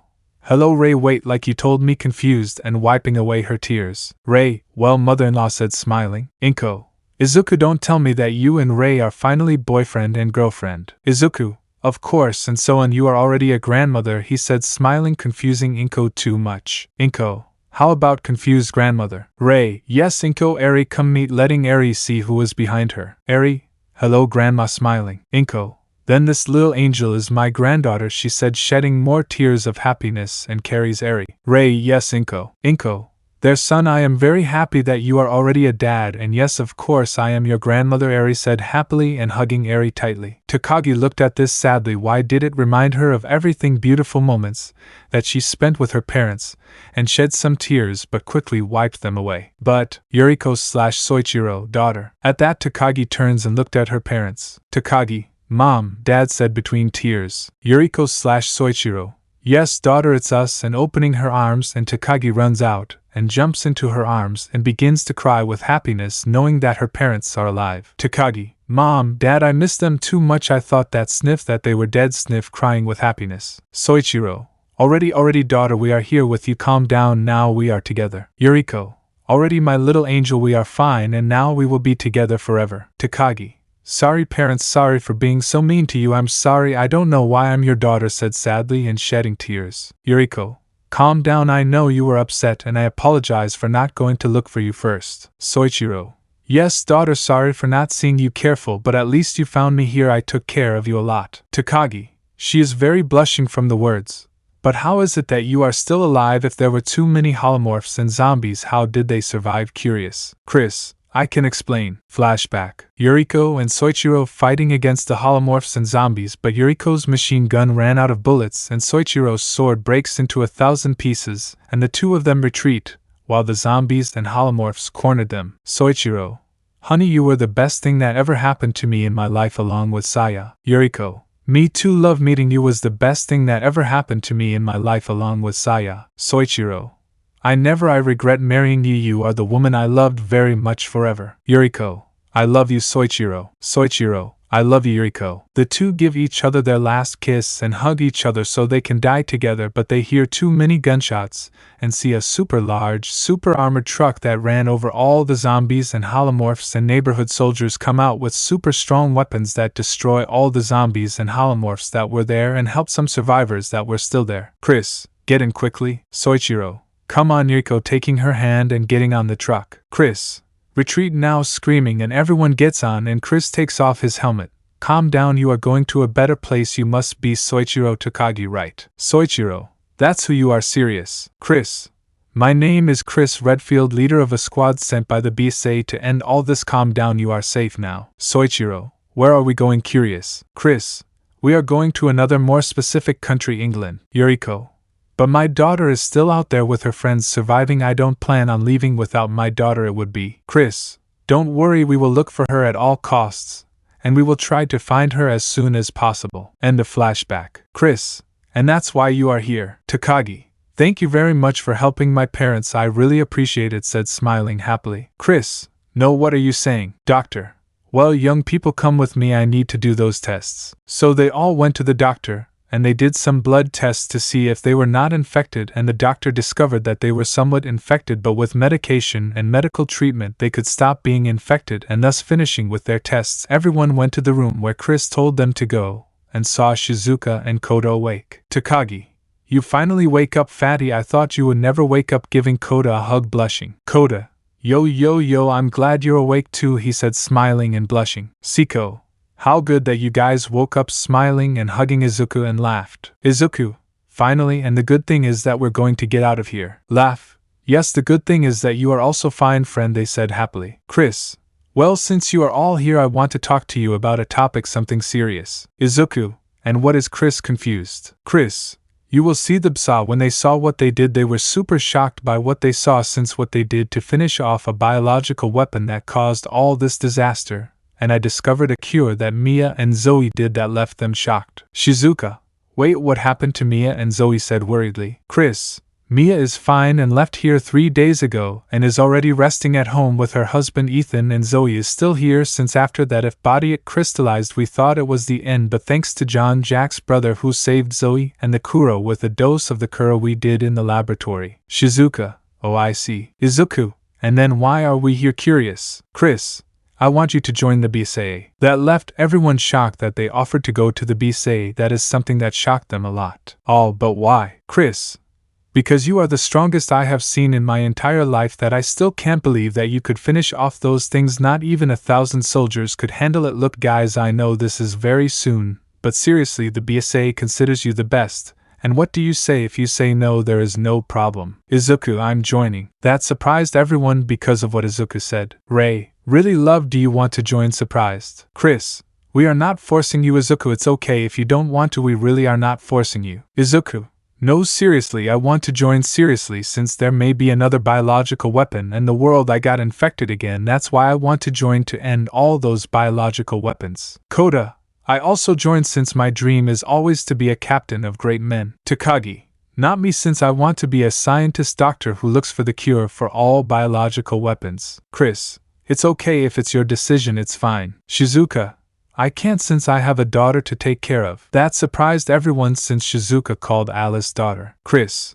okay, and by the way, her friend Rika agreed to be part of the BSA. Ray: I can too since I have a daughter to take care of, hugging Eri. Chris: well, thank you very much for saying that. In a few days they will come to the base so that they can train and be prepared for all kinds of missions, and as a thank you the BSA gave them each apartments as a thank you. All, thanks Chris. Chris: No, that is our way of thanking them for finishing off Evelyn. Narrator. After all the boys were discharged, they went to a van and left the hospital, where the boys saw that the people of England had face masks and special suits that covered their entire bodies, and there were almost no people in the streets. And everything was a grey environment. In the city the sky looked grey and a little sad because many were too affected by the global pandemic. That's how it was all the way. Izuku and his friends looked sad because of the event that was there like that until they arrived at the apartments. Something big, the apartments, and everyone leaves, and Chris gave the keys to everyone, and everyone goes to their apartments, where Izuku and Ri went to one, and everyone sits down. They can finally rest for a moment. Inko.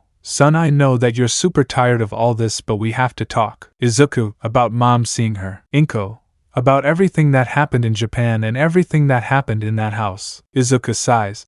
Well, what happened was that it was a quiet day where I was on the school balcony when suddenly I saw the first zombie. At first I thought it was a homeless person or something like that, and so it began to eat everyone, and so all this spread, and luckily we found survivors, and that's how we survived everything. We saved a little girl named Alice, and then for a while we took refuge in Seiya's house, but a new virus invaded the place. We had to finish them off, and we took refuge in a supermarket where there we found our daughter, and we left here, and as on the way we ran out of gas and we went looking. By mistake we found a super big house and we entered there, but bad mistake since we didn't find Mia and other people, the Bakers, Jack and Marguerite Baker, and their children Lucas and Zoe Baker, and we realized that they were infected. The cause of that, it was a biological weapon in the form of a girl named Evelyn. We had to finish them off and find the cure for everything, and in the end we defeated Evelyn. Finally everything ended, and then Chris Redfield arrived with many of his men, and that all happened. Seriously, remembering all those traumatic moments. Inko. Wow, son, I didn't know all that. The truth is I thought they were already in a much better place. And tell me what happened to the girls. Curious. Izuku.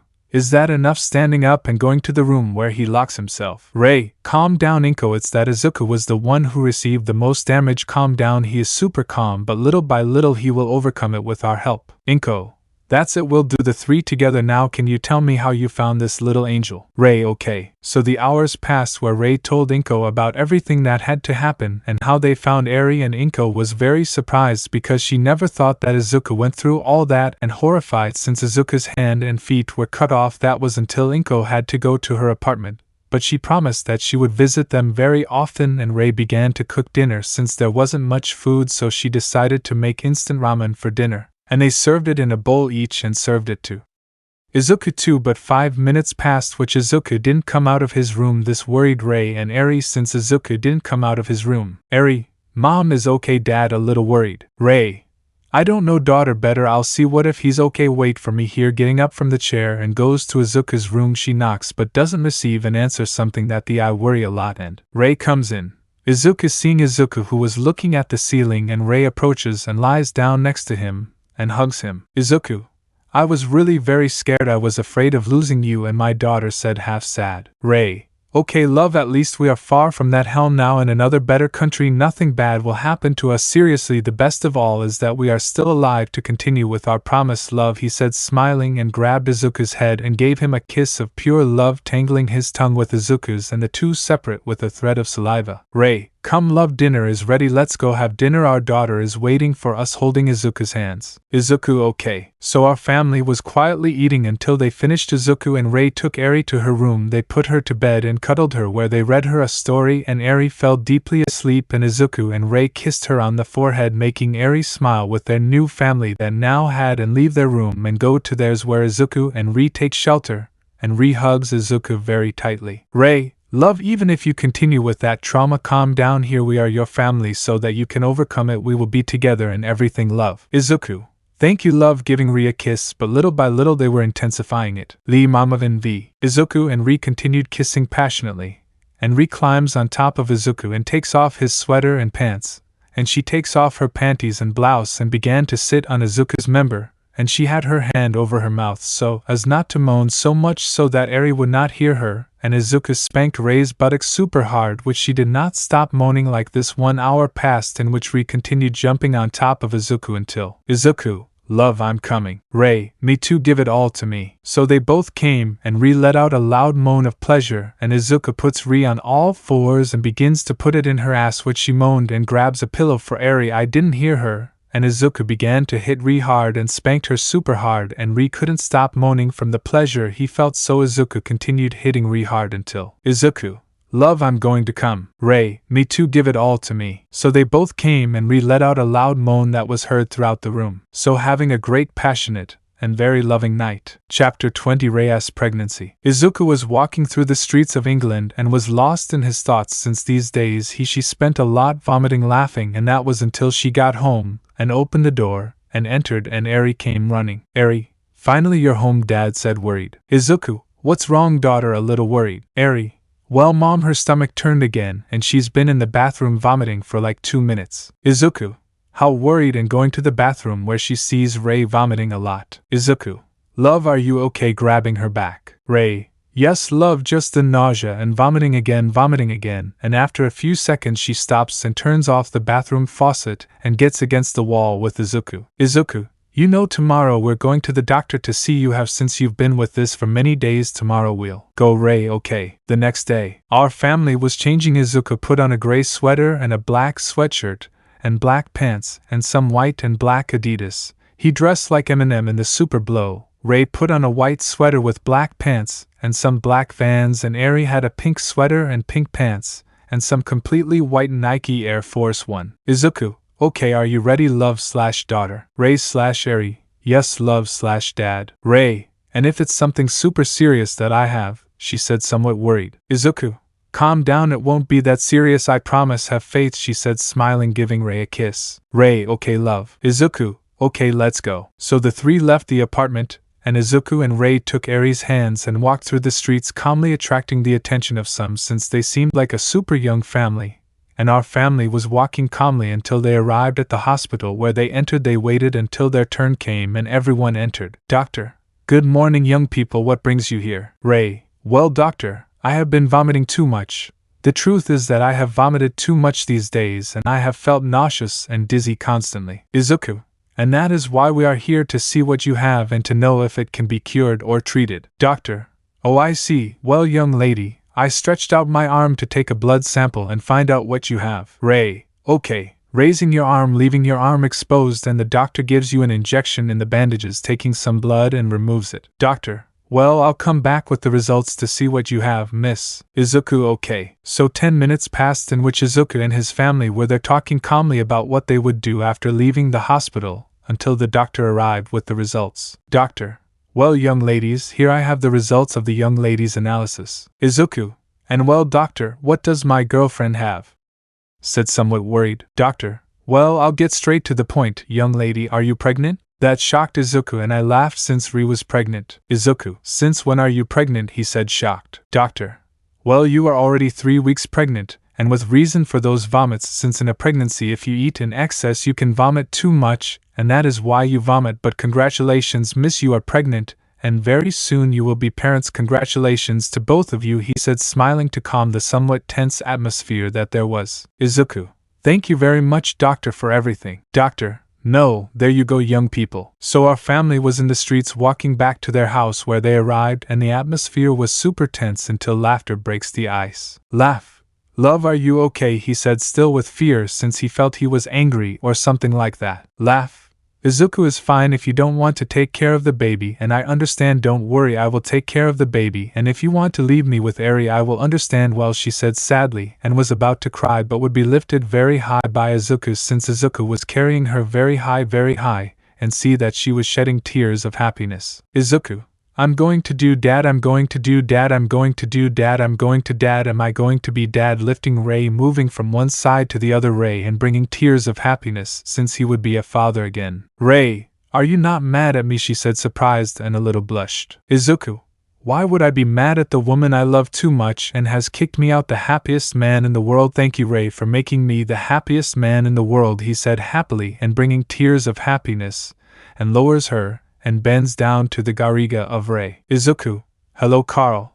Donna, I will be waiting for you with great anticipation, my babies. There, I will wait for you with great anticipation, my babies, he said, smiling and giving her lots of kisses on Rei's tummy. Rei, yeah, love you, tickle me, laughing a little. Izuku, daughter, come inside, there are your brothers, he said, smiling, approaching Eri. Eri, there they are inside, my brothers, confused. Izuku, yes, they are inside, and very soon in 9 months you will meet them in person, said, smiling. Eri, hello, little brothers, I eagerly await their birth and that we can all play together, she said, happily touching Rei's belly, which Izuku and Rei just smiled, that's why. Timescime 2 weeks. In these weeks, Izuku and Rei gave the news of the pregnancy to all their friends, and Izuku's and Rei's friends were super happy because they will soon be parents soon, and Inko always cried with happiness since she would be a grandmother again, and Chris congratulated the couple that they will soon be parents. In these weeks, Izuku and Rei bought everything necessary for the baby, like his crib, toys for the baby, and clothes for the baby, since they wanted to have everything for the baby. But Rei was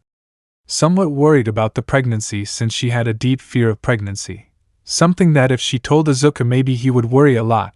That's why she didn't tell him. And what does our couple do now? POV Izuku and Rei. Izuku and Rei were in his room getting things ready for the baby, but Izuku receives a call. Izuku, yes, hello? Doctor. Hello, young Midoriya. I already have the tests that indicate when they are going to be born. Izuku, oh, okay, perfect. Doctor, what did you think?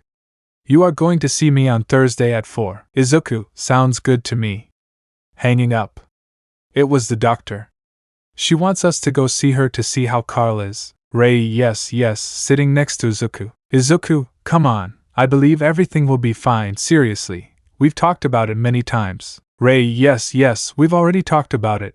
We always talk about the same thing, always a little upset. I repeat, Carl, that's not what worries me, upset. Izuku, then what's happening? But look, Rei gets up, look, everything will be fine, trust me. What's what worries you? Confused. I laughed. We Izuku, you and I are not capable, super annoying, and Izuku stands up. Izuku, Rei, what are you talking about there? Something I should know. Come on, talk to me. But Izuku's phone starts ringing. Izuku, Buck, I have to answer, seeing that Rei leaves upset and locks herself in a room in the apartment, and Izuku answers. Izuku, hello, answering. Inko, hello son, I was here walking and I found some shoes for the baby, but I bought 2, one for a girl and one for a boy, since we don't know if they are going to be a boy or a girl. Izuku sighs. Thanks, Mom, said something calmly that Inko, I feel that something was not right. Inko, what's wrong? Izuku, a little worried. Izuku, nothing serious, half serious. Inko, tell me the truth, son, I know that seriousness of yours. Izuku, it's that Rei has been very worried about the pregnancy, does not want to tell me what is happening, the truth, said half worried. Inko, talk to her, I know she does not want to talk to you, but it is necessary that you talk to her, try to get her to try to tell you what worries her. Izuku, thanks Mom, I will try. Inko, whatever happens, here I am, son. Izuku, thanks Mom, hanging up and going to the other room where he tries to open but see that I had insurance. Izuku, love, let me in, knocking. Rei, go away, I don't want to see you upset and shedding tears. Izuku, laugh, I know you're very scared because of the pregnancy, calm down, everything will be okay. Rei, no Izuku, that's not what I'm afraid of, shedding more tears. Izuku, love, please tell me what you're afraid of, everything will be okay, please, I want to talk to you, what is worrying you, he said, worried. Rei, that they get infected. Izuku, that they come out with the virus in their blood, that they suffer in life while they have it, and that they have this curse that Evelyn gave her. I'm scared, Izuku, I don't want that to happen to my babies, he said, crying inconsolably, and grabbing her belly, and Izuku was shocked since Rei also had the same fear as him. Izuku, calm down, I laughed, nothing is going to happen, I assure you. Rei, you say that so I feel better, and I don't want that to happen to my children, he said, crying and grabbing her belly. Izuku, do you know if that's going to happen? I laughed. Really, she said, shocked, shedding more tears, but listen to what Izuku sits at the door. Izuku, yes, but you know one thing. I laughed. That shedding more tears. Izuku, they will be infected, but they will be human at the same time, I mean they will be half zombies, but they will be normal, I mean they will be normal people like you and I, he said calmly, and listening to what I laughed, she sat at the door. I laughed. Seriously, but what will happen to them? I mean, if they have the virus in their blood, what will happen to them? Worried and wiping away her tears. Izuku, well, they can have great unimaginable powers like super strength and all this that a human does not have, but they can continue with their powers, but it is not serious what our children are going to have. I laughed.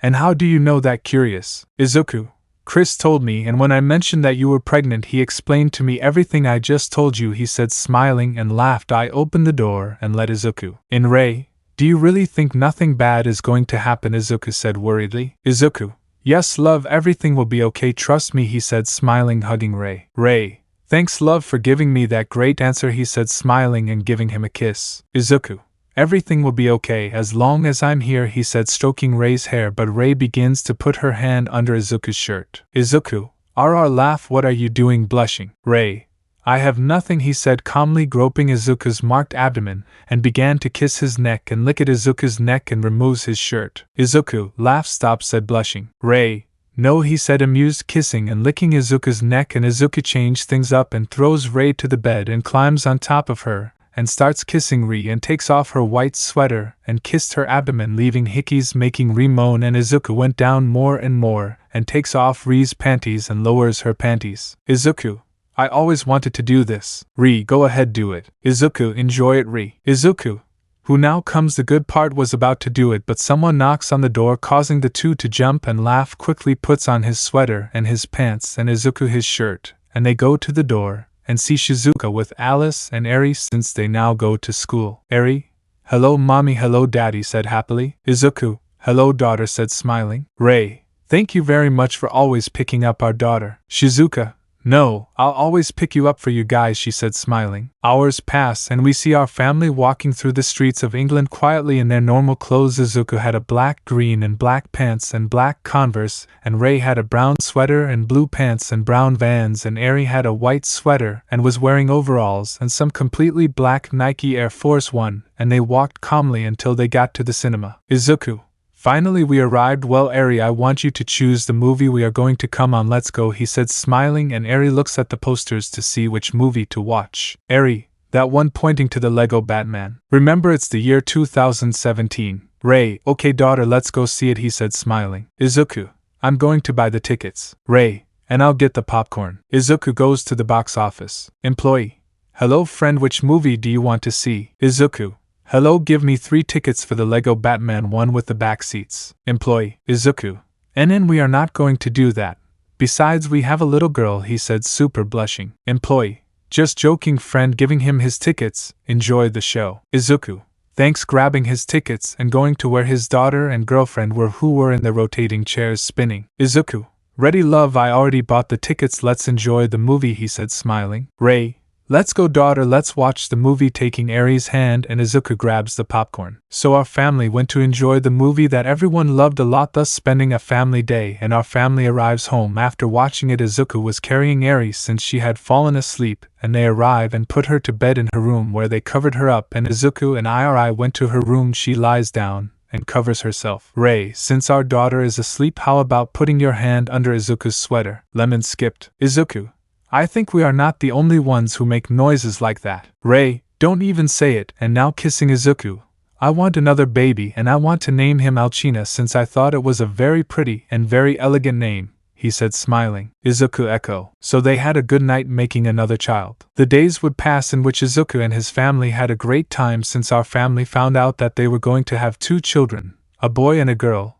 That made our family very happy since they were going to have 2 more children. Izuku was happy since he was going to have a son Baron, and I laughed. She was happy since she was going to have a girl and a boy since the idea of being a mother again excited her, and Izuku was super happy since he would have 2 more children, and now the family was going to increase with 2 new gifts from God. And in these days Izuku was always training since he wanted to protect his family and protect his children, and that is why he almost always trained very hard and always arrived with a big smile to see his family again. And now everything was happiness for our green-haired. After all, now he lived happily, and the past is behind him, and now there is to live the present and wait for the future that is coming, and we do not know what will come for our green-haired, but he will continue to be there to see his children grow and be there at all times for them. And now everything was calm for our family, and now everything was much better, calm and without worries for everyone. And what is our green-haired man doing now? Izuku. POV. Izuku was in a cafeteria with his mother since he had sighted her there since he wanted to talk about something important, and Izuku was completely distracted looking at his coffee, remembering his entire past of childhood, of how he met Ri, and how they made the promise of how they survived the entire zombie apocalypse, and how they survived the baker's house and everything, and how they found Eri making him smile. Izuku getting Izuku's attention. Izuku. Hey, yes, what's wrong drinking his coffee? I see you a little distracted. Are you okay? Something is wrong with Ri. His stomach hurts, he said worriedly. Izuku. No, mom, I'm fine. I just remembered the past, and how I met Ri, how we survived what happened in Japan at the baker's house, and how we found Eri, he said smiling. Oh, I see, and tell me, son, why did you call me here drinking his coffee? Izuku. Well, the truth is I want some marriage advice since I plan to marry Ri and fulfill the promise we made as children, he said calmly, making Inko choke on her coffee. Izuku. Are you okay, mom? He said worriedly, and Inko drinks her coffee. Wow, Izuku, I am very happy that you are getting married. I am very proud of you. You are already a man. I am very happy, said super happy, blushing Izuku. Mom, don't say it so loud, he said, blushing, covering his face with his hands. Sorry, Izuku, it's just that I got very excited. Well, these are the advice I give you. 1. You must love her forever. 2. Be with her at any time. 3. If she is crying, you will be there to comfort her. 4. Be with her through thick and thin. 5. Take care of your family and protect her. 6. Take care of her and love her. 7. Be faithful to her at all times. 8. Be with her forever. 9. Love your whole family. 10. Love her forever. Izuku. Wow, what great advice, mom said happily. Well, Izuku, those are the advice that Izuku gave you. Thanks, mom. So the whole day passed where Izuku was walking through the streets until he stops in front of a jewelry store. Izuku. Well, the time came entering and begins to look for the very beautiful ring. Jeweler. Hello, good afternoon. I was looking for something, young man. Izuku. Hello, good afternoon. Anyway, excuse me, I was looking for a ring that has the name written on it. Jeweler. I see, wait here, I will look for rings you like. Izuku.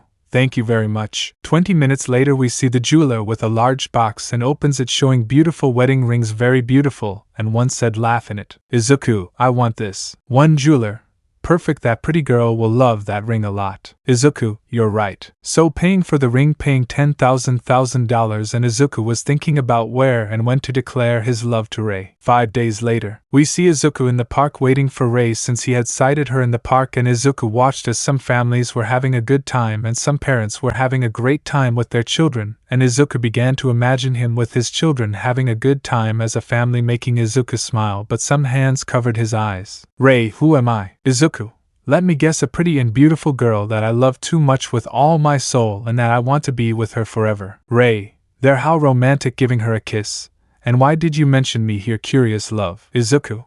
Well, I want to spend time with you and walk with you, said smiling. Rei. Then let's go for a walk, holding Izuku's hand. Narrator. Izuku and Rei were walking quietly through the park, seeing many families having a great time with their children, and Izuku and Rei, they imagined that's what they would do when their children were born, until they got to where the ice cream is sold, and they bought some and went to some swings where they sat and began to talk about everything that happened to them and how they met, and that promise they made as children, and the promise they will keep to Hisashi, and how they survived all of Japan and the baker's house, and how they adopted Eri, bringing tears to Rei's eyes for remembering those beautiful moments, and more to Hisashi, who sacrificed himself for her, and how she loved him, but now she is in a better place, and that now Izuku is finally her boyfriend until nightfall, and Izuku would notice something that would start to snow since it was December 1st. Izuku. Okay, love, let's go home, it's already snowing. Rei. Yes, let's go, holding Izuku's hand, and the two of them were walking while the snow fell on them until Izuku suddenly stops. Rei. Something happens, love, confused since Izuku stops. Izuku.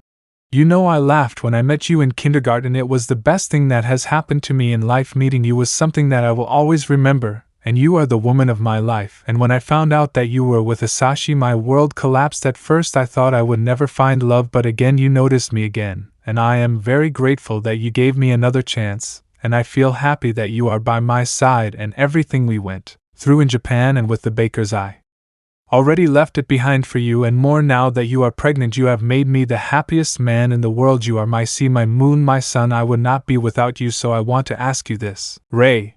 And what is Izuku, blushing since Izuku was leaning over and takes out of his pocket a small box and opens it, showing a ring while it snowed. Izuku. Laughed Miyamoto, do you want to marry me? He said, smiling, and super blushed and laughed. He burst into a big cry of happiness since he had been waiting for this day his whole life. Laugh. Yes, I do. Screaming super happy and throwing himself into Izuku's arms and begins to kiss him all over Izuku's face while crying with happiness. Laugh.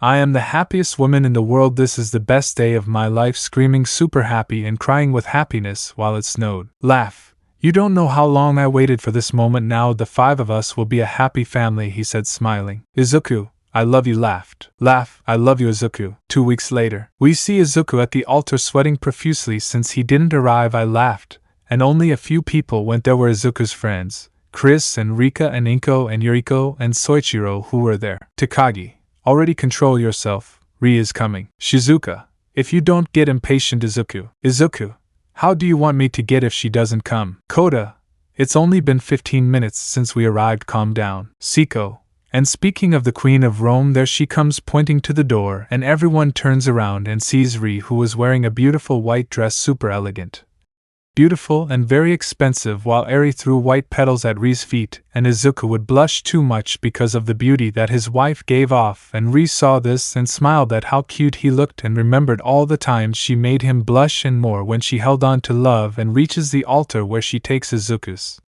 hand to calm him down, and the two look at the father. Father, dear brothers, today we are gathered here to celebrate the union between Izuku Midoriya and Ri Miyamoto in holy matrimony. So passing those things that I don't really, since I've never been to one in my life. Literally, I don't know what happens at weddings. Well, let's continue. Father, well, now say your vows. Start you seeing Izuku. Izuku, me Izuku Midoriya, I promise to take care of you and my children and be with you at all times. I promise to never leave you alone for anything in the world. Even if everything turns ugly, I will take care of you and I will fight against evil at any time, because you are what motivates me daily to what I always strive daily. And I promise to be with you in good times and bad, and I promise to make you smile every day and never let you be sad, and that I will always love you forever, he said calmly, even though it seemed like he wanted to cry. Father, well, now it's your turn seeing Ri. Ray, I laughed. Miyamoto, I promise to be the best wife, friend and lover of yours, because I feel very lucky to have Alphen and that we finally fulfill our promise as children, and always make you smile and always support you and love you at all times and always take care of our children, and I will cook for you since I feel very lucky to have you as my husband forever, she said, crying with happiness, and Izuku takes her hands to calm her down a little. Father, well, by the power that has been granted and before the eyes of God, I declare you husband and wife. You can kiss the bride. Ray Event was in the arms to Izuku's arms and begins to kiss him very lovingly while everyone applauded for the beautiful moment of the two. So everyone went to celebrate in a small room where they had a good time, and Ray throws the bouquet of roses and Takagi grabs it and looks at Koda. Takagi, well, at least I'm happy with you, my fat, hugging Koda and giving him a kiss on the cheek, blushing Koda too much until Laugh gets on stage. Laugh. Attention everyone, today I want to dedicate this song to my beloved husband, she said, smiling, blushing Izuku. So Laugh begins to sing. All men have sung it at the top of their lungs with their boss. After singing, they all applauded for the beautiful song. Izuku, thank you, love, for that beautiful song. Ray, I love you too, Izuku, giving Izuku a kiss of pure love. After the wedding, everyone had a great time, and Ray made Izuku her hex slave all night, since he always jumped on Izuku, and made him all hers all night. 9 months later. In these 9 months, Izuku was almost always at home to take care of Ray's pregnancy, something that Chris understands. That's why she almost never called him sometimes, but Izuku also sometimes went to BSA training so as not to miss training, and in these months Ray's belly had grown a lot, and Ray and Izuku felt happy that very soon their children would be born, and Izuku had to endure Ray's mood swings since during the pregnancy she had become bipolar, since sometimes she was sad, happy and angry. And once Izuku had that sleeping on the couch for a whole month because it made her angry, and also Izuku had to endure her midnight cravings, and sometimes he wouldn't sleep to take care of Ri, but still he stayed for her, and still loved her very much. That's why he endured everything. But today was the day that Izuku's children would be born. Izuku POV. Izuku was making breakfast while Eri was waiting for breakfast. Izuku, well, daughter, breakfast is almost ready, said, smiling. Eri, yes, dad. Ray, Izuku, come quick, my water broke, screaming. Izuku runs like lightning, Riz, and reaches the room where Riz was. Ray, my babies are going to be born, screaming, super worried and breathing heavily and from the pain. Izuku, wait, Riz, I'm coming, he said, super worried because today was the day, and grabs the things he would need, his cell phone, the diaper bag and some other things, and Izuku carries wrists like a princess, and runs down the stairs of the building, and Eri followed them, and Izuku puts her in the car with Eri, where Izuku started driving, and Izuku called Inko to come, and they arrived at the hospital where Izuku carried Rei and Goes, and where they quickly attended to her quickly and put her on a stretcher.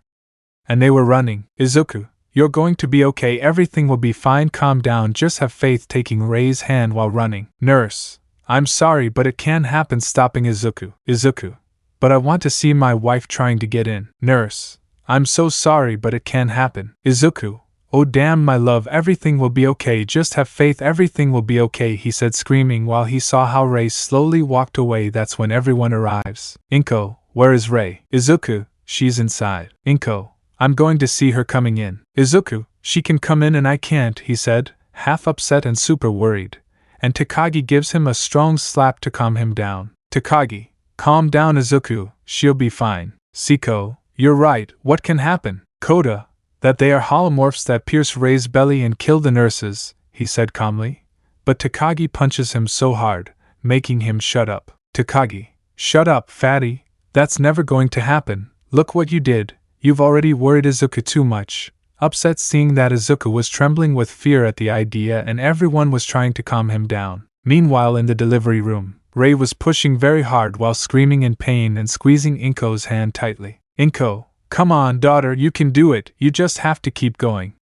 I also went through the same thing when I was giving birth to Izuku. Rei, yes, I already realized it, screaming in pain. Nurse, it's already coming out, I can already see the head. Rei kept pushing hard while screaming in pain until a baby comes out, and the nurses quickly removed the umbilical cord and cleaned it, and put blue blankets on it, implying that it was a boy, and laughed, looked at this through tears and see her first child. Nurse, wait miss, I laughed, I'm seeing another baby. Rei, yes my girl. So I laughed, began to push very hard while screaming in pain until a baby, and they cut the umbilical cord and they clean it, and put pink blankets on it, implying that it was a girl, and I laughed, shed tears to see her first daughter. Nurse, congratulations miss, I laughed, I see another head in there. Rei/Shinko, what was a little girl, and Ri looked at this through tears to her 3 children who were their nurse.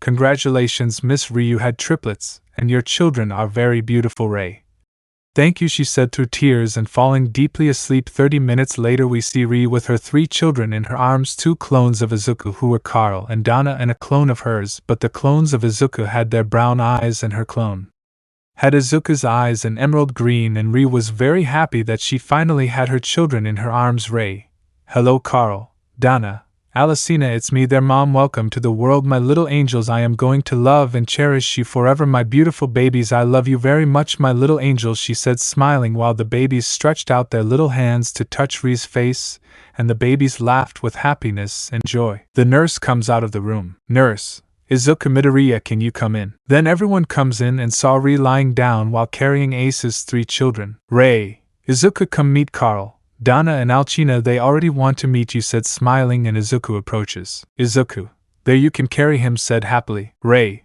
of course, so they can meet their father, giving the 3 to Izuku, and Izuku carries them. Kota, while they are twins. Rika, the little Alcina, has her father's eyes. Takagi, wow, Izuku's twins look too similar. Siko, with the difference that they both have Ri's eyes. Shizuka, there I can carry one please, making a pout, and Izuku gives Carl to Shizuka. Shizuka, there they are too beautiful, said happily. Izuku, this is the best day of my life, love, I love you. Rei, me too, giving Izuku a kiss. Inko, hey lovebirds, we are here. Izuku, so sorry. Rei, daughter, come meet your little brother, smiling, and Shizuka and Izuku shows Carl, Donna and Alcina to Eri. Eri, hello brothers, I am your older sister, we will be very happy, and we will be the best friends, she said happily, making everyone smile. Several years later. In these years Izuku joined the PSA, and now he fought against biological weapons, and Kota and Takagi got married too, and now Kota was a blown man, he was no longer fat, but a super blown man, and that's why Takagi married him, and also Shizuka and Rika got married and had a son named Randall, and they were very happy, and Izuku and Rika had 6 more children: Ethan,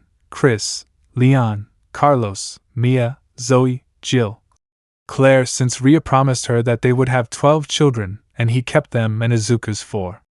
oldest children were now the most powerful of all and were known as the hierarchs, but unfortunately they no longer lived with their parents since having the Mega Misdom more power they sent them to another country, but they always communicate by video call and they saw each other sometimes, and all the children of Izuku and Rei had fascinating and powerful powers, but obviously they were not seen by the world and all that happened in those years while Izuku continued fighting against Umbrella and grabbed him for his family. And now everything was happiness for our green-haired, and what does our family do now? Well, Mia, Mom, we already arrived entering through the door of their great mansion that they had since they were millionaires, the Midoriya Miyamoto family, and the two little Midoriyas come out, Carlitos and Claire. Carlos, hello brothers. Claire, finally arrived little brothers, can we play Fall Guys? Zoe, after we finish eating we will play all day. At that she comes out of the kitchen laugh. Ray, hello my baby said smiling, giving each one a kiss on the forehead. Ray, how did you say smiling? Jill, did we do well Mom? Mia, Mom Komi-san declared her love to Leon behind school. Mia, really she said, surprised and happy at the same time. Zoe, yes, and they kissed in front of us. Jill, now you are boyfriends. Leon, Mia, Zoe, I told you it was a secret, super blushing. Mia, and what does Mom have to know? Finally you got a girlfriend. Zoe, congratulations Leon, you already have a girlfriend. Jill, and she is the most popular in the whole school, they said happily, blushing too much. Leon, and laughed, hugs him, very happy for his son since he finally got a girlfriend. Ray, there my baby, I am very happy that you finally got a girlfriend, he is already a man like your brothers. Leon, Mom don't say that, said blushing the brown-haired with green locks. Ray, oh he doesn't even have a baby anymore, he is not a child anymore. And he has grown up and already has a girlfriend, but you are still my baby, and you are already a man like your brothers. Ethan has Mai as a girlfriend, and Chris has Nagatoro as a girlfriend, he said smiling. Ethan/Chris, Mom, they said blushing. Ray, why don't you invite them to dinner with us one of these days, he said smiling.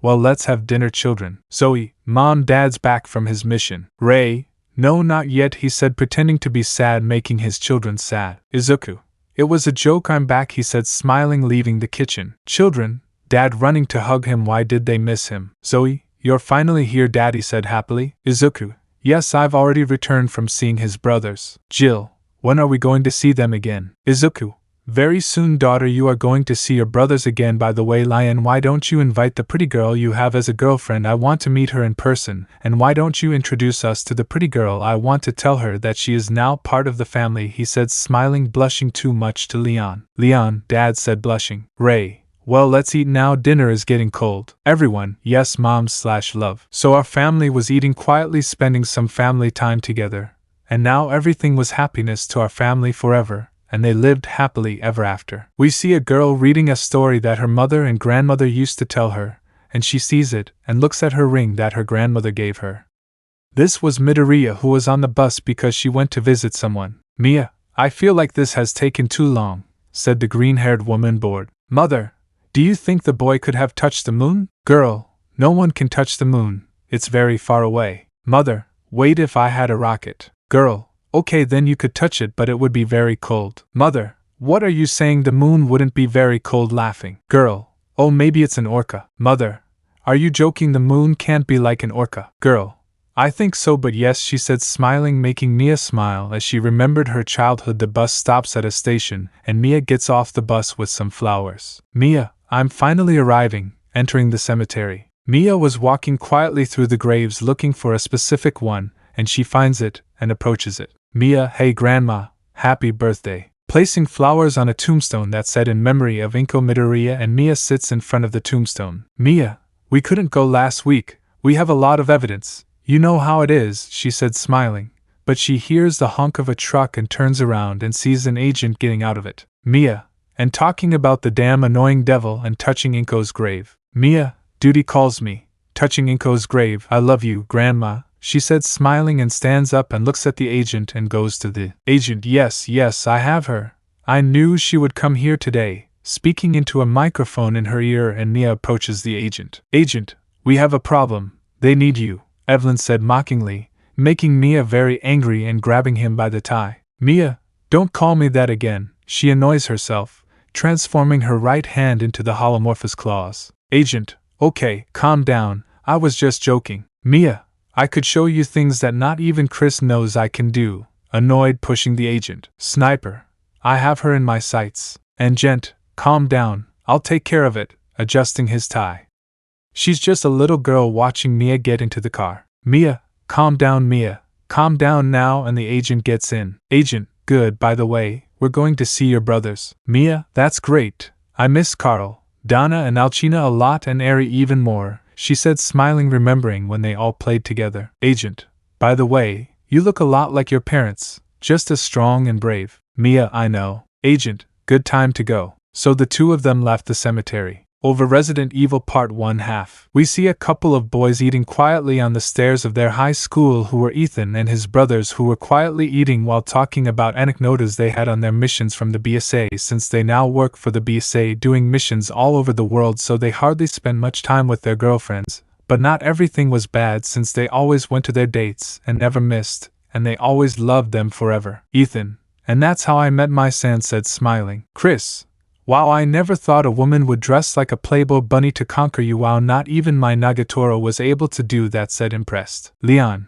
hey guys, isn't it strange to you? Ethan, what a curious lion. Leon, that our sisters Zoe, Mia and Jill were given a mission and not us. Chris, that is very strange. Maybe they went to investigate again the place where Dad and Mom were years ago. Do you remember? Ethan, I remember perfectly, he said seriously. Just there to forget it, that's all. Leon, yes, but as it is possible that Mom and Dad and our uncles were in that hell, and even worse, how did Mom survive while she was pregnant with Carl?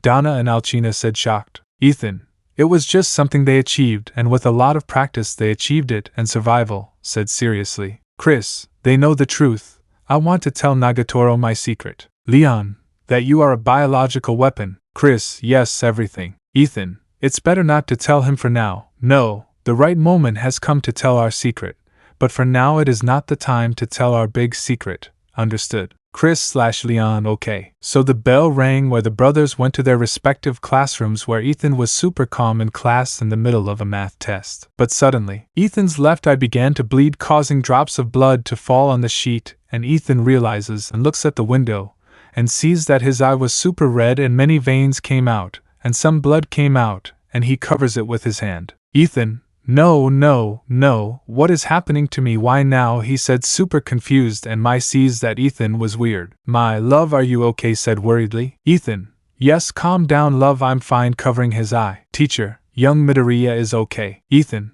yes professor, I'm fine, only my eye hurts. Teacher, well, go to the infirmary. Mai, I'll go with you love, standing up. Ethan, calm down love, I'll go alone, you wait for me love, he said, smiling and sitting her down and giving her a kiss, and runs to the bathroom where he sees that her eye was bleeding and was super red. Ethan, but why does this happen to me? If when I'm on a mission and I detect biological weapons I get like this, but why now? He said, confused, and closes his eye, and it begins to return to normal and returns to normal, and cleans his face since it had some blood, and leaves the bathroom and was walking calmly back to his classroom, but suddenly again his eye got like that, and the pain is super strong. Ethan, but what the hell is going on? He said, confused.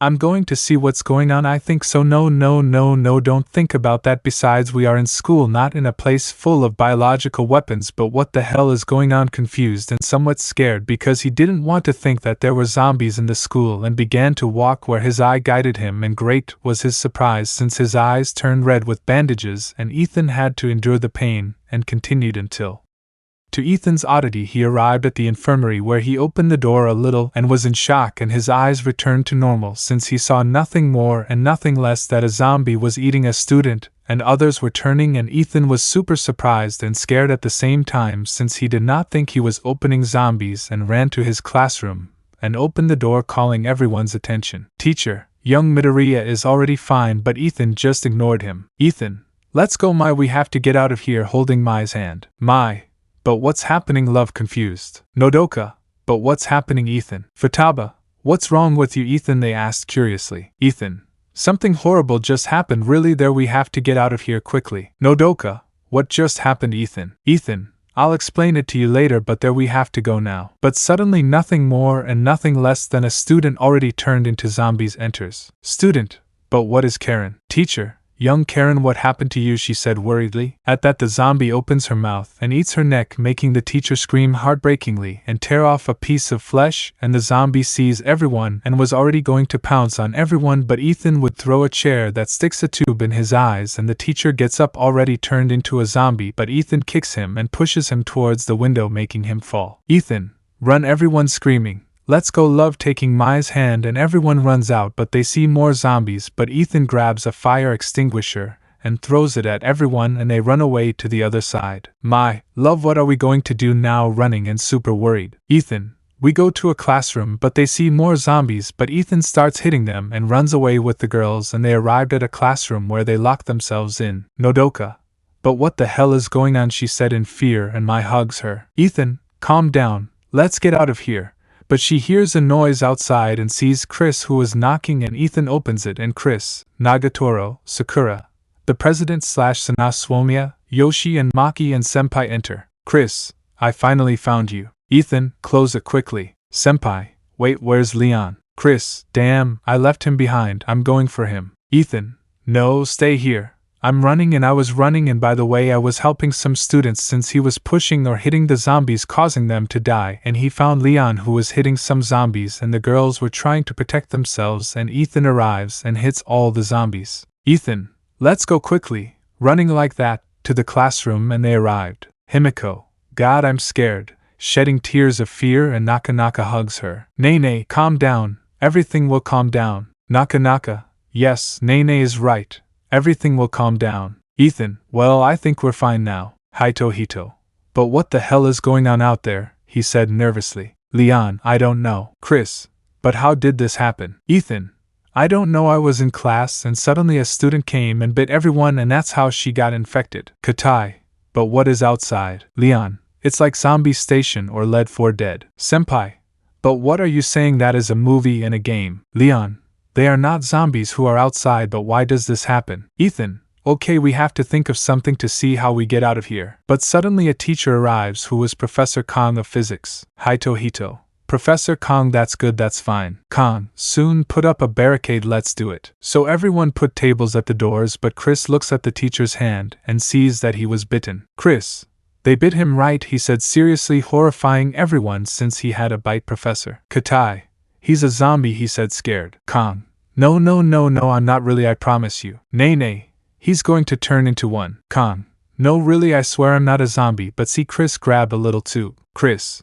go seriously, grabbing the tube. Kong, what? Leon, go away, said seriously. Kong, what are you talking about, brats? Himiko, the owl already told him to go, said screaming, super scared. Kong, brat, with what right do you tell me? I can't finish since he begins to turn into a zombie. And Chris grabs a chair and grabs him with his tubes and throws him towards the window outside, where he completely transforms and runs away already into a zombie. Ethan, this has to be a bucking joke. Senpai, this has to be a bucking nightmare, said super nervous. Sana, and now what are we going to do? We shouldn't be here since this will fill up more with zombies. Yoshi, we have to do something to get out. Ethan, well listen, I know you are super worried, but we will get out of here somehow. Chris, and maybe we can leave by the excursion buses. Maki, and how will you get out there? The hallways are super full of zombies. Leon, I'm looking at the curtains, maybe this will work. He tears off the curtains and ties a strong knot and makes a long rope. Ethan, very well Leon, good idea, and Chris and I are going to look for a bus. Nagatoro, no Chris, please don't go, please. Mai, no please don't go. Ethan, they said super worried, but they received a kiss. Ethan, calm down love, don't worry you, I will run super fast and finish them off. Chris, calm down love, I am not going to let any zombie prevent me from seeing you again, they said, smiling, blushing at both. Ethan, well Chris, let's go. Chris, okay. Nagatoro / Mai, take care love. Ethan / Chris, of course my love. Leaving the classroom, and they ran away, but they stop and begin to walk calmly. Why couldn't they see them? Ethan, this is surprising, they can't see us. Chris, do you remember what Dad said? Ethan, I remember it perfectly. Flashback. Izuku, biological weapons, how you children can't see them like normal people since you are already infected. Therefore, if you are in trouble in a zombie invasion, or if you are on a mission and there are many zombies, do not worry, we are infected like zombies. Chris, but why are we not completely zombies? Curious Dad. Izuku, Why does your DNA have the virus but they combined with my DNA which is human and that of your mother? That is why they are not completely zombies but they have powers thanks to the Megamistida, he said smiling. Chris, oh I see. Leon. Thank you very much Dad for training us to control our powers, said smiling. Izuku. No, there you go, Leon. I will always support you in everything and I do not care if you are half zombies half human. I love you in everything and I am very proud of you three, said smiling and hugging his 3 children. Leon // Ethan / Chris. 2 We love you Dad. End of flashback. Ethan. That day I knew how much our father loves us walking looking for survivors. Chris. And more Mom because she has supported us in everything and buys us many things like our Xbox One Series X, the PS5 and the Nintendo Switch. Ethan. And sometimes she buys us expensive clothes. The truth is that I do not like that our mother gives us so many gifts, but sometimes I want something simple like some Converse or some Vans and that's it. Chris. Why don't you like Jordans? They are very good and Gucci clothes are prettier, laughing showing that he was wearing his black and white Jordan 4. Ethan. I don't prefer simple things, I'm a simple boy, laughing. Chris.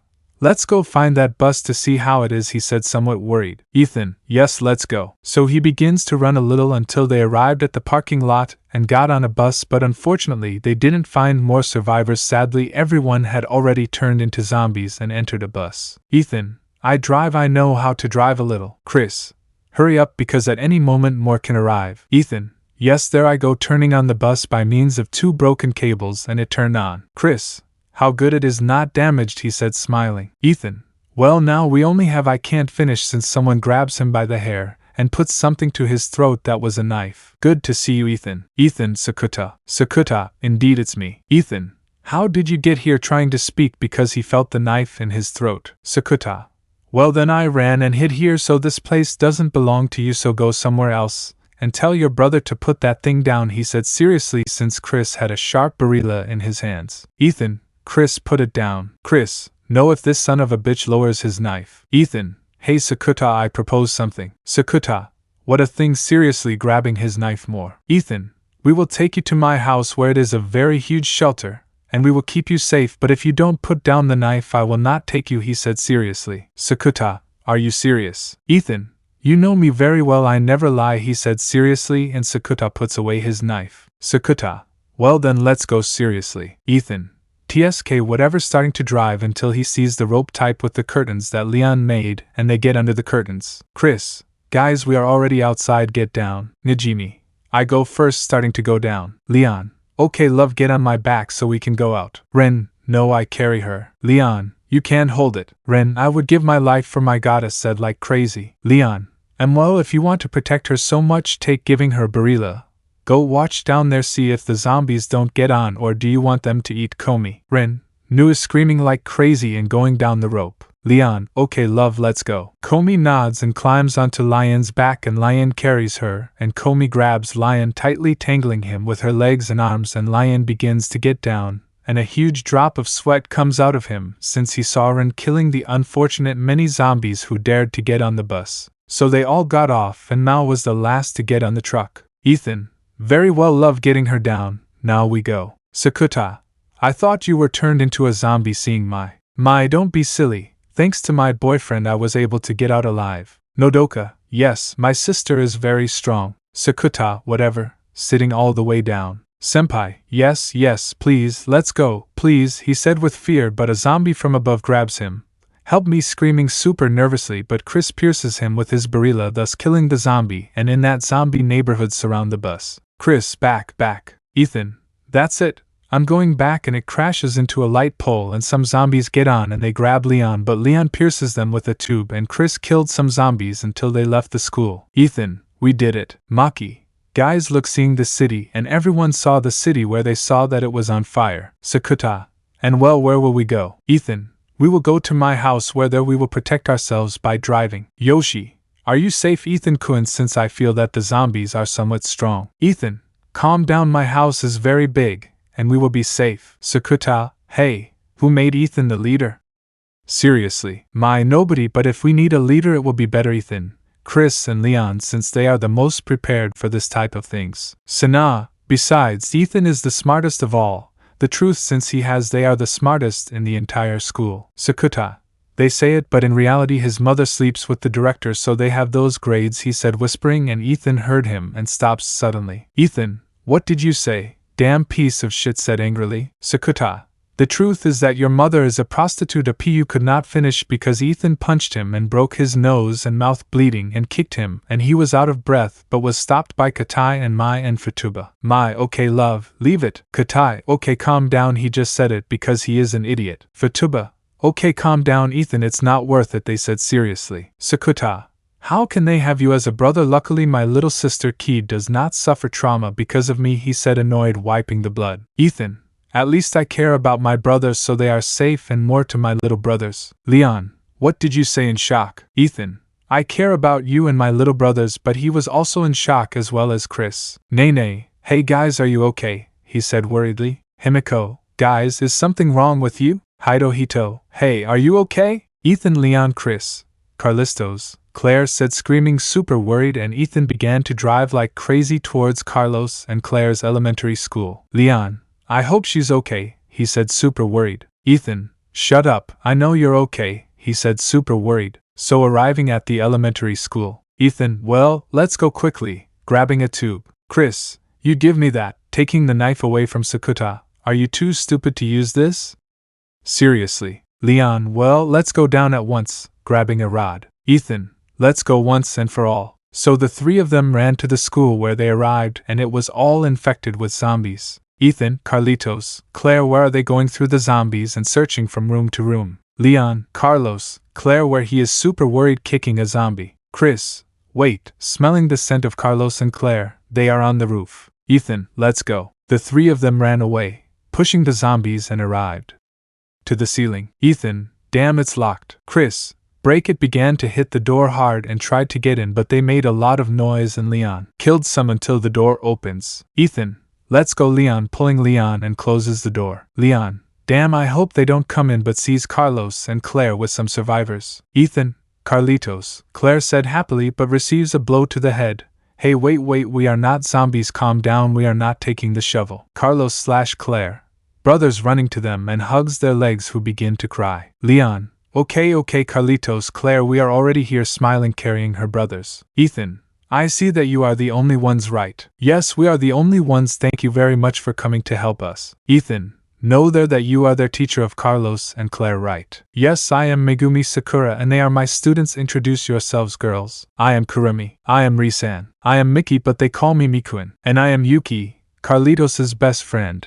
Hugging him, and he hugs him back. I clarify that the girls are going to be 8 years old, like Carlos and Claire. The three, nice to meet you all. It's a pleasure to meet you, but they hear the door where they saw some zombies trying to get in. Leon, damn, grabbing a rope and tying it to the door handle. Ethan, okay, this is the plan, you girls, get on me and my brothers so we can get out. Megane, and where are we going to leave? The exit is blocked. Claire, yeah, little brother, where are we going to leave? A little worried. Leon, over here, seeing a bump that reached the ground and realized that below was the bus. Kurumi, it is not something dangerous, something would be. Leon, no, since this bump is something strong, and it is connected to the school wall. Ethan, we do not have much time, let's go. Yuki, me with Carlitos hugging him. Chris, well, let's go. So Kurumi and Mikuin get on with Ethan, and Risan and Claire get on Chris and Carlos and Yuki and Leon, so the three got off super slowly along with Megane, who was the last to get off, and everyone gets off and reaches the bus. Ethan, ready, we are all together. Kay, help me, screaming, running away while some zombies followed her. Chris, there's shit, running away to her and hugs her, but everyone would be in shock since the zombies would stay still and were confused and passed by Chris, but nothing happened, he ignored them. Chris, calm down, you are safe now, calm down, just stay quiet, we will get out of here, he said, whispering, and Kay just cried in Chris's chest, and they get to the truck. Kay, Mikuin hugging Mikuin. Mikuin, okay, calm down, we are together, shedding some tears sometimes again. Ethan, calm down, we are leaving, but several zombies surrounding the truck. Katai, damn, we are surrounded. Ethan, Bucket, all driving super fast and crashes into a tree, making the tree fall, and Ethan turns around and runs over some zombies, and they left school. Kurumi, finally away from that damn school, said, relieved. Sakuta, hey, and now what are we going to do? According to you are the leader of all of us, let's see, leader, what are we going to do? Mockingly. Ethan, First of all go to my house and be safe and that's it. Sana, good idea. Hito. And your house is somewhat far. Nagatoro, yes it is somewhat far but his house is super huge. Ethan, well there we go. So Ethan began to drive super fast while everyone watched all the chaos of the city, explosions everywhere, and people turned into zombies. Komi, why is this happening, said stuttering and super sad. Leon, calm down love, the good thing is that we are already going to my house, calm down, we will be safe, the good thing is that your relatives are in Canada safe, she said smiling, making Komi smile, and Komi gives her a kiss on the cheek, blushing Leon. Meanwhile at the Midoriya's house, someone was on the balcony of the big mansion and there was none other than Miyamoto with a rifle shooting at the zombies that were in the area, but he sees a bus parking outside the barricade. I laughed. Those are my children, they always fill me with pride, smiling proud of her children since they arrived home safely, and runs to help them, puts a ladder on the wall. I laughed. Children quickly already put the ladder. Ethan, there we have to jump all. So they all jumped the wall since they could not open the barricade since it was super full of zombies, and they all jumped like that, entering Ethan's house while the zombies tried to catch them until finally they all enter. I laughed. Their children hugging their 3 children. I was very worried that they would not come, but finally they are here, she said, hugging the 3 and smiling happy and relieved since finally her children are here. Ethan, yes mom, finally we arrived. Chris, it was a bit tiring but finally we left. Leon, the good thing is that you are okay too mom, he said smiling, reciprocating the hug. I laughed. Oh my babies, carrying Carlitos and Claire who were shedding tears of fear they had. I laughed. Already my babies, calm down, everything is fine now, mommy is here, calm down, nothing bad will happen to them while I am here, my babies are here, mommy said smiling, calming Carlos and Claire. Ray, thank you very much teacher Sakura for taking care of my babies. Megane, it's nothing, it's what a teacher does is protect and take care of their students, said smiling. But they hear some super loud shots. Ethan, and now that everyone looks towards the door, all the zombies were being massacred by fire since someone was burning them, and at the same time shooting. These were nothing more and nothing less than Rika and Shizuka, who Rika burned them and Shizuka shot them, thus finishing off the zombies that were. Ethan, they are my aunts. Ray, let's go quickly so they can get in. So I laughed and Ethan opened the gate and the super big truck enters, and again they close it. And in that Alice and Randall get out of the truck. Alice was 19 years old and Randall was 17, the same age as Ethan, Chris, Leon. Alice, hey guys, said smiling. Shizuka, oh what a relief that you are okay, laughed, hugging Ray. I laughed. The good thing, said Shizuka. Randall, good that you are well, friends, greeting his friends, the clone of Rika with her brown skin and the exact face of her mother but with Shizuka's blonde hair and her brown eyes. Leon, the good thing is that we are all together, said smiling. Alice, but how did you get here, curious? Ethan, well with our courage and strength we could and also rescued some people. Randall, at least we are fine. I laughed. Let's go in quickly since more are accumulating, seeing that more zombies were coming, and they all entered the big mansion. Hito, hey, why is all this happening? Leon, I don't know, let's see on TV by turning on the TV and putting on the news. Reporter, in other news, more cases are reported from countries that have already been infected by a new virus similar to 12 years ago, but today 2029 is a very new fact since this new virus appeared out of nowhere. We still do not know if there is a cure for this. Sadly, more than 60% of the population is being converted. While they were speaking, everyone was horrified as they saw images of people running for their lives and zombies eating those who were not infected, and how they transformed. And Rika, Shizuka, and Megane covered the eyes of Kurumi, Risan, Carlitos, Yuki, Miku, Kei, and Claire so they would not see. Reporter, we are very sorry for this event.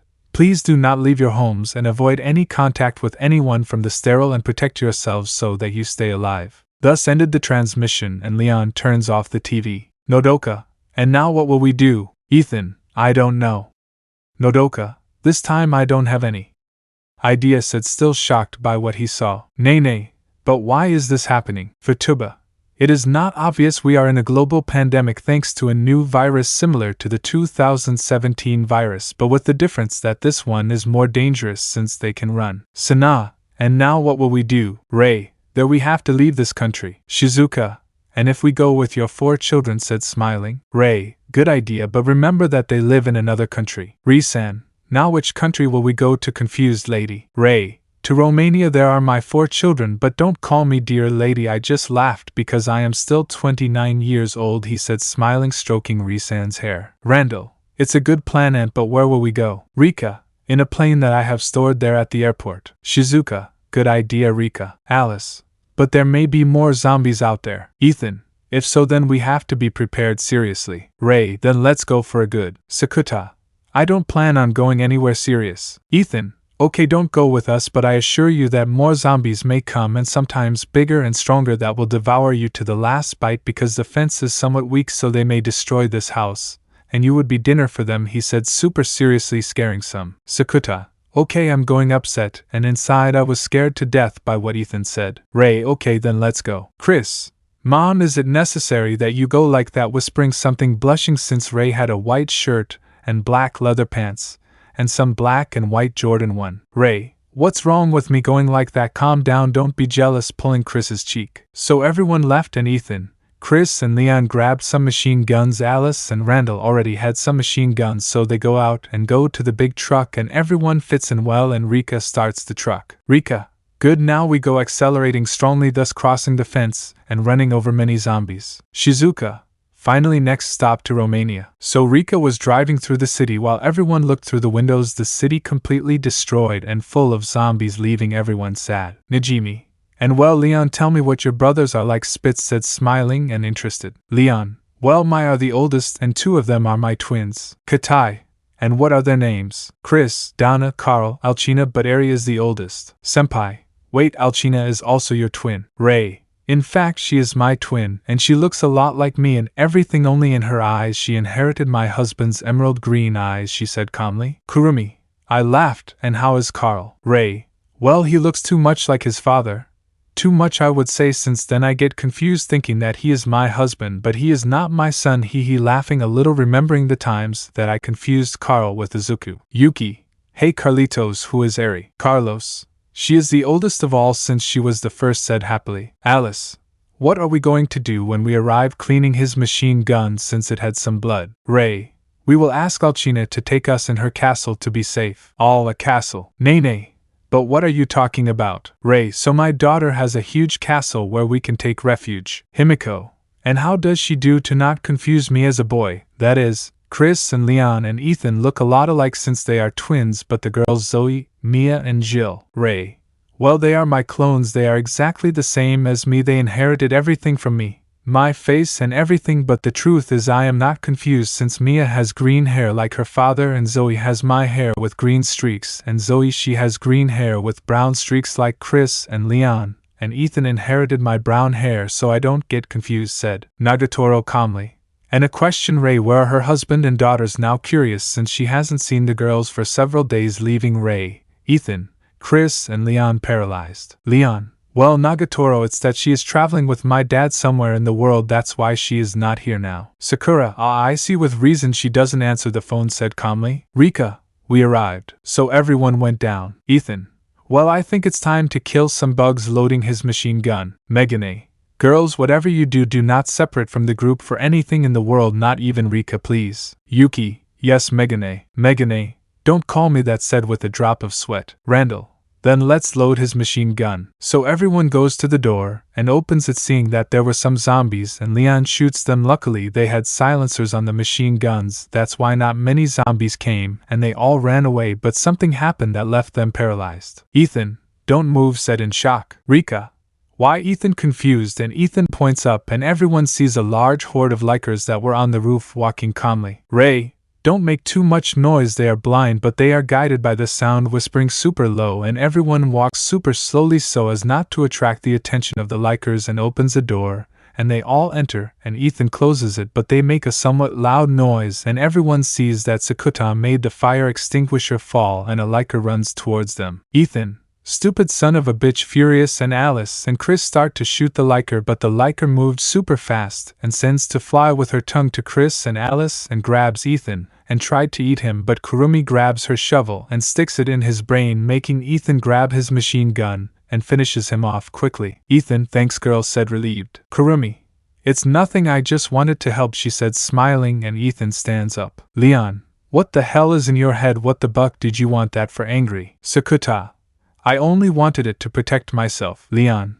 And why the buck didn't you ask me for a gun, he said angrily. Ray, already calm down both of you, Lion, calm down, and don't grab things, Lion, give him a gun, and already said seriously, and Lion gives a gun to Sakura. Sakura, now we can go, she said with fear. Randall, wait, I hear another red lizard paying attention. At that a liker comes out of the roof and Randall punches him and sends him far away, and Ethan and Alice start shooting at him. But he got closer and closer, and Risan looks at a somewhat sharp stick and sees that the liker he got closer and closer, and Risa takes it and sticks it in her brain, making her die quickly. Ethan, good job, girl, you did it, at least if you serve many more, then he said, smiling, and the last thing he said, pointing to Sakura. Sakura, as you told me. Shizuka, calm down both of you and let's get out of here. So everyone leaves and arrives at the flight area, and everyone went to look for the plane, while many zombies ran towards them, but some defended them until they reached Rika's plane, and everyone gets on, and Rika takes control. Rika,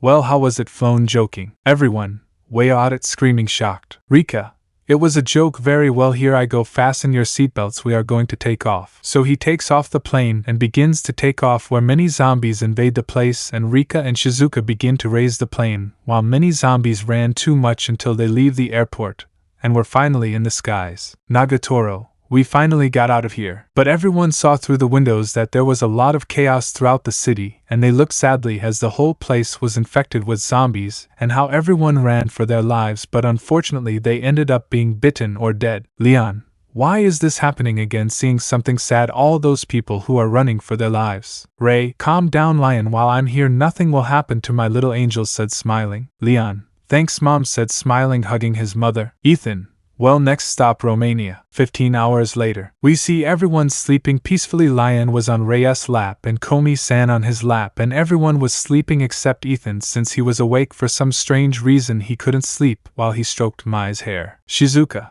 hey everyone, wake up, screaming, suddenly waking everyone up. Ray, what's happening? Grabbing his shotgun. Shizuka, we have already arrived in Romania and we are going to land. Ethan, okay. So 15 minutes go by and Rika and Shizuka land the plane where it stops. Randall, well, take all your weapons or whatever. So everyone gets ready and the plane stops and the back opens. Rika, well, let's go, loading your machine gun. Ethan, get ready, don't stay behind. Hito, and if there's a zombie something scared seeing the forest while it was snowing. Leon, then we'll send them to a better place, loading a shotgun. Ray, well, let's go see my daughter Alcina carrying Carlitos and Claire. Ethan, let's go. So they all began to walk through a forest, while it was snowing heavily, causing everyone to freeze, but they kept walking, but they saw someone running. Randall, did you see that? He said, shocked. Ethan, it seems that there are some around here, grabbing his machine gun and starts walking, and they saw that there were too many dead, mutilated and dismembered crows scaring Carlos and Claire, and Ray hugs them very affectionately, and walking deeper where they saw a mackerel, and they enter. Leon, hello, there is someone here, but he sees a flashlight and gathers it, seeing that there was no one but a huge hole where they saw that it is already dawn. Naka, you have already woken up. Nay, yes, but what happened here? Ethan, well, it does not matter, better let's continue going through the hole. Seeing a kind of path where they advanced, they had finally arrived. Everyone, but how shocked seeing the enormous castle of Alcina, and in the distance you could see Carl's factory. Katai, but since that castle is huge, he said, shocked. Risan, I thought he was joking, Mrs. Ray, but now you're fine, and that is a very peaceful village. Don't worry, and I already told you not to call me Mrs. Senpai. It's very beautiful. Nagatoro, it's a great landscape, he said, smiling and taking Kai's hand. Ethan, yes, now we have to go down there. Ray, yes, Ethan. So everyone went down a small path and began to walk quietly, but there was a warning at the entrance that said, be careful, there are lichens out there. Confusing everyone, and they walked a little, but they saw a lady walking. Ethan, hey, listen, lady. Following her, and the lady stops. Old woman, in life and in death we give glory entirely, she said sinisterly. Ethan, a hello with fear, and he gets more scared since the old woman looked at him terrifyingly. Leon, excuse me, you shouldn't be out here. It's dangerous to be here with fear. Old woman, you said macabrely. Chris, old woman, you are the brothers of the hierarchs, and you are the ones who have the curse that Evelyn gave you. Ethan, wait, what are you talking about? Shocked. Old woman, ha, you are the salvation, and many kill each other because of the curse that Evelyn made you. Now you have the curse for the rest of your lives, ha, laughing terrifyingly. and leaves there and saws a door. Ethan, hey wait, but the old woman had left. My. But what was she talking about? Who is Evelyn? Ray. I don't know, maybe a crazy woman, don't worry. Rika. But how strange was that? Keiji. Let's go to the castle, he said with fear since he heard strange noises. Mikuin. Yes, let's go. So everyone goes to the door. Ethan. Well, what was the code to open it? Ray. Let's see, son, let me see if I remember living a few rooms, but was surprised since the door opened showing a bridge. Alice. It was easy, Aunt. Ethan. I hope Alcina is in her castle. Yuki. Wow, Carlitos, your castle is very big, said with Star. Risan. Yes, it is very big. Ray, come on, there is still an entrance missing. So moving forward, and everyone saw another entrance where Ethan raises the lever where everyone enters and arrives at another path full of scarecrows and many crows, and they arrived at another door. Ethan, welcome to the Midoriya castle. Haito Hito, it's super huge. Leon, it's been a long time since we came here. Nagatoro, it's very beautiful, love. Chris, yes, love. So everyone entered and saw a huge painting where they saw 3 girls. Ethan, that painting is new. Going down some small stairs, they open a large door and arrive at a huge room. Megane, this castle is super big. I thought it would be a little small. Mikuin, hey Yuki senpai running behind. Yuki, it's that I wanted to see this sign that says, pointing at the sign. Ethan, it's in Romanian, that's why it has a different writing. But suddenly many flies begin to surround everyone. Bella, are you looking for my mom? Ha ha ha ha ha ha, laughing macabrely, and 3 women form with the flies that are Bella, Cassandra, and Daniela, and Bella grabs Ethan's leg. Bella, hello Ethan, ha ha ha ha ha ha, flying with Ethan until they reach a large room. Bella, mother, we brought you someone. Alcina, they are so kind, my daughters, taking and standing, revealing a 3-meter woman. Alcina, let's see the gentleman, but he was very surprised. Wow, if it is my little brother Ethan, wow, this is a great surprise, he said, smiling and lifting Ethan and hugs him very tightly. Ethan, I am also very happy, really, Alcina said, smiling. Alcina, and tell me who else came with you. Ethan, well, mom and my brothers. Alcina, really, is here mom? Ethan, yes, of course is here mom said, smiling, and Alcina lifts him. Alcina, well, let's go with them, leaving the same as Cassandra, Bella, and Daniela, who when leaving the room all were surprised by the large size of Alcina. Katai, but how super surprised. Fatuba, hhhh, hello with fear. Alcina, hello, I am Alicina Midoriya. Miyamoto, nice to meet you, smiling. Hello mom, approaching Ri and picks her up and hugs her, Ri cracking her bones. Ri, I miss you too much, daughter said, smiling, and Alcina the low. Alcina, how good that we are all here, and by the way Leon, you told me that you had a curious surprise for me. Approaching Leon. Leon, oh that's right, look, let me introduce you to my girlfriend Shoko, Komi said, happily blushing a lot to Komi, and Alcina approaches her. Alcina, she looks a lot like Donna, just as shy, and who is she? Seeing Nagatoro. Nagatoro, I am Nagatoro, Chris's girlfriend said, half nervous. Alcina, wow, if it is the famous Nagatoro that Chris always talked about day and night. Chris. Alcina blushing. Alcina, that if you always talk to me about them, and I think you followed my advice that I gave you, because I think that they are already boyfriends. I am happy about that, and of course you are the famous Mai Sakurajima. Wow, you are the first woman that spoke with Ethan since he was super shy with girls, and even more since he met you. Ethan. Alcina blushing. Alcina, well, and well, that brings you here, curious. Ray, well, there's another zombie invasion, and that's why we're here. Alcina, wow, again, well, at least my castle is too big for all of you, and good that it has rooms for refugees, and now only there that we take good care of ourselves out there since I released the lichens, and now they are getting married even though they all left anyway. I'm going to make dinner, walking to the kitchen with your daughters. Ray, I'd better help her. Shizuka, me too. Randall, I'll stay here to rest since that trip tired me going to the 2nd floor. Rika, me too, son, walking by your side. Megane, come on girls, let's help. Ray walking behind Shizuka with the girls Carlitos and Claire. Leon, does anyone want to meet my other brothers? Smiling. Senpai, yes, since this castle scares me, tempering with fear. 20 minutes later. Leon, we finally arrived. Komi, why, and do, where is we are love curious since I was walking through caves until everyone saw a huge house and next to it there was a waterfall. Nene, wow, it's super huge. Naka, yes, it's very big, there lives your curious lion sister. Nagatoro, wow, what a beautiful landscape, or not, love said, smiling. Chris, yes, love, this is very nice. Leon, yes, there lives, walking a little until you get to the door. Ethan, How exciting, I'm going to see Donna said happily. Chris. And what are we waiting for? Let's go right now. Leon. Well, let's go in. So entering a somewhat large room, seeing that it was elegant and very quiet. Najimi. What elegance of France. Ethan. Where will Donna be? Curious. Tadano. Maybe she is on the second floor. Ethan. Let's go. So entering, and Najimi saw a photo of her. Najimi.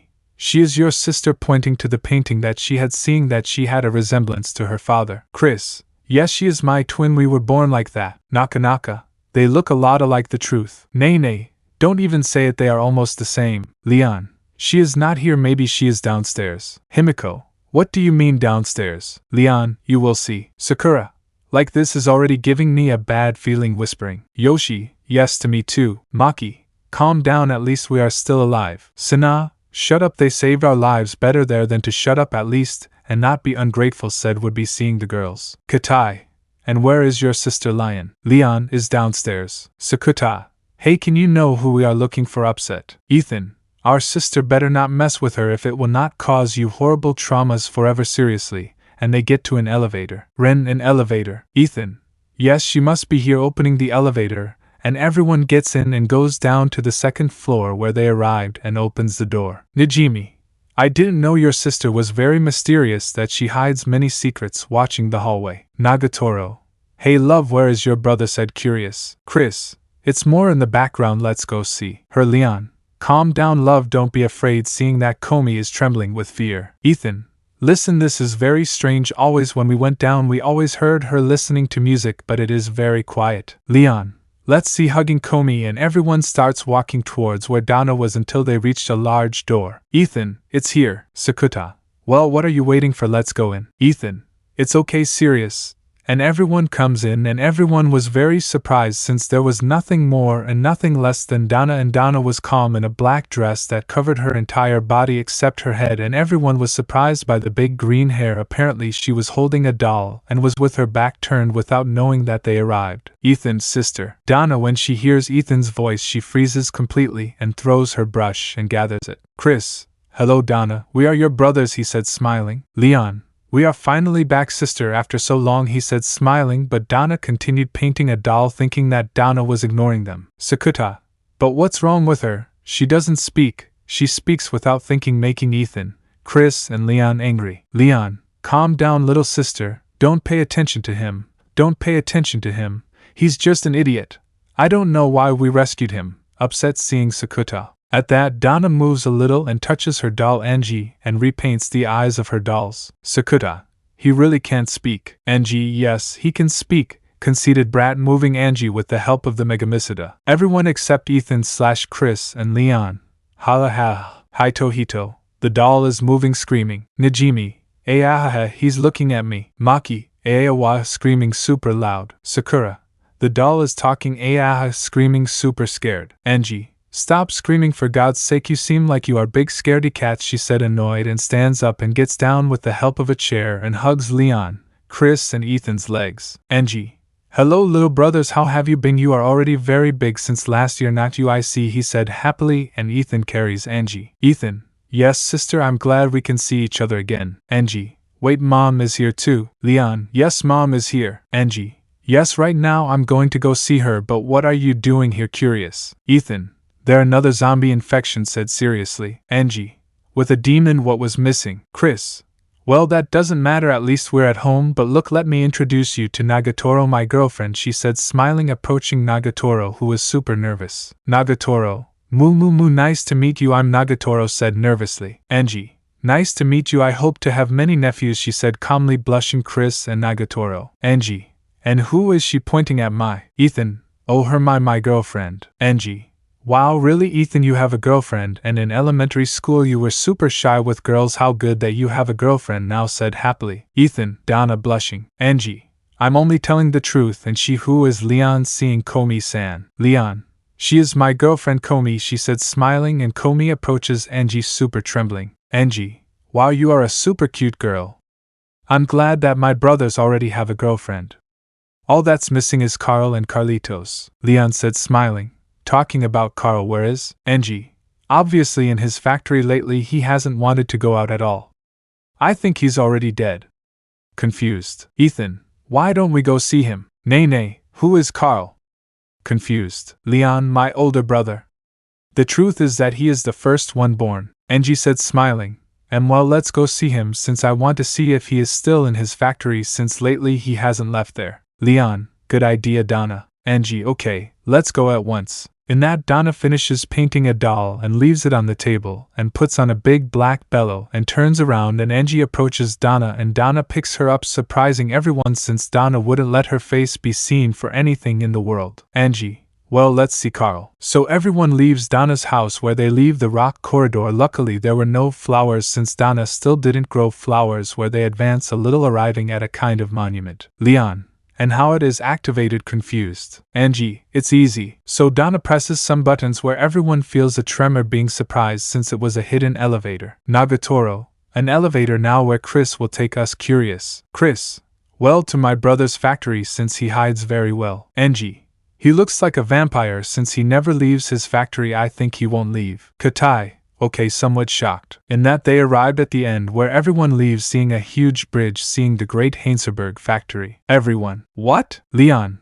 what is this confusing? Ethan, maybe he's looking at where the virus came from. Sakuta, hey idiot, it won't be all nonsense, and your brother is crazy. Chris, you shut up bucking, annoying. Angie, maybe it's a map type to search for the origin of the virus. Hito, and where is your brother Ethan? Ethan, I don't know, the truth is he's always here working. Futaba, but the virus came from here. But what is this? Approaching a photo that I had there. Carl, they lost something serious, scaring everyone. Ethan, Carl said, surprised. Carl, you know I heard everything that idiot friend of yours told me, half angry. Ethan, calm down, he's just an idiot who doesn't know what he's saying, angry and a little scared. Carl, it's okay, I'll let it go, but it's good that finally I see them again. But suddenly they hear like an engine that they felt was turning on. Carl, I'm talking, he said, half annoyed, and approaches a trapdoor. As said silence, he said, annoyed, and that type of engine shuts up. Carl, sorry, and why are you here? Confused. Ethan, I'll be honest with you brother, we are screwed since a new virus appeared out of nowhere,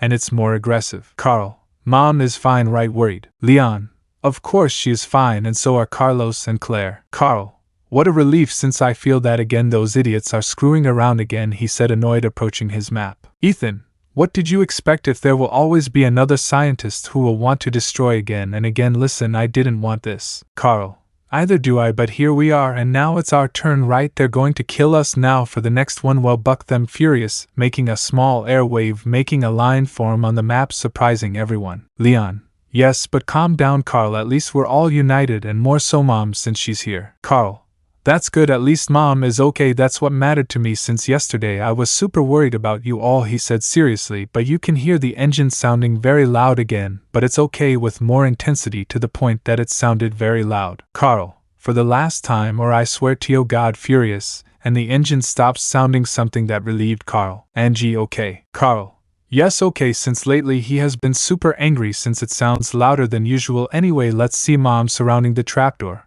Let's go, seriously, grabbing his big hammer. So they all left, and everyone had a huge question in their heads.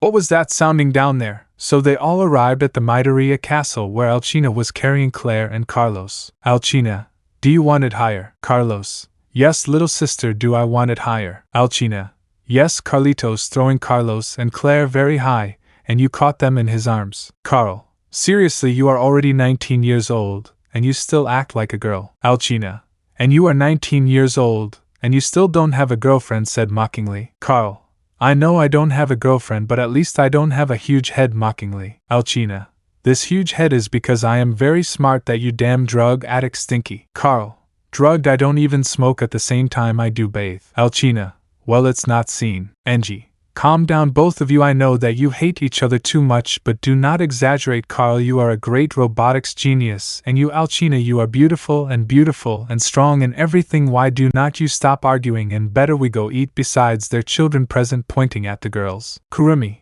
I am not a somewhat annoying girl. Carl, a question, who rescued them? Megane, it was Carlitos. All that. Mikuin, yes it was. Carl, but how? Megane, I'll explain it to you. Flashback. We see Carlitos in the middle of recess in class since he went to repeat an exam. Yuki, how bad? Megane, Megane, do not call me Megane, only Sakura. Kurumi, why do we have to take this exam again? Megane, Hey guys, I know you are a little upset, but understand that I do it for your grades so you do not fail. Mikuin, okay, but repeat this exam again if it is the one we fail. Megane, it's so you can improve in the subject, said smiling. Carlos, okay. But suddenly Carlitos' eye starts to bleed and he felt that something is going to happen. Carlos, hey teacher Megane, can I show you some with the girls? Megane, yes of course. Carlos, but not here but on the roof with my sister Claire. Megane, I'm okay but take your exam. Kurumi, what could that be that you want to show us? Carlos, just come with me. So they all leave the classroom and arrive at the roof where Risan and Claire were. Claire/Risan.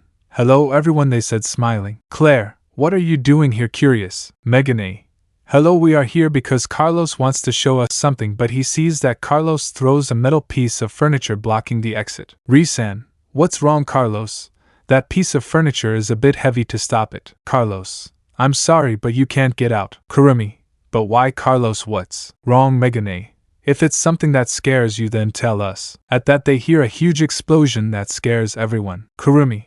But how scared, seeing that some teachers were eating together, and that some students were running away. Megane. My god, kids, get away from the door, stay by my side. End of flashback. Carl. God, Carlos, you are a bucking superhero, he said happily and lifting his younger brother. Carlos. Yes, save everyone, he said happily. Carl. And who is the girlfriend? He said smiling. Carlos. What? Carl. Who is the girlfriend? Carlos. What is that? Curious and confused. Alcina. When you get there, if you will know what that is. At that arrives laughing. Carl. Mom, he said happily, hugging, laughing, lifting her, cracking her back, and fond of Carl with her hug. I laughed. I'm also glad to see you, my baby, trying to speak. Carl. Oh Mom, finally after several months you're with me again, he said smiling happily. Enji. Finally the Midoriya Miyamoto are together again, and here is the leader of all this. I laughed. Thank you, daughter, even though I don't consider myself the leader but rather a mother who cares about everyone. I laughed surprised. At that everyone turns around and sees none other than Takagi with her two children William and Marguerite. William. Hello, and I laughed, said smiling the Kota clone just as fat and with glasses. Marguerite. I'm glad you're okay, and said happily the Takagi clone with Kota's brown locks. Takagi. You're finally here, she said happily. I laughed. I also missed my little nephews and my best friend a lot, she said smiling. But how did you get here quickly? Curious Takagi. Well, my husband Kota had a plane and well, we took it, and we arrived here since it was the safest place, and why in Italy it was already invaded by zombies. Ray. Well, at least we are all together now to be more united, he said smiling. Oh, by the way, where is your sister Eri? At that Carl, Donna and Alcina began to tremble with fear, and Carl approaches his mother. Carl. Don't say that name with fear. Angie. The truth is we don't know if she is in her cave or she is asleep, since lately she is in her cave or working or sleeping. The last time we went she shattered Ka's bones. Carl. Don't remind me of that, he said traumatized. Marguerite. Seriously, they are so afraid of you. William.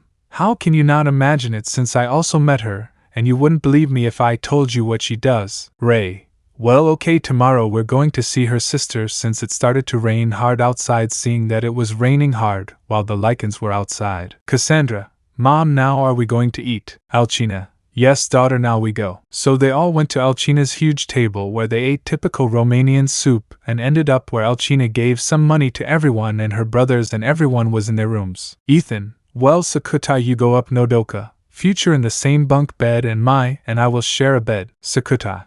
TSK anyway, going to bed, and Ethan turns off the lights and goes to bed with Mai. It's very warm to sleep together, love. Ethan. Yes, it's very warm, hugging Mai. Good night, love. Ethan.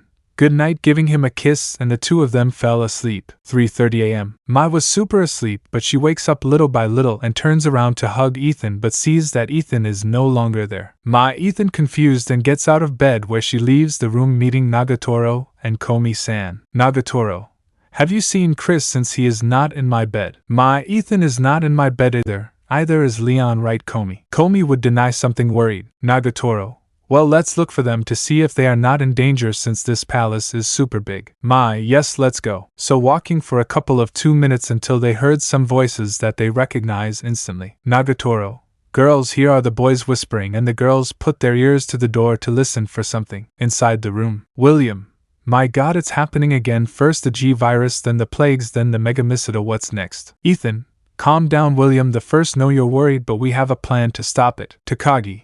Go to the origin of the virus, right? Ethan. Yes, and go to the origin of the virus, but I don't know what country it is. In Carl. It's in China. Marguerite. Perfect, but one of us has to go to China. Carl, Chris, Leon. We will do it. Ethan. Okay, but are you sure you want to do it? Alchina. What do you mean? You are also going to go, right? Ethan. The truth is I do not think I will go. Carl. But why? Ethan. Listen, I'm tired of this shit of going on missions to kill terrorists or kill zombies or something like that. Donna. You don't want to go for my, right? Ethan. Yes, exactly, since I'm tired of making excuses to miss my dates with Mai and that I always leave her alone and that I am always away from her. I love her and I'm tired of hiding my big secret. I don't feel happy hiding that from my girlfriend. I'm tired of being. Carl. What a furious biological weapon. Ethan. Yes, I'm tired of hiding it. Angry. Carl. Well, what a shame. This is what we are, biological weapons. We were born like this, we grew up like this, and we will be forever annoying. Ethan. That's why I don't want to continue in the BSA. Carl. But you want to be a hierarch, so shut up, dwarf. I know you want to be an annoying hierarch. Ethan. Go to hell, annoyed, but Carl punches him in the stomach, knocking the air out of him. Ray. Hey, calm down both of you. Kale, already leave your brother, and don't hit him. Hitting him on the head. Only I can hit them. Carl. If you hate being a biological weapon so much, fine, but what do you think? There is no cure for what we have. This is our gift, our curse. Annoying. Nagatoro/Mai. Biological weapons, they said, shocked, as well as Komi-san, who accidentally stumbles, making a noise. Alchina. What was that? Leaving the room, seeing that no one was there. Donna. Let's rest since the lichens are lurking around, carrying Angie. Ethan. Yes, let's go. Leaving the room, going to his room where Mai was asleep, and Ethan lies down next to Mai while Mai was in shock by what she heard in the room, and in her head she couldn't get the word biological weapon out of her head. The next day, we see Ethan waking up little by little, seeing that Mai was not. Ethan. Mai, confused, stands up, puts on her pants and a white sweater and a trench coat and some black Nike, leaving the room, going down where Alchina was, and laughed. Good morning, son, giving her a kiss on the forehead. Ethan. Good morning, Mom. Hey, have you seen my Curious? Alchina. Came out, said she would take a walk around the area. The good thing is that the lichens are asleep. Ethan. I'd better go look for her. Ethan, stopping him. No matter what happens, I will always be with you in everything, in good times and bad, giving her a kiss on the cheek. Ethan. Thanks, Mom, leaving the castle where he began to look for Mai with his great sense of smell that began to detect Mai and began to run super fast until he saw Mai standing looking at her lake. Ethan. My love, said, smiling. What are you doing here? Curious. Mai. Nothing. Ethan was just looking at the landscape. Ethan. I see, seeing the landscape, but Mai was super confused by what he heard yesterday. Ethan. What a good landscape, right, love? But Mai began to walk towards the water. Ethan. Love, what to do? He said, confused and risking he gets into the water. Love, what are you doing? Confused, the brown-haired, but Mai only got deeper and deeper into the water until Ethan grabs her hand. Ethan. Love, what do you have? He said, confused. Mai. Let me go, she said, annoyed and trying to get rid of Ethan's hand. Ethan. Love, what's wrong? Why are you acting like this? Super confused. Mai. Tell me the truth, he said, annoyed. Ethan. What thing? Mai said, a little worried. Mai. What are you really? He said, annoyed. Ethan. But what are you talking about? I have no secret. Mai. Tell me, screaming, super upset and slapping Ethan. Mai. Stop hiding it that you really are Ethan. This is the Ethan with whom I fell in love, or is he a fake who has something hidden that he doesn't want me to know? She said, annoyed and taking out some tears and running out of the water. Ethan. Mai running behind and sees that Mai is going to the edge of the dam. No, Mai, don't go there, please stop running after her. Mai. Leave me alone, damn liar. But then Mai slips and hits her head and falls into the water, where she began to sink since she was passed out, and Ethan sees this, super worried. Ethan. No, what am I doing there? Thinking. Buck everything. If I'm not a hierarch, I only care about my love. Taking off his jacket and his white sweater and takes off his shoes and jumps into the water, where it transforms into a large mutant fish and dives to the bottom, where it saw Mai, who was joining deeper and deeper, and Ethan swims, grabs her with his big fish hands and swims to the surface and puts her in prey and detransforms. Ethan. My love wakes up seeing that she had a weak pulse and began to pump her stomach and began to give her mouth-to-mouth resuscitation. Thus it continued for a few seconds, pumping her stomach and giving her mouth-to-mouth resuscitation until Mai began to take a lot of water out of her mouth and reacts and sees Ethan and is in shock and moves away since Ethan had his scaly body and gray skin. Ethan. calm down love, it's me seriously, I swear it's me seriously, but my moves away more and more. My, QQQ, who are you, said nervously. Ethan, maybe that's why I didn't want to tell you, that's why I am a mutant, a boy half zombie half human, that's why I hid it from you so you don't see me as a monster, he said annoyed. I think that now everything is over, right, because you saw my true form and my true self. You are going to leave me, okay? I had it very prepared for this day, he said, half serious, and shedding some tears, but my seeing Ethan like that hugs him very tightly, and begins to cry inconsolably. My, Ethan, forgive me, sniff sniff, forgive me, sniff, I'm stupid, I considered you the worst boyfriend in the world, forgive me, I'm stupid, sniff sniff. Ethan, okay love, calm down, nothing's wrong. My, no, Ethan, it's that sniff sniff, I'm the worst. When you cancelled our dates or missed our dates, I always started to despise you, sniff sniff, and started to say that I have the worst boyfriend in the world, sniff sniff, I'm the worst. I criticized you horribly, I despised you, forgive me, but now I realize that you are the hero that everyone needs, said smiling. Ethan, thank you love, giving Mai a kiss, but Mai was in shock since she was seeing Ethan's well-worked body blushing her a lot, and Mai would blush too much to the point that a great waterfall of blood would come out. Ethan, at love, what's approaching? Mai, and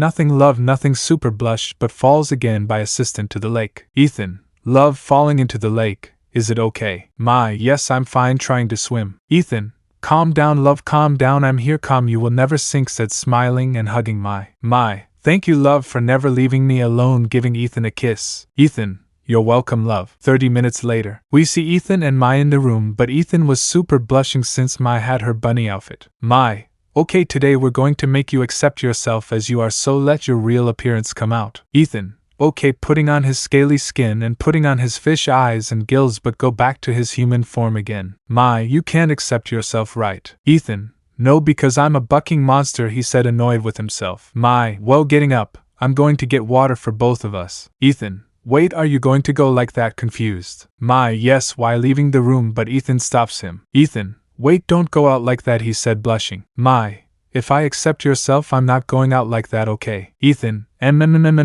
super blushed. Mai, well, I'll be back in a few moments, I was about to leave, but Ethan stops him and grabs her tightly. Ethan, okay, I accept me just as I am, super blushed, and transforming into his fish form. Mai, well love, closing the door, now I'll give you a prize. Ethan, what kind of prize? In that, Mai approaches Ethan and gives Ethan a kiss of pure love, and the two began to cross their tongues, and Ethan takes Mai to the bed and lays her down, and climbs on top of Mai, and the two were kissing very passionately, and the two were about to do it but stopped, separating from the kiss, leaving a thread of saliva. Mai, that was super nice, why don't we follow him into the night, breathing heavily. Ethan, okay, standing up, putting on a gray hooded cape. That's when Najimi comes in. Najimi, hey guys, but he keeps looking at Mai.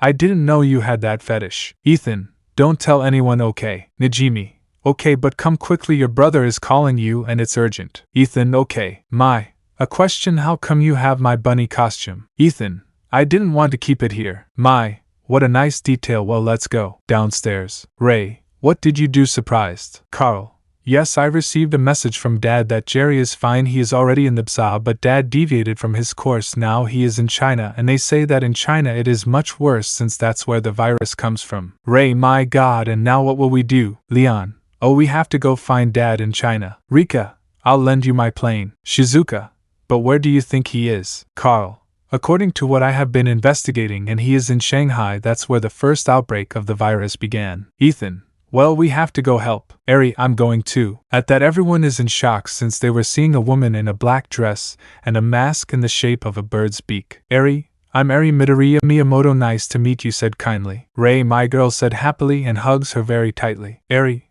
I'm glad you're okay, Mom, sorry if I haven't seen you, it's because I was doing something important. Ray, it doesn't matter, my beautiful girl, the important thing is that you're okay, said happily. Eri, I'm glad to see you again, Mom, but I want to go help my dad, said smiling. Ethan, are you safe, Eri, since the mission could be somewhat dangerous? Eri, calm down, little brother, I'm the oldest, and it's my duty to protect you, said smiling. Carl, well, me, Chris, Leon, Ethan and Eri will come with me, and Donna, Alcina, Alice and Randall will stay here to stay with everyone. Angie, okay. Nagatoro, take care of yourself, love, hugging him, giving him a kiss. Chris, okay, love. Komi, be careful, love, hugging Leon. Leon, don't worry, I'll be fine, giving Komi a kiss. Marguerite / William, we're going to. Takagi, Are you safe, children, since it could be dangerous? Marguerite. Dad is out there, so let's go for it. William. Let's do it since I want to be in the psa with Dad. Takagi.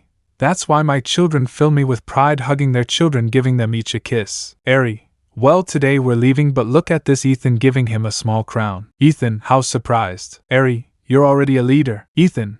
Thank you very much, sister, he said happily and hugging Eri, and Eri puts her little crown on him, making everyone applaud. Sakuta. Haha, that way you look too gay, he said mockingly, but Carl grabs him and teleports him to the Lycan's lair. Carl. Sorry, you annoying animal. Sakuta. Rot. Carl. Think about it, you can't imagine what's there. Sakuta. Surprise me. Carl. Your funeral, throwing Sakuta. At that, many Lycans come out like that, eating Sakuta, and Carl returns with the others. Leon. What did you do to him? Carl. I sent him to a place where never will be able to leave, said seriously. Eri. Okay, then there we have to get ready. 1 hour later, we see everyone on the plane where the boys were saying goodbye to their mother. Ray. Take care of yourselves, my babies, and remember that I will always love you very much, he said, smiling, hugging his children. Carl. We love you too, Mom. Ethan. We will be fine, Mom. Leon. We will return safe. Chris.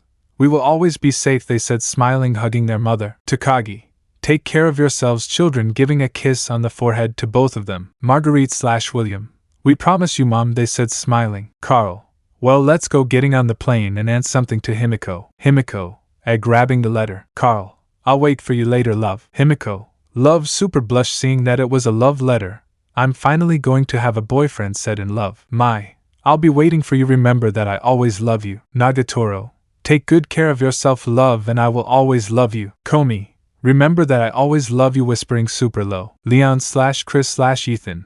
I love you too, love, giving a kiss to their girlfriends. So the three of them got on the plane, and the plane takes off, and they all go to China. Ray, good luck, kids. 6 hours later, we see Ethan and Carl piloting the plane while everyone was loading their weapons. Ethan. Why did you send that love letter to Himiko? Confused. Carl. Why do I love her besides she is single, right? Ethan. If she is single, really you like Himiko? Surprised. Carl. Yes, because I think she is a hexy and super cute chubby girl that I feel is the one. Ethan. At least you do not look at appearances but at feelings, and I assure you that Himiko will be a great girlfriend, said smiling. Carl. Thanks, Ethan. But they began to feel a somewhat large turbulence. Eri. What's happening? Ethan. Damn, we're losing control since there's a lot of fog. Carl. Shit, the engine one stopped. Ethan. Damn, now the second, seeing that the engine stopped. Carl.